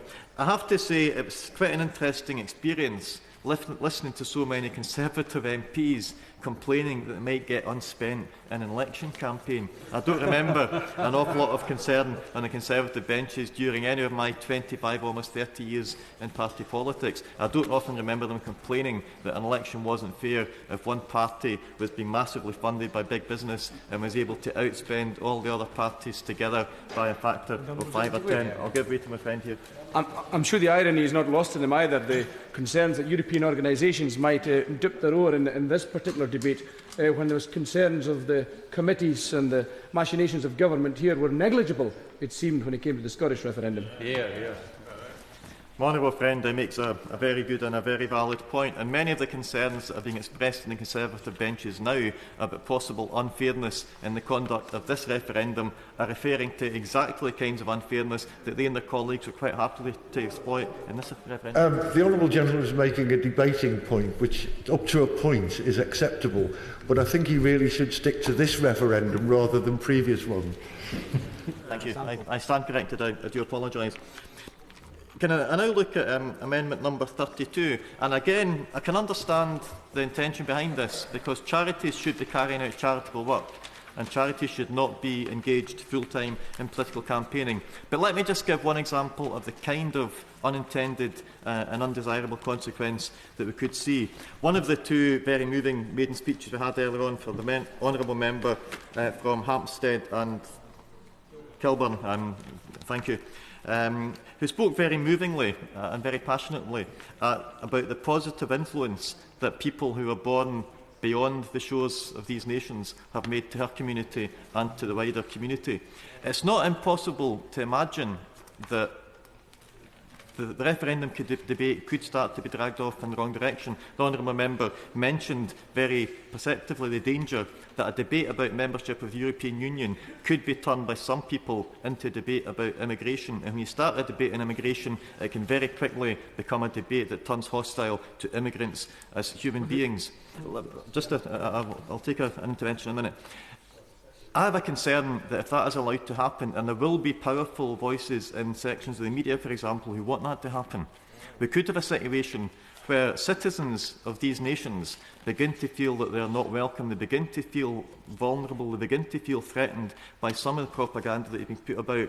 The organisations who work with these citizens, whose job it is to make them feel welcome, to help them to play a full part in our society, may find themselves unable or prohibited from speaking out, not to say vote yes, vote no, vote whatever way, but to say, can we please calm down the tone of this debate because it is damaging some of our communities. So I would say to the honourable member who's tabled Amendment 32, I can understand the intention behind the amendment, but again, let's be very, very careful about what potential consequences it could have. Because I just have a fear, having seen the tone of some of the debate in the past that was allegedly about Europe, and having quite a significant population of East European citizens in some parts of my constituency, I've seen the effect it has had on them when a debate about Europe became a debate about the government policy of immigration and very quickly became a debate about the rights of some of these people to be here. I could understand why they start to feel very uncomfortable about it indeed. As has been mentioned before, we weren't particularly in favour of this referendum happening. We didn't see it as necessary. If it is going to happen, then it has got to be a fair referendum. It has got to be fair, and it has got to be seen to be fair. It won't be enough, certainly for some nations represented here, for the government to say it's fair, and you know it's fair because we're telling you it's fair. There are one or two tiny corners of these islands where trust in Her Majesty's government is not exactly at 100%. The way the government conducts itself during this referendum, particularly the way that they do or don't apply a voluntary or compulsory purdah on themselves, could go a long way to changing levels of trust that are held for them. It could increase it or it could damage it even more than it's being damaged just now. I'm very grateful. I just wondered if you would extend that charitable groups to other charities that might include sort of animal welfare charities that may have a very strong view of how their relationship, our relationship with the European Union, may also reflect on their ability to conduct their activities in terms of animal welfare or imports of ivory and such topics like that. Yeah, I'm like a lot of members on this side of the House. I wasn't comfortable with the very severe restrictions that have been put on charitable organisations to what they can and can't do, because there's a phrase that I've often used at hustings, that when I say we should give money to the poor, I'm called a saint, and when I say why were the poor in the first place, they call me a communist. There is a dividing line between any kind of socially beneficial charitable work and getting political. When you start to ask, when we ask why do we have food banks, for example, that becomes political very, very quickly. So the honourable member makes a very valid point. What I'm saying here is specifically in relation to organisations who work on behalf of citizens, some of whom will have a vote in this referendum, some of whom it looks as if shamefully may not have. We have to be very, very careful not to unintentionally prevent them from doing the job for what they were constituted. I did promise to give way, so well. I'm grateful, Honourable Gentleman, for giving way, speaking of a fine speech. And would he agree that the difference in the tone between the Scottish referendum and this referendum is in Scotland we talked about the people in Scotland. In this referendum, the talk is of the British people, and it's a shame. It should be talked about in the terms of the people in Britain, or more correctly, actually, the people in the UK. And that's what the referendum should be about, and we shouldn't be excluding people who live here because of where they were from originally. Yes, I've always been of the view that nationality should be defined by where you want to go rather than where you came from. It's not a definition that is widely accepted. I'll take one more intervention, then we really have to move on because there will be other people. I'm very grateful to the honourable gentleman for raising the concerns of Eastern European diaspora in this country. I have engaged with many of them as being of Polish origin myself. And it is true that many of these communities are concerned about this referendum and the ramifications it will have on them. So I very much hope he will join me in expressing to the Eastern European diaspora that this is not about them, this is about our position in Europe. I'd be delighted to do that, Mr Chair, and I'm pleased to confirm, as will all of my friends on this side of the House, that speaking to citizens from Eastern Europe and from other countries beyond the shores of the United Kingdom during the Scottish independence referendum, they not only welcomed the fact they were allowed to take part, it made them feel more Scots or more British, if you like, being allowed to take part in that referendum. However they eventually voted, the fact that they were allowed to partake in such a massive event for our nation meant they identified even more strongly with our nation afterwards than they did before. But just to finish up, Chair, the point that I'm making is that this referendum is going to happen. Now that it looks very much as if it's going to happen, we've got to make sure that we get it right. It has got to be fair, and it has got to be seen to be fair. That means that the funding of the different sides has got to be fair, not necessarily equal. It's got to be fair, it's got to be open, it's got to be transparent. We have to know who it is that's paying the money, and therefore who it is that's pulling the strings of the different campaigns. And it has got to be conducted in such a way that everyone who resides on these islands, even those who look as if they're going to be denied a vote, feels that they're still entitled to stay here and feels that they can accept the result, because the only thing that would be worse than having no referendum at all would be a referendum that was seen to be rigged or unfair. Sir Gerald Howard. Mr Howard, it's a great pleasure to serve under your chairmanship and to take part in this debate. Following the honourable member for Glenrothes, may I say two things. First, that it's great to see the Scottish National Party participating in this Union Parliament so vigorously. That is very welcome. And to say to the honourable member for Glenrothes that it is need to understand this is a referendum about the future of the United Kingdom in the European Union. And it is a matter exclusively for the people of the United Kingdom. No, I won't give way. It is a matter for the people of the United Kingdom to decide. And those who are taking advantage of our liberal society here, of course, are most welcome. But we do need to remember that it is for the British people to decide our future in the European community. No, I'm not going to give way because all three have spoken and intervened ad nauseam. I have a reception to go to BAE Systems, the fourth largest defence manufacturer in the world, based in my constituency, and I do not wish to detain the House more than is absolutely necessary. Oh my God! A committee of the full House, it's a reasonable explanation for not giving away, which is honourable member's right, to say that he's got a reception to go to. Hear, hear. Shocking. As the honourable gentleman well knows, that's not a point of order.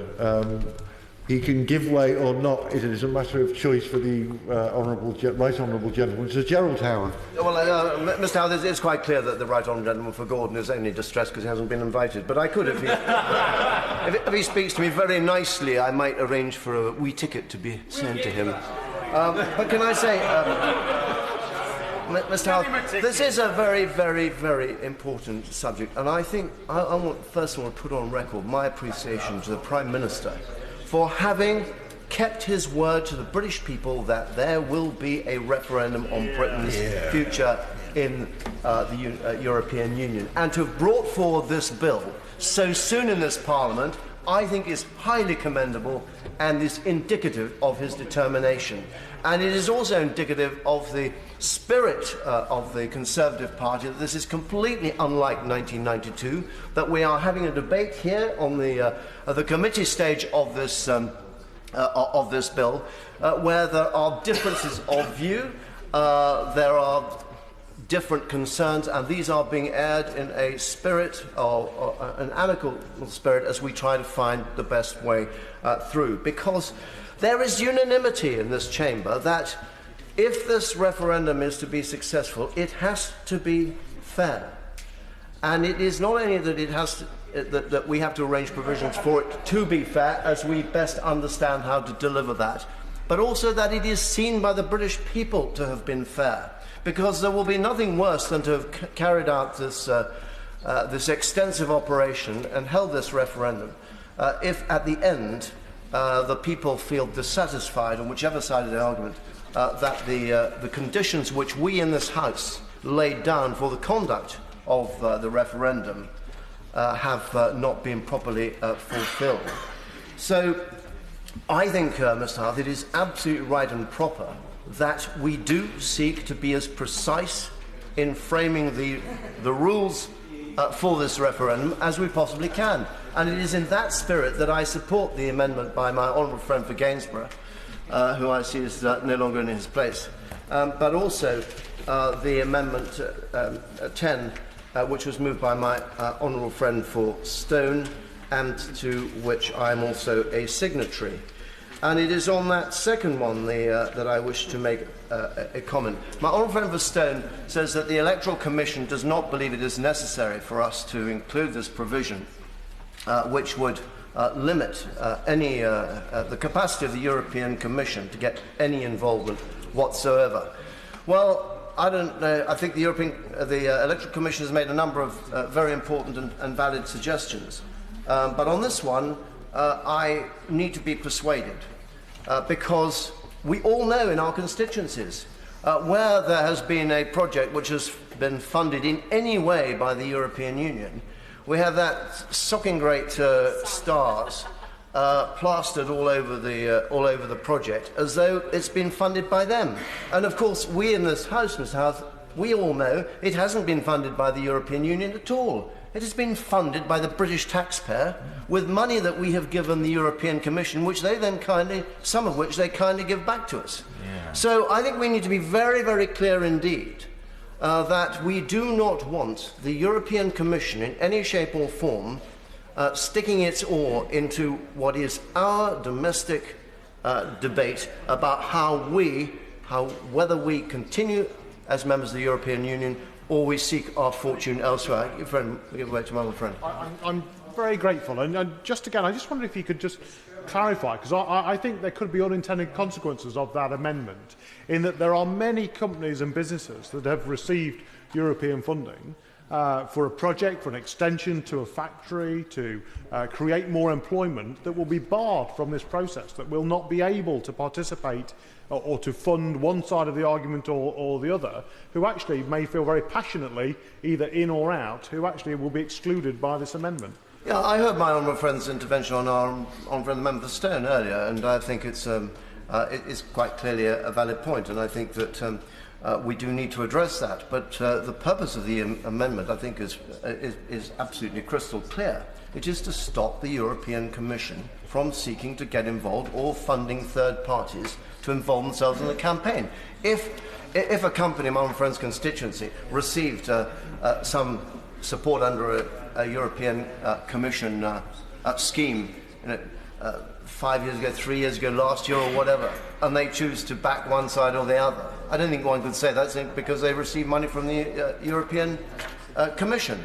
But I do think that if the European Commission were to start funding organisations which are involved in this campaign, that would be unacceptable. We do not want them interfering. I'll give way briefly to my honourable friend. I thank my right honourable friend for giving way. Would it really matter? Because surely both sides are going to get equal funding just about. So where the funding comes doesn't matter in the end if both sides get the same rough amount. Well, I'll say to my honourable gallant friend, if he thinks that the European Commission is going to be impartial in these matters, he's got another thing coming. I'm sure that he is far more worldly wise than to give the impression of the House that he thinks the European Commission might be even-handed. There is absolutely no evidence whatsoever that in anything they have done anything other than used our money to promote the European project. That is what they're on about, that is what they believe is necessary to do, and they show no signs of any reluctance in pursuing that. So, Mr. Howell, that is all I really wanted to say, that I believe that my honourable friend for Gainsborough, who I see is now back in his place, I think he's right in his amendment 53 to suggest there should be equality of resources. I think it was John Major, in fact, Sir John Major, who was responsible for imposing initial limits on party spending at general elections some time ago, and we all look at the situation in the United States and we can see that is such an absurd situation where it cost $1 billion to get President Obama elected. We do not have that absurd system in this country. I think it's right we should have a limitation. I think my own friend's amendment all moves in that right direction, and so I would support that, and having put my name to Amendment 10, of course I give way to the honourable gentleman. I thank the right honourable for giving way.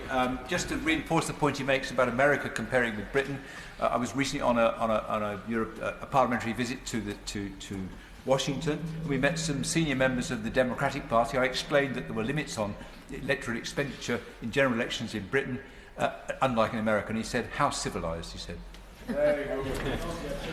Well, that's a very civilised remark from a very civilised member who, together with me, champions the cause of the sixth form colleges, for he and I both have the finest sixth form colleges in the country. Mine's slightly better than his, but there we go. And so, I just go back to my final, Mr. House, to this point, that this debate in committee is important, and if we do not refine the detail in every possible manner compatible with what my right honourable friends on the front bench know has to be done in order to comply with the law and so on, we will have report stage at which it can be sorted out. But I think it must be made crystal clear that we will not have the European Commission interfering in this referendum in the United Kingdom in any shape or form, and I believe that Amendment 10 gives us the vehicle to send the clearest possible message to Brussels. That is something up with which we will not put. Mr. Howard, may I say what a pleasure it is to be serving under your chairmanship in today's debate, and to welcome my honourable friend, the member for Weston-super-Mare, as the Minister responding. The Constitution is always in safe hands when it's in the hands of Somerset, so it's very reassuring that he is there and be responding to us. I want to follow on from what my right honourable friend, the member for Aldershot, was saying about the amendment to which I added my name, brought forward by my honourable friend, the member for Stone, in relation to EU funding, because the appearance of fairness within this referendum is at the heart of what the government must be trying to do, that the government, like Caesar's wife, must be above suspicion, that if there is any feeling that this referendum is being held improperly or undue pressure is brought or that funding is directed to one side rather than the other, then that would be wrong. And I'm saying this from somebody who supports the government's position. But what would be most wrong is if British taxpayers' money funnelled via the European Union ends up being used to campaign for us to remain subject to the European Union. Oh, it is a delight to give way to the honourable member for Nihilling and Anyar. His pronunciation is impeccable in this Parliament as it was in the last Parliament. I congratulate him once more. He mentions the nonsensical or the unacceptability of the taxpayers' money, British taxpayers' money, coming to the European Union and coming back again. He will, of course, be aware that there will be bemusement, maybe even bafflement, maybe even much amusement in Scotland. The very fact that Scottish taxpayers' money can funnel through the UK government to be used back in our referendum to campaign very succinctly and definitely on one side. And I think of Nicholas Macpherson and many others along with that. The honourable gentleman had the opportunity to listen to an excellent debate on that very subject yesterday, led by my right honourable friend, the member for Gainsborough. But I think I would be in trouble if I go through the question of full fiscal autonomy for Scotland in relation to Amendment 10 to the European Communities Referendum Bill. So I want to stick to the subject at hand, because the European Union does have a budget for this. Indeed, we passed a bill in 2013 that allowed for the European Union to engage in political activity and promotion of the cause and objectives of the European Union. And that money does flow to institutions within the United Kingdom, and that money comes with strings attached. It is money that is given on the basis that the institutions receiving that money support the objectives of the European Union. And of course, I'll give way. And the objectives of the European Union is ever greater union. Therefore, it is not in their interest to allow a member of that union to drift away in any way, shape, or form. They're going to hug it as close as possible. My honourable friend is absolutely right. It would be against the conditions of receipt of that money to use the money to campaign for a member state to leave the European Union. And some very influential bodies within this country received this money from the European Union. My honourable friend, the member for Harwich and North Essex, said that the CBI receives money from the European Union, and we know that the CBI is in part funded by Europe. It is therefore under an obligation either to return that money or to support the objectives of the European Union. When the Director General of the BBC came before the European Scrutiny Committee, he was asked about the money the BBC receives from the European Union and the strings that that may have attached. So even the most impartial bodies, the most highly regarded bodies in our establishment receive money from the European Union, and they take on certain obligations in return for that. Now, my honourable friend made a very good point about what happens to farmers in receipt of subsidies that have come from the European Union, or are they then prohibited from giving money to the Conservative Party to campaign in the European Union campaign, the referendum? No, of course they're not. And he may well be right that the amendment needs improving to ensure that you're not capturing people by mistake. It's a pleasure to give way to my honourable friend. I thank the honourable gentleman for giving way. In the honourable gentleman's comments just there, he referred to the farmers and their obligations. Is the honourable gentleman aware that I'm aware of it in the Ulster Farmers Union in Northern Ireland? The National Farmers Union in the UK are suggesting to their members that they should actually stay within the union, and they're asking members to vote accordingly. Does he have concerns about that, as I do? I do indeed. I have no idea whether the NFU receives any money from the European Union, because if it did, it would be under an obligation to support the objectives of the European Union. And that is a very insidious aspect of how the EU operates. It's why it likes to put its stars up everywhere, to show us what wonderful things Mother Europe is doing to help us, and enforcing compliance to its view of the world. And we want to make sure that our referendum is held absolutely fairly without that influence. And in terms of that fairness of the referendum, I want to come on to the Schedule Stand Part debate, because it is Clause 15 of the Schedule 1 that comes to the issue of Clause 125, the exemption from which removes the whole purdah question for the government. Now, I have every confidence that the Prime Minister will lead the No campaign. He will come back and say that what is in the interests of this country, if the renegotiation is not exceptional, is that we leave.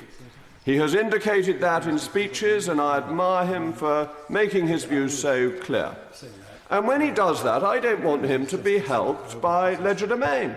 I don't want the No campaign to benefit from the government being able to use all its resources to get me what I am likely to want in those circumstances. And the right honourable gentleman, the member for Gordon, expects the reverse. He thinks, I happen to think naively that the government will come back and wish to campaign for a yes vote, and that he likewise doesn't wish to see it being able to use all those powers at the disposal of the government to push for what it wants. And those powers are very considerable. The ability of the government to influence the media, the ability of the arms of government and indeed of local government to influence public opinion, to use its PR resources, its press officers, its administrative machinery, its logistical machinery to help one side or the other is very, very considerable. And whichever side of the argument one falls on, it must be right to hope that the referendum will be more than just a staging post in the discussion about Europe, that it will help bring our relationship with Europe onto a firm footing that can last for decades rather than for weeks. That we do not want to get into the position of those of us on one side or another feeling that the result is so flawed because of the way it has been carried out that we must have another referendum. And of course I give way to the honourable gentleman. The honourable member makes a very valid point about putting us on a basis for years to come rather than months or weeks. In that regard, does he think there are any areas where the Prime Minister should be pushing for us to cooperate in more areas with Europe rather than less areas? No. I think we cooperate in far too many areas already, and I have a lot of sympathy. I have a lot of sympathy with the Scottish National Party's position in many ways, because I think it's not entirely different from mine. I wish my country, which I view as the United Kingdom, to govern herself. And they want the smaller part of the United Kingdom, Scotland, which they view as their country, to govern herself too. It puzzles me that, having got self-government, they want to hand it over to Brussels, but that's a question for them. Of course, I give way to the honourable gentleman. I'm very grateful, honourable gentleman, for giving way. The first quibble I would have, the first mistake I think he's made, is to think that the British Union is indeed a country. It's not, it's a union. But the second point is that he's failing to realise that we just want to change our relationship with London. The relationship we have with Brussels would be staying the same under the proposals from the Scottish National Party for independence for Scotland, which might come very soon. Well, that's something of a moot point that was discussed at length during the Scottish referendum campaign that I'd better not revert to. But I do want to concentrate on this issue of the power and influence that governments have, the resources governments control. Of course I can. I'm very grateful. I sort of acknowledge his cynicism that clearly he thinks the government will have a view one way or the other. But would he accept that it may be possible that actually the government could express its view in a neutral way and help inform the electorate, so that it's vital that the electorate are informed and make their decision based on that informed opinion. And surely the government could have a role in making sure the great British public are fully informed in both directions. No, I'm afraid I fundamentally disagree with my honourable friend on that point.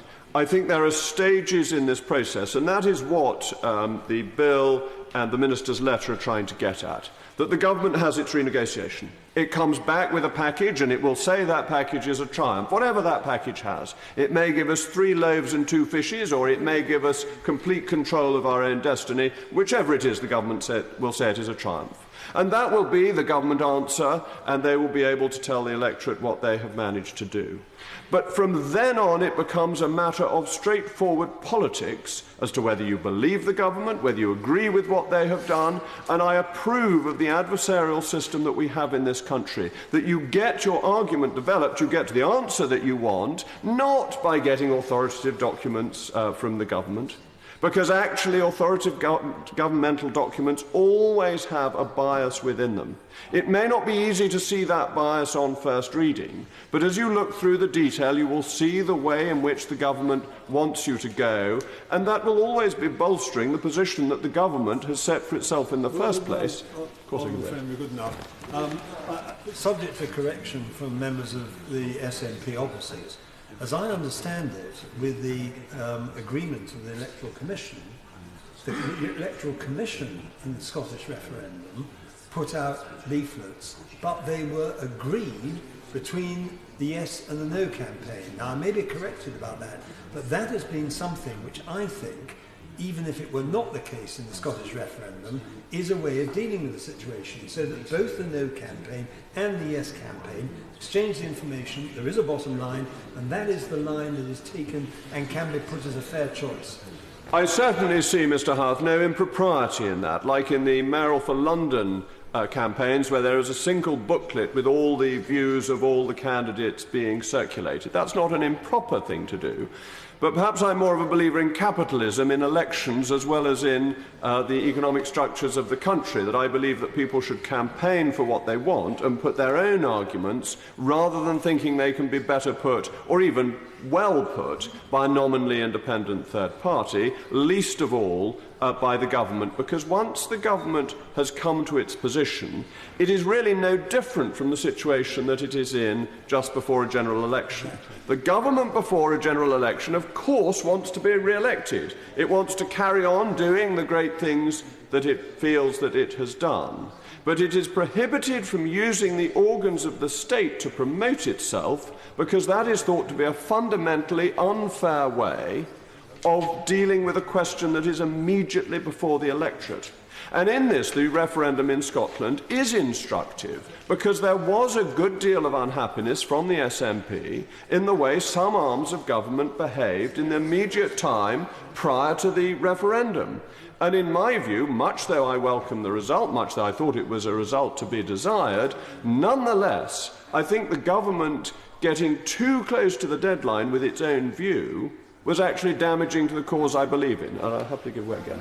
And of course the stakes are very high. If a government has nailed itself to a mast on a particular vote, in or out, and that vote then doesn't go the government's way, you have a government in power for 2 or 3 years with a vote that it doesn't wish to live with because it was contrary to what it nailed itself to the mast. Well, that is a very important point, which it may be worth coming to in other amendments in later parts of the bill. The government has to accept the will of the people ultimately. That's what we all believe in, that's why we are all here, but it has to deal with that fairly. And so there's then the question of where the government proceeds from now, because it seems to me that there is wide consensus that Clause 15 of Schedule 1 is deeply unsatisfactory, that the removal of the issue of purdah is simply a mistake. Now, I accept, because I'm willing to trust the government, that this is an honest mistake. It is not a mistake being made to try and fiddle the referendum result. I partly believe that because I'm a simple fellow who is very trusting of the government. But I also believe it because actually trying to fiddle the result will damage whichever side wishes to do it. The British electorate will not have the wool pulled over their eyes if little bits are squirreled away into the bill to make it easier for one side or the other. Those of us on the other side will then campaign on that basis to say, look, we need to go against this because people are trying to fiddle us in what is happening. And there is a wonderfully contrary spirit amongst the British people who will not be cowed by people trying to trick them. I just wanted to put it to my honourable friend that the explanatory notes on this particular subject at section 125 were so explanatory that it was 1 line and a half simply saying that this is what we're going to do. So for practical purposes, I don't think he would be entirely right in thinking that they got there by mistake, particularly as they've taken council's opinion on it, which we're determined we're going to ferret out. Well, I don't know too much about ferreting, but or too much about council's opinion. But on the explanatory notes, my honourable friend knows only too well that explanatory notes are anything from explanatory. They are a complicated set of notes that, when read carefully in conjunction with a bill, can shed some light. But I don't think anyone looks at explanatory notes and expect them to be like the Book of Revelation, revealing everything that you possibly want to know about a bill. It requires members of Parliament to look diligently at what is underlying. But the government has to look very closely at this clause, and it has given undertakings that it will do so over the next few months. But what it needs to come back with is something that is just as rigorous as what is there already. Of course, I give way. I thank my honourable friend for giving way. should there not be a gap, a clear gap, between the offering that the government brings back to give to the people and the start of the campaign, if you want to call it purdah? Because during the general election, if you call it a model, during the short campaign, both sides, if you're just talking Labour and Conservative, were suddenly producing new policies during the short campaign. And we can't have that. We want a clear offering, and then we want a gap, and then the campaign should start. Would my honourable friend agree with me on that? I entirely agree with my honourable friend, and that point has been made by my honourable friend, the member for Stone. I thought an uncharacteristically weak argument given to the Minister for Europe to read out, because he couldn't have made so poor an argument himself, was when he said that it would have been very difficult for the government, if their negotiations finished, for them not to be able to explain them immediately before the election. Well, it cannot be that we are going to have the referendum 2 weeks after the negotiations have been concluded. That would be preposterous. It has to be a considerable time before, so that what has happened can be understood, can be debated, and can be campaigned upon. And that must mean a period of a minimum of 28 days as currently set out, but realistically you're going to need 3 months at the end of the negotiations before you can move straight to the referendum. Of course I will. Only to say that just because he's developing a very excellent argument, but just to perhaps bring out the fact that the amendment which I put down actually specifies, fully supported by the Electoral Commission, at least a 16-week referendum period, and then it describes how it should be conducted. I'm well aware of my honourable friend's amendment. I think the government needs to be thinking along these lines. I am going to support the government this evening. I'm not going to vote with my friends in the SNP on this occasion, or indeed with my honourable friend the member for Stone, which is more of a break of the habits of a lifetime. But, and there is a very important but, and I think other honourable members on this side share my view, because the government has made a mistake at this stage, it now needs to come back with something that is better than we would have needed had it not made this mistake.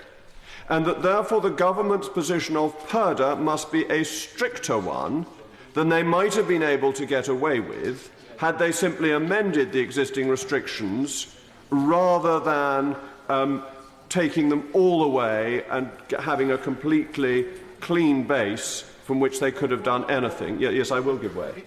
He's been very grateful, very generous with his time. Surely would recognise that in the period before the referendum, our relationship with the EU is still a fluid relationship, and there may be matters that need attention of the government that could be quite crucial to an industry or to a sector of the economy that needs the attention of the government. Now, if he went down this route of this period of purdah, it could be possible that the Prime Minister was not able to do a deal or to make an announcement on something which was fundamentally important to the economy during that period. The point I was making was slightly different from that. I was saying that it's going to need to be tougher than they would have got away with had they come through with a limited change at an earlier stage. That is to say, because the government just said they would scrap the whole of Clause 125, there is now suspicion that there is an ulterior motive for that. And to allay that suspicion, the government has to be very specific about the exemptions that it wants. It may be an exemption to vote in the Council of Ministers. That would not be an unreasonable one. But would I give them an exemption to announce from the hilltops that they'd got lots of money from the European Union to build a new factory in a key swing area of the country? No, I wouldn't. I think that would be about fiddling the result, if they wanted a yes. And of course I give way. There's a lot of nonsense talked about restricting the Prime Minister and what he can say. I don't remember that during the general election campaign that we just had, the Prime Minister was particularly reticent. And there's no reason why, during this election campaign, he can be not reticent. If he's leading the no campaign, or leading probably more likely the yes campaign, of course he can say exactly what he wants. All we're arguing is that they shouldn't use the machinery of government. And we do this perfectly well during general election campaigns, and we know the difference. My right honourable friend is right, and will no doubt recall the 1970 general election when Harold Wilson, as Prime Minister, was not allowed to reveal the trade figures that came out immediately after the general election, even though he knew them and even though they would have been very helpful to him. So there are cases when Prime Ministers are prohibited from making announcements under the basis of purdah, and I think that would be quite right in the context of a European referendum. And this issue was raised by an honourable member earlier, that the reason the government is so worried about this is part of the problem that the EU is involved in so many aspects of our life that what they're restricted from doing will be much broader than it would be for a normal referendum. But that makes it all the more important that this purdah is strictly observed, because what we're arguing about is whether this is to remain our life organised by the EU, or whether we're to do something different. And if in a month or 6 weeks before the election, popular announcements about the EU are made, but unpopular ones are held back, that would be completely improper. Or vice versa. I'm grateful to my honourable friend. He's been very generous. Would he agree with me that the executive in this country, and of course also in Brussels, is perfectly capable of restraining itself for 28 days? Indeed, it happens every year. It's called August. My honourable friend is absolutely spot on. The activities of the European Commission come to a grinding halt for at least the course of August. So perhaps the answer, which would have solved another of the questions, though one I was less exercised about, is the timing of date. That if we were to have it in the first week of September, the EU would have been shut down for August and there would be no great problem with purdah. But I do want to conclude. I want to urge the government to come back with something pretty serious on this, that it cannot be that the government can get away with most of what it wants. It needs to be a thorough purdah. And I don't know whether the government will do this today, but it is open to it as a sign of goodwill and reassurance not to move the motion bringing forward Schedule 1, the Schedule Stand Part motion, and to bring forward a new schedule dealing with this problem at the report stage. And I think that would leave everybody content and there would be no great opposition or need to push amendments if the government were to do that. Order. Before I call the next speaker, I've been quite relaxed about interventions, but I've noticed that they are getting long to the point of being beside the point. So before I call the next speaker, can I just say that I will be taking a slightly less relaxed view about interventions. John Redwood. Thank you, Mr. Chairman. I hope the government, when it brings this back on report, will give further consideration to the issue of campaign spending limits. We all here are freshly back from an energetic general election campaign, and I think one of the finest things about the traditions in the United Kingdom to ensure fair and free elections is pretty strict expenditure control limits in each constituency. And those of us who were the incumbents fighting to retain our seats, I think rightly were under rules which said that we could not use the incumbency in any way to provide us with an obvious advantage. We couldn't use our possible ability to raise rather more money because there were these strict limits in place. And those strict limits, you may recall, Mr. Chairman, applied for a 5-month period. There was the long campaign period of expenditure control, then followed by the more immediate short campaign period, which is the one we're mainly talking about this evening for the referendum. And again, I think it was right to start the campaign limits early because political parties increasingly campaign well in advance of the general election proper. And it looks as if the referendum campaigns are going to kick in well before the referendum proper. There are clearly stirrings already before there's even a referendum bill passed through the House of Commons. And I think it is good that we all have to face a challenge from any one of a number of candidates who have a reasonable chance of raising the maximum that you are allowed to spend in any given constituency. Because although it is quite a large sum for an individual, It is quite a modest sum if you have a reasonable amount of support and you ask for small or medium-sized donations from a range of people.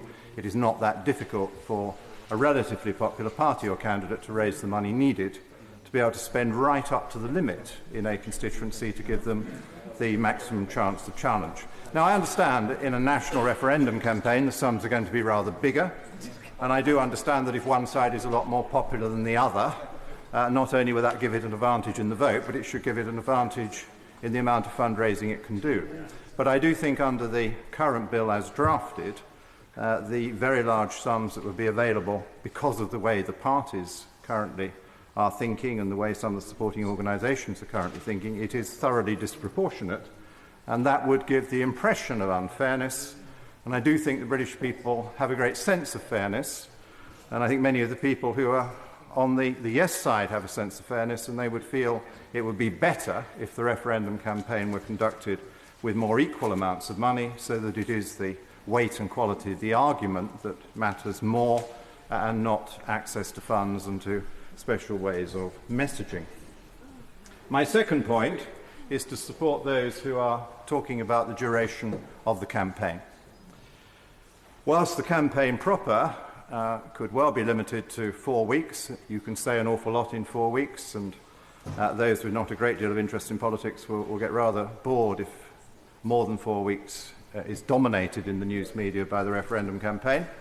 I think, given the natural interest of quite a lot of people in this subject and the enthusiasm of many of those who wish to campaign on either side, in reality there is going to be a longer period, and so I think there should be a long and a short period, as there is in a general election, so that there is proper control on the messages and the money spent in the longer time period, although it would be up to either side or both to take the view that they really did want to concentrate their spend and their message in the last 4 weeks because they might be afraid of overdoing it. But I suspect they're going to want a longer period, and I think therefore you do need to have some kind of regulation on the longer time period, the full duration of the campaign proper.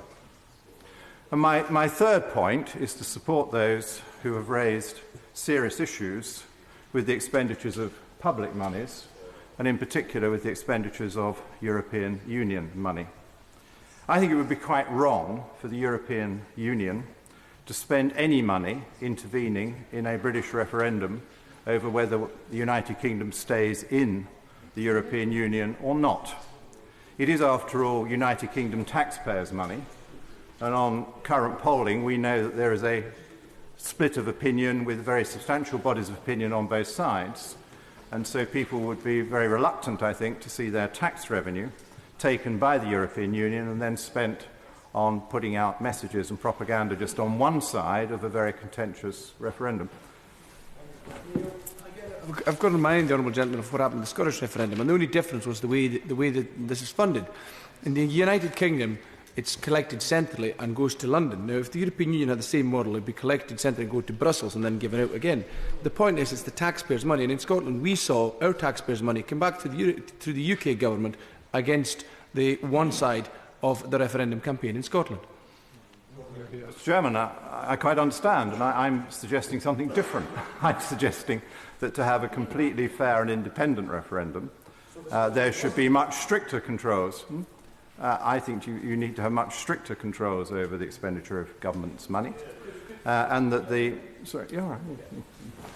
I'm very grateful by the revelatory tone and words he's just used. He said he wants a stricter and fairer system, and therefore his commentary on the Scottish referendum is indeed instructive and perhaps very welcome. I think the result was pretty conclusive in Scotland, so I don't think the expenditure of government monies was the crucial thing which made the difference to the result, and I think the result speaks for itself. But I think we can always learn from past experiences, and for my choice, I don't favour the expenditures of public monies interfering in elections or referendums. I'm known to be careful with public money anyway, and this is one of the areas where I wouldn't want them spending the money. I think it's for individuals to decide what they wish to do by way of political intervention, and they can make their own decisions. And if we've left them more of their own money to spend, then they may wish to spend more of their own money on interventions in elections, and that is how I would rather it were done. But I think in this case it would be particularly counterproductive for the European Union to spend some of our money, which we send to them, on intervening on one side. I think it would cause enormous resentments. Indeed, I think the No campaign might even welcome it in some ways, because it would be a cause in itself, which the No campaign would obviously make use of if this becomes a clear use or abuse of public money. And Well, Member for giving way. I raised the issue of the EU at the second reading, and I had a very helpful letter back from the Minister for Europe this week. But I wonder if you could comment on his final paragraph, where basically he says, I would trust the proper diplomatic relations with governments and institutions and encourage them to stick by their duty to respect the right of British people to take their own decision responsibly. I don't feel I can trust the EU on this very important issue. Does the Honourable Member feel that? I'm afraid I do share some of the worries about the Honourable Lady, and I would like to see it clearly stated in writing and an act of policy from the European Union itself, and I think that would probably be much appreciated in many sections of the United Kingdom, so that we can be sure that there wouldn't be clumsy or unwarranted or unwelcome interference. And it would be a double irony that they would be using our money to do it, and that is what I think makes it particularly difficult, that it would be UK taxpayers of both views paying the money to the European Union, but only one side was then funded with that money. But surely the government could do something on this front, because they could ask the European Commission and the European Union not to intervene and not to fund this referendum campaign, and they could then get an answer from the Commission in writing undertaking not to use European Union funds. And that's outside the scope of this bill, but the Minister, when he responds, he could give such an undertaking. Well, indeed, and I'm speaking to Amendment 10, standing in the name of our honourable friend, the Member for Stone, who is seeking to clarify this point and prevent the use or abuse of European Union money, and I hope the Minister will respond, and I hope the Minister on report will have his own proposals. Now, the Electoral Commission, I think, who have given exceedingly good advice across the board on this referendum, seem to suggest that it would not be right for the European Union to give that money, and I think it would be nice to have a reassurance that the government shares that view and accepts the advice of that august body which is there to guide us. But there is the additional issue with European Union money, which some colleagues have referred to. And that is, what do we do about the European Union money, which is routed to bodies or organisations within the United Kingdom, who then choose to make a donation to a referendum campaign? And that, I think, is another difficulty, because as I understand it, that would be perfectly legal, because the organisation giving the money to one of the referendum campaigns in Britain would be able to say, well, we have other sources of money, this isn't a direct gift of European Union money to the referendum campaign.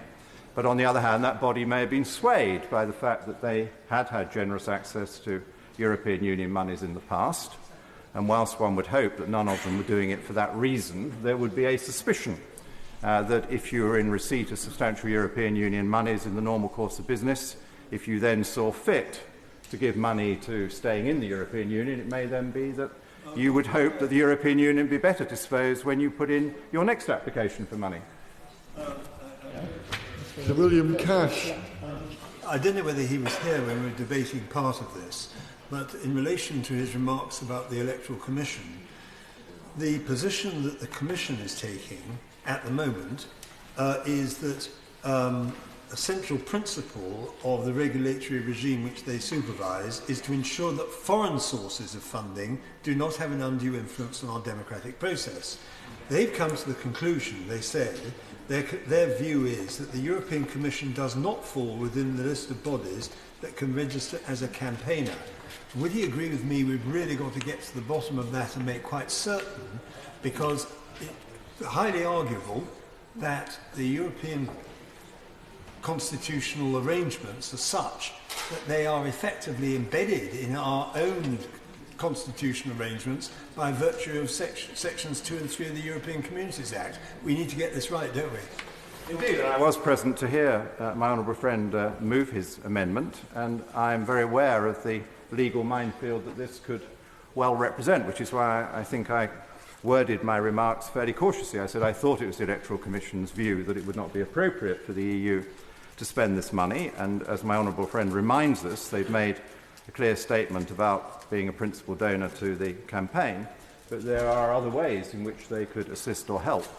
And they might argue that they were a domestic institution for these purposes, because they might say, well, the EU's writ runs within the United Kingdom, there is an office of the European Union within London, and they might try and route it through the London office, and I think we need to say to them this would be unwise, and it may be that the Minister thinks it might be illegal or in some other way that it should be impeded, but I think we need clear guidance from the Minister. But I return to this issue of indirect funding of a campaign by grant and aid to organisations that are helped or partially funded by the EU. Now, of course, it would be a matter for the referendum campaign to argue over the rights and wrongs of EU funding, and I'm sure the No campaign will want to say, well, the money that we send to Brussels, which they give back to our organisations, could be given direct by the United Kingdom government if we didn't have Brussels in the way. And they could point out that 11 billion that we send to Brussels in tax revenue is spent outside the UK. So that money, were we to leave, would be available either for tax cuts or extra spending within the United Kingdom. That would be a matter of debate within the referendum. But I think there is an issue for this bill which relates to the legality, morality, political wisdom, the judgment of at what point does an organisation become so dependent on EU funding that it really has a very strong interest in that, and therefore there might need to be some restrictions or limitations, or at least a declaration of interest if that body decides to become involved in the referendum campaign, because it would be a very clear financial interest which it would be wise for people to know about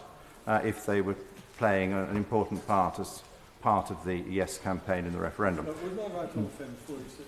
If he is, I'm going to answer a small question, which is, does he think that we might even have a requirement for, as it were, a register of interests, so that when companies are going on the BBC and saying we don't want the United Kingdom to leave the EU, then we would know where their money was coming from and what their actual policy was and the extent to which they were dominated by the EU system. Well, indeed, a register of interest would be one way of handling it. It would be quite complicated for large companies. It would be rather easier for grant-receiving organisations. I think the issue for companies is rather different, that I'm all in favour of business people taking a very active part in our politics, but they may need to intervene as individuals, because if they are an executive in a very large company which has a very broad shareholder base, they may not be speaking for their shareholders on a very political issue, and I think they have their own issues to settle with that, because clearly people could ask them, well, is this your private view, or are you really speaking for the company, and has it been tested in a company general meeting or whatever? But that's probably for another day and another debate. But I'm all in favour of major business involvement in these things, but unless somebody owns the company, they have to be careful in associating the company with their own particular views. So the conclusion I wish to put to the government is that I think this bill is extremely welcome, but it is work in progress. These are very complicated areas because the EU is a very unique and powerful institution, and in order to have a fair assessment by the British people of its worth or its demerits, we need to be very careful not in any way to trammel our usual belief in independence and fairness when we test the mood of the people. And I don't think this bill quite yet makes it, and I hope at least on report the ministers will have some better and more detailed answers on how we handle the scale of campaign donations, how we handle the period prior to the referendum campaign proper with respect to controls over messages and financing, and that we will have some answers on this very vexed subject of how much power, influence, money and messaging can the EU itself inject into what should be a United Kingdom debate. Chris Heaton-Harris. Thank you, Mr. House. It's a pleasure to follow my right honourable friend for Wokingham, and I'm going to draw forth on some of the points that he made, if I may, in relation to Amendment 10 and Amendment 53. It's a very poor politician who spends a lot of time talking about previous speeches he gave. But I would like to refer the House to what I said in this chamber on the 13th of January in 2014, when we had a lively debate on the Europe for Citizens budget, a budget that we had the right to veto at the time, that involved the funding of a whole host of European pet projects. One such project is the European movement, and actually from this very position, the now late and well-lamented Charles Kennedy made an impassioned plea for us not to cut the funding for the organisation of which he was the president. But this goes to prove a kind of point here about why we should be very wary as to how organisations that might receive European funding act during the referendum campaign, and whether they should be regulated in some way. In the European for Citizens programme, the preamble of the draft regulations is introduced with the following words. Whilst there is objectively an added value in being a union citizen and establish rights, the union does not always highlight in an effective way the link between the solution to a broad range of economic and social problems and the union's policies. And therefore, it wants the organisations that it funds to be very positive in their arguments that they make going forward when they engage with civil society. Now, the Europe for Citizens budget line that the European Commission funds gives the European movement a very large sum of money. And I don't wish to pick on the European movement all the time, but it's just a very good example of an organisation that receives some money to campaign to present a positive view of Europe, which is welcome, I know, by many in this House, but whose funding comes from the European Commission, who wants to ensure, perhaps, I believe, a certain result in the forthcoming referendum. And I'll happily give way to them. Thank the honourable member. And actually, I've just had a letter from the European movement signed by the current chair, I think it's Lord Kilburn, who of course worked for the European Commission and will presumably have a EU pension and have to declare that. But they've asked us all to join because they want to campaign to keep the United Kingdom in the EU. So there's a classic example right away of EU money being used directly to actually further the cause of those who wish to stay in the EU, whatever reform comes about. The Honourable Lady is indeed receiving a lot of letters this week, and one from the Europe Minister, one from the European Movement. People are obviously genuinely interested in her views, and she obviously has a great deal of sway on the Labour benches, if only, on how this debate will go forward. But she is quite right. I don't wish to pick on the European movement. I have very many friends. I suppose I should declare an interest. As a former member of the European Parliament, I believe I have a pension that might be vested away, nestled away somewhere out there for my dotage. However, I am very wary that the European movement is an organisation framed that can only fall on one side of this debate, funded by British taxpayers' money, channelled through the European Commission. And I just wonder if at some point the Minister would be able to, in the realm of ensuring fairness, that taxpayers' money isn't spent in an unfair way, in tidying up some of the issues around, and there are a whole host of NGOs and indeed some charities going to other amendments that the member for Gordon and the member for Harwich spoke about, where European funding goes to an organisation that then will possibly feel obliged to take part in pushing forward its own ideas on one side or other of a European referendum. So I just wanted to... Friend, but would not agree that the organisations he's talking about are supranational organisations and therefore don't fall within the scope of the legislation we're debating today. Does not agree with me that we need to come to some sort of accommodation, a point that's been raised by other honourable members with the institutions of the European Union, to self-deny some of the actions that they and their organisations may be taking, since if they don't, it is likely that some of it will be counterproductive and act against what we all want, and that is a free and fair referendum. I agree entirely, and that's why I was attracted by Amendment 10 in the name of my honourable friend for the honourable member for Stone. However, I mean, I just believe in the savviness of the British people. I think they'll see through this when it comes to the referendum, and they'll make their own decisions based on the arguments presented before them, how it affects their lives, and what choices the choice they then make will be theirs and theirs alone. I do not believe that these organisations will have great influence. However, I just think now is a very good time for us to have a discussion about how we deal with some of these points, because I want this referendum to be seen to be the free and fair referendum that I believe it will be. This is the ideal time in the process to do that, as we have the bill before us.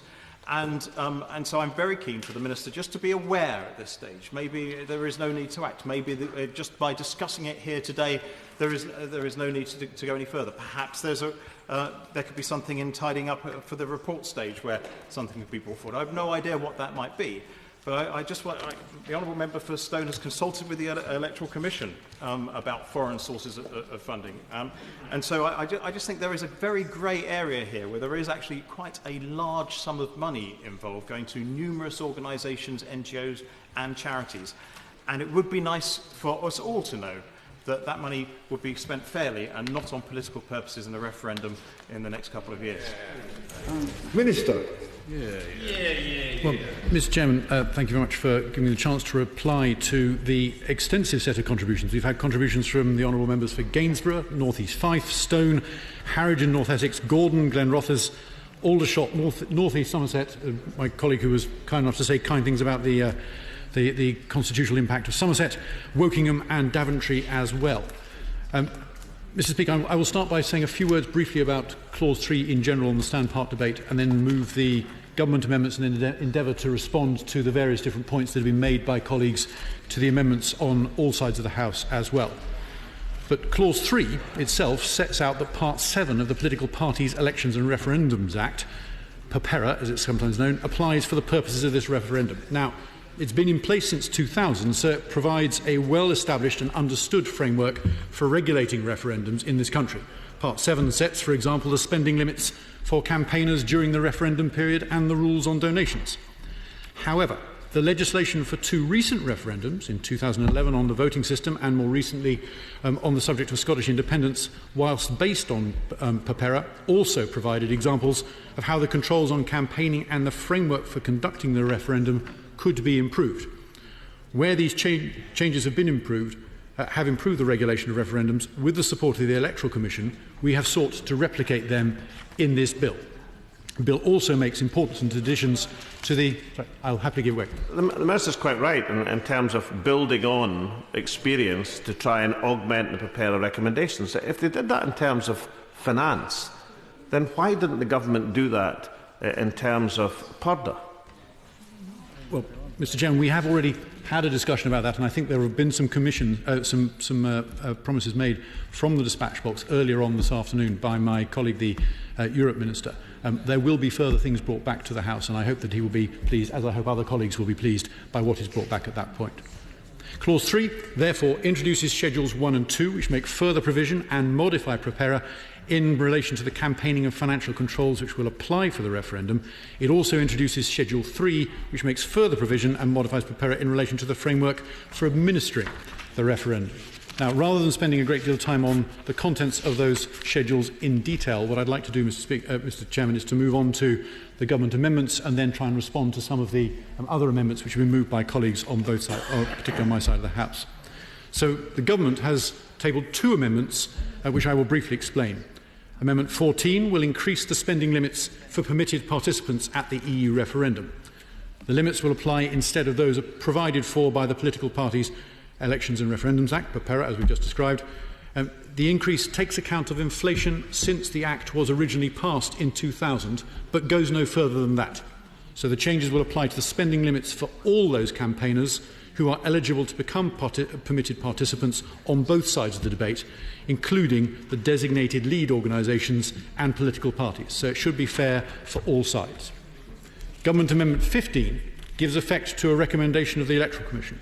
It provides that where campaigners register as permitted participants but do not incur regulated spending, the responsible person must submit a declaration to the Electoral Commission that no regulated expenses were incurred. It would apply only for the purposes of this referendum. This is a technical amendment, Mr. Chairman. Under the current provisions, there is no provision for a nil return. Whilst this can perhaps be seen as a logical approach in the event of a campaigner not spending, it creates a challenge for the Electoral Commission in undertaking their statutory duties. It's not always clear when a registered campaigner does not submit a spending return after the poll if this is an act of non-compliance or because they have not incurred regulated spending. So the amendment aims to make the situation clearer. Every registered permitted participant will be required to submit a return or declaration of some sort. Failing to do so without reasonable excuse will be a criminal offence. Should help to ensure the Electoral Commission can focus their attention on clear cases of non-compliance. And given that this only applies to people or organisations who've already registered themselves as campaigning groups, therefore it ensures that transparency will be paramount. Now, if I can move on to some of the amendments which have been moved, and if I begin perhaps with Amendment 9, moved by my honourable friend the member for Stone, but with a number of other colleagues addressing it. Now, the purpose of this amendment is to deal with the referendum period, and it seeks to extend it from the current envisaged period of 10 weeks up to 16 weeks. And I think, listening to my honourable friend's speech, he was particularly concerned, I think, that because there is a process which needs to be gone through at the start of any campaign of designation of particular lead campaigning groups by the Electoral Commission, and that in the past there have been great concerns, in fact there have been occasions when that designation process lasted for perhaps 5 or 6 weeks. If that 6 weeks period begins at the start of 10 weeks of referendum campaigning, effectively we will end up with lead campaigning organisations being designated as those lead campaigning organisations, getting the public funds to which they are entitled, with a period of only 4 weeks to go before polling day. And I think he was rightly pointing out that this could put a crimp in the way that the campaign is run for both sides potentially, and mean that the important issues are not given enough time to air and that preparations cannot be made. His solution is to extend the period from 10 weeks to 16 weeks. Mr. Chairman, I have an alternative which I hope will be slightly more flexible, but perhaps will achieve the same outcome, which I will suggest to him if I can. And the suggestion is simply this, that he will know that this bill proposes a mechanism when the date for the referendum is set, which requires an affirmative SI to go through this Parliament in order to fix that date, that polling date in law. He will also know that the normal period for an affirmative SI takes about 6 weeks to go through Parliament if it possibly can. That will mean that from the date at which the date of the election is announced, there will be a period of about 6 weeks during which this House will be considering the SI before it approves the date of that referendum, and then, and only then, can the 10-week period start. Now, clearly that would not help unless we can get designation of lead campaigning organisations done in parallel. But as I think my honourable friend, the member for Wokingham, over there, who's moving around, and I've lost track of him there for a second, as he quite rightly mentioned, and a number of others have mentioned too, there are already stirrings of campaigns already underway. And it is clear that the campaigns are already gearing up. The organisations involved are already cooperating and coordinating themselves. We are at an early stage. And I would encourage both sides in this debate, Mr. Chairman, to engage at an early stage with the Electoral Commission, because they will be able to see... can I just finish this point? And then they will be able to form themselves. They are going to, in all probability, start campaigning unofficially much, much earlier than the eventual start of this referendum campaign officially does. And they will therefore be able to start engaging with the Electoral Commission at an early point, which will mean that not only will we be able to begin the process of designation 6 weeks before the beginning of the 10-week period, but also we stand a decent chance, with the Electoral Commission's blessing, of course, of getting through the designation process rather faster once the... I'm grateful to my honourable friend. Would he, in order to assist the committee and indeed the House with the scrutiny of this bill, would he undertake to produce a D- chronology of events, showing what happens between the government deciding to proceed with the referendum until the point of the referendum and all the steps in between, and presumably he'd be able also to put into that chronology where the conclusion of the negotiations would have to be the latest possible date, because we are concerned that some of what the government has been saying suggests that the conclusion of the negotiations will be after the government has already triggered the process that starts us towards a referendum. Well, Mr. Chairman, I can happily produce a D- election schedule. What I won't be able to do, I'm afraid, because it's less to do with the purpose of this Act, is to say when the when the negotiations might complete. But we will be able to work back and produce some sort of a schedule about what it could look like and potentially should look like under this scenario. I'll happily give way to my honourable friends. The direction of travel is good because we're only interested entirely and exclusively in one thing only, not in the views of members of Parliament as such, but the choice before the voters is fair. Now, would the Minister accept that the Electoral Commission has supported my proposal, as he knows, and would he then say that if he's got another proposal, he will re-engage with us, or myself, if he has discussions with the Electoral Commission, so that we know which tracks they're going down and what the response is? Mr. Chairman, I'm very happy to confirm that we will. We have already been in discussion, and I'm sure we will continue those discussions with the Electoral Commission about early or pre-designation, which will be an essential part of the alternative which I'm suggesting to him, in order to make sure that the 10-week official referendum period isn't eaten into and therefore leaving too short a time for proper airing of the issues which I know he's concerned about. I would also say that while I'm sure that the recent general election campaign was fascinating in all possible respects to everybody in this chamber, it is possible, given the fact that it started rather earlier than normal, Mr. Chairman, because of the Fixed Term Parliament Act, it is possible that in the minds of one or two of our constituents it might have dragged a bit by the end. In fact, I'm sure we all had examples of people knocking on doors when we were out canvassing during the campaign on all sides, of people saying, "Oh God, I wish the whole thing was all over." And therefore we need to be careful not to go to the other extreme. And I know this isn't being suggested by my honourable friend, of having an election campaign which is too long. I think that we are already beginning it. The referendum campaign is clearly starting to gear up. We just need to be careful that we can go too far the other way. Anyway, I will move on from that particular amendment, if I can, and move on to Amendment 10, also moved by my honourable friend, the member for Stone, who's concerned about, I think as he put it, the tentacles of Europe reaching ever further into our life and potentially skewing the results or skewing the way the campaign is done. Now, I should start, Mr. Chairman, by making a very clear statement of principle, which is that I share my honourable friend's concerns to make sure that the European Union is not involved in funding things directly.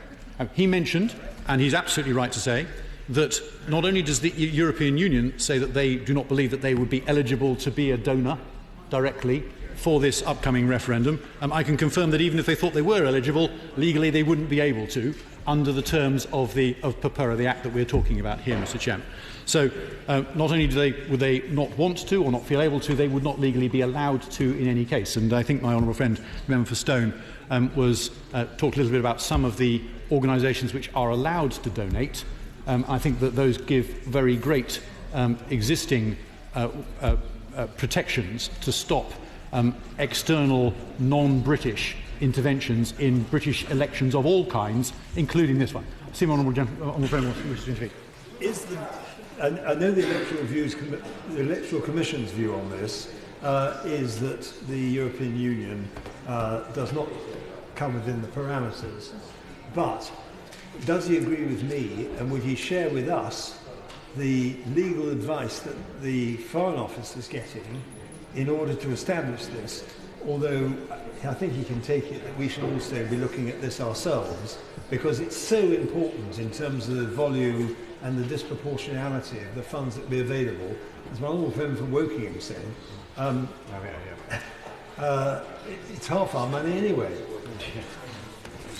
My honourable friend is absolutely right. It is half our money. I have here in front of me, Mr. Chairman, the schedule of those who are eligible to donate to the permitted participants under the Act. And it is all about UK-based organisations of one kind or another, be they third sector, be they private sector.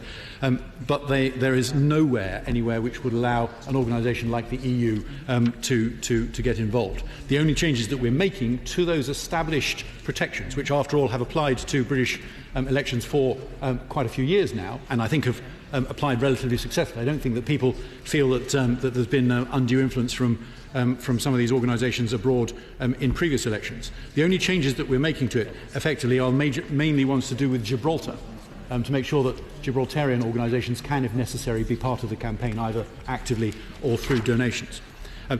He is also, I think, aware, and I think he alluded to it, and a number of other colleagues alluded to it too, Mr. Chairman, that the amendment, as currently drafted, probably has some rather serious technical flaws, and I think he was acknowledging that while he was talking about the principle lying behind them. And in particular, the technical flaws, I think, would prevent a number of legitimate potential participants in the campaign from participating if this was passed as it's currently drafted. For example, any farmer who'd received payments under the Common Agricultural Policy would potentially be excluded. Similarly, any business that had done business with, on the basis of trading with the European Union Commission itself, civil engineering firms that have built roads in France or indeed in this country which have been paid for by, even in part, by our money routed via the EU, would find themselves caught by this. And I notice as well that it doesn't actually have this clause that's currently drafted doesn't have a time limit on it. So it wouldn't just apply to the last couple of years, it could potentially apply to anybody who's ever had any of this money since the EU was first started, which of course would be incredibly wide-ranging and would potentially count out some entirely legitimate campaigning organisations or people who wanted to be involved. So I think that we do have some strong protections in place. We would need to be very, very careful, I think, on this particular example of an amendment. I move on. I was about to move on, Mr. Chairman, but I think my honourable friend wants to make one final point before I do. The BBC, of course, have been receiving money from the European Union, so he's right that I'm concerned about that particular point. My honourable friend has confirmed my view, Mr. Chairman. I'm sure we will continue these discussions. Perhaps I can move on to Amendment 53, which is tabled by my honourable friend, the member for Gainsborough. Now, I think my honourable friend's intention was to... Where is he? There he is. I think my honourable friend's intention is to try and make sure that there is equal force of arms on both sides of the debate. I've got to say to him, I was starting, before I read this amendment, I was starting from a slightly different presumption, which is I think that both sides are going to be pretty well funded in this particular referendum. I think that there are strong views, well-funded and strong views on both sides of it in any case. However, I would say to him that there is no tradition in this country of overall global limits on total campaign spending. There are, as a number of colleagues have already mentioned. In fact, I think my honourable friend for Woking mentioned it earlier on. There are individual limits on constituency spends, and there are national limits on individual political party spends. But there is no overall global limit on the total amount that can be put behind an overall movement or campaign, because there are other third-party campaigning organisations, even after we have regulated them a little more closely with the Political Transparency Act that we passed in the last Parliament. There are other organisations which can also contribute to the campaign behind a particular cause. And since there's no limit to the number of those organisations that can contribute, then there is a de facto no overall limit on the total amount that can be spent. To take an example which I suspect some of our colleagues opposite may dislike, but perhaps will have some resonance on my own benches, it is possible, for example, and entirely legal, under the right conditions, for trade unions to contribute to elections and to campaign strongly in elections. They have some constraints on what they can do, but if one union contributes, or 10, is entirely open to what those unions want to do, and therefore if 10 of them contribute, the money that they can potentially spend goes up by a factor of 10. Therefore there is no overall global limit on the amount of money which is traditionally spent in British elections in the way that he described, even though there have been individual limits on specific constituencies, for example. I would also caution a little bit about what he was saying, because I think it was the member for Glenrothes, and when he was making his points about the Scottish referendum, he quite rightly pointed out that people get enthused and excited and involved in political debate at different points and in different ways, and particularly if you get a campaign on either side which captures the popular imagination, which engages people. You can get people who decide partway through that they want to become involved when they were not at the start.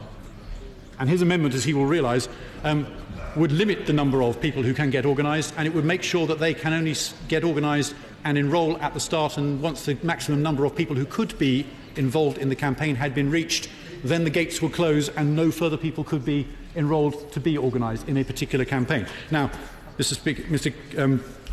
Mr. Chairman, the whip in me suggests that it's an entirely unworthy thought, I know, but it would be possible, of course, for one side to grab all the slots of the campaigners eligible on the other side and then make sure they did absolutely nothing with those slots that they had taken, which would effectively kibosh the other side too. So I would just gently suggest to him that, as it stands, I understand his attempt to get force of arms being equal.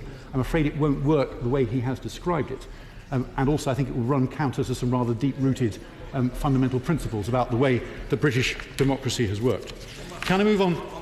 I must make some progress, but just very briefly, and then I shall finish. On that point, he does, though, say that although he believes my amendment is not the way forward because it would limit the number of participants, he does understand the general view that there should be some sort of equality of force of arms. And I do remind him of the point I made in the 1975 referendum. The Yes campaign outspent the No campaign by 10 to 1. And given that the major parties generally have this funding and are allowed to spend it, does he at least accept that there is something that the government should think about and take away and worry about if the Yes campaign has £17 million to spend and the No campaign only £8 million?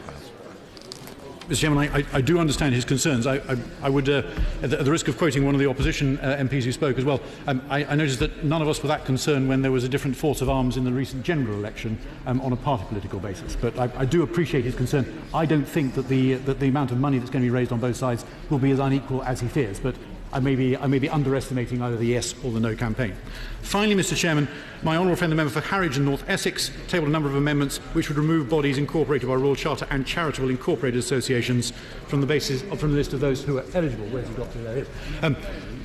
I just wanted to reassure him. He specifically asked that I should give him this reassurance, and I'm very happy to do so. Nothing in this bill will change anything to do with charity law.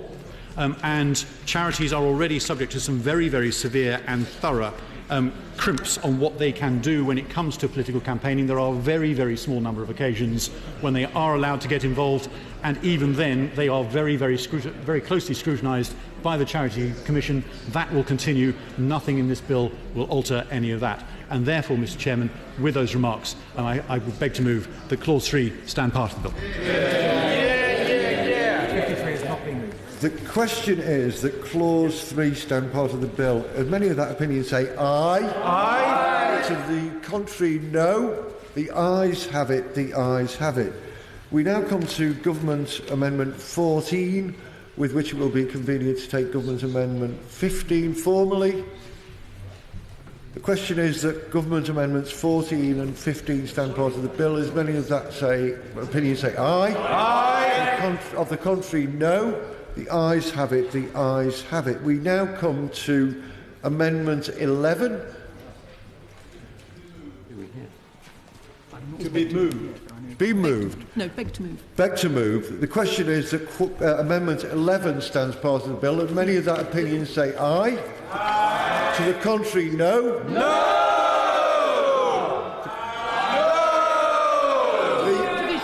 Division. Clear the lobbies.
sorry. The question is, as many of that opinion say, the question is, the amendment be made? Sorry, is the amendment be made? Many of them no. Right, tellers for the ayes are Stephen Barker and Christopher Chope. Tellers for the noes are Sarah Newton and Simon Kirby. Thank you.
Order.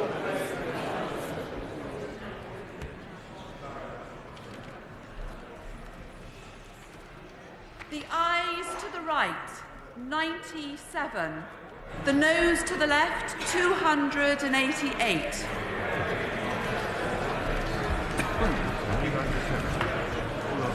The ayes to the right, 97. The noes to the left, 288. The noes have it. The noes have it. Unlock. We now come to Schedule 1 as amended. And the question is that Schedule 1 as amended will be the first schedule to the bill. As many of that opinion say aye. Aye. To the contrary, no. The ayes have it. The ayes have it. We now come to Schedule 2. The question is that Schedule 2 be the second schedule of the bill. As many of that opinion say aye. Aye. To the contrary, no. I think the ayes have it. The ayes have it. We now come to Schedule 3, and the question is that Schedule 3 be the third schedule of the bill. As many of that opinion say aye. Aye. To the contrary, no. The ayes have it. The ayes have it. We now come to new clause 3. Alex Salmond to move formally. Move formally. The question is that new clause 3 be read a second time. As many of that opinion say aye. Aye. Of the contrary, no. No. Division. Clear the lobby.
The question is that the new clause 3 be read a second time.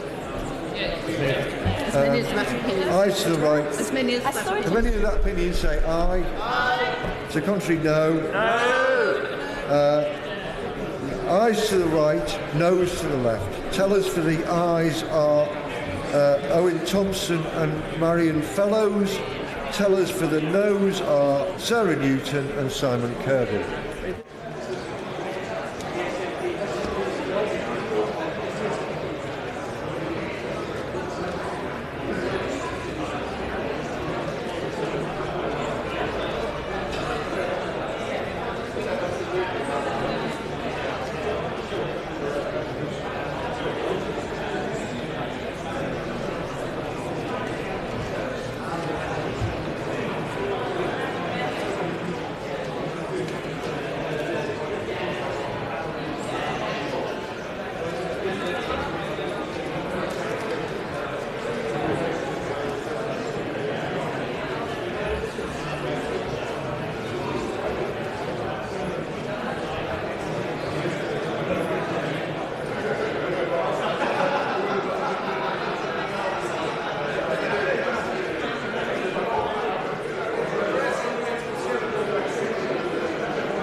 Lock the doors.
Order! Order!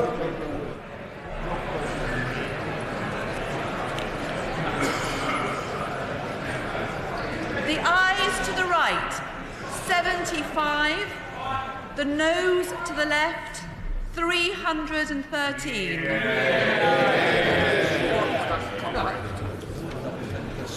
The ayes to the right, 75. The noes to the left, 313. So the noes have it. The noes have it. Unlock. Unlock. The whip to move that the. I beg to move that the Chairman do report progress and ask leave to sit again. The question is that I do report progress and ask leave to sit again. As many of that opinion say aye. Aye. Of the contrary, no. The ayes have it. The ayes have it. Order, order.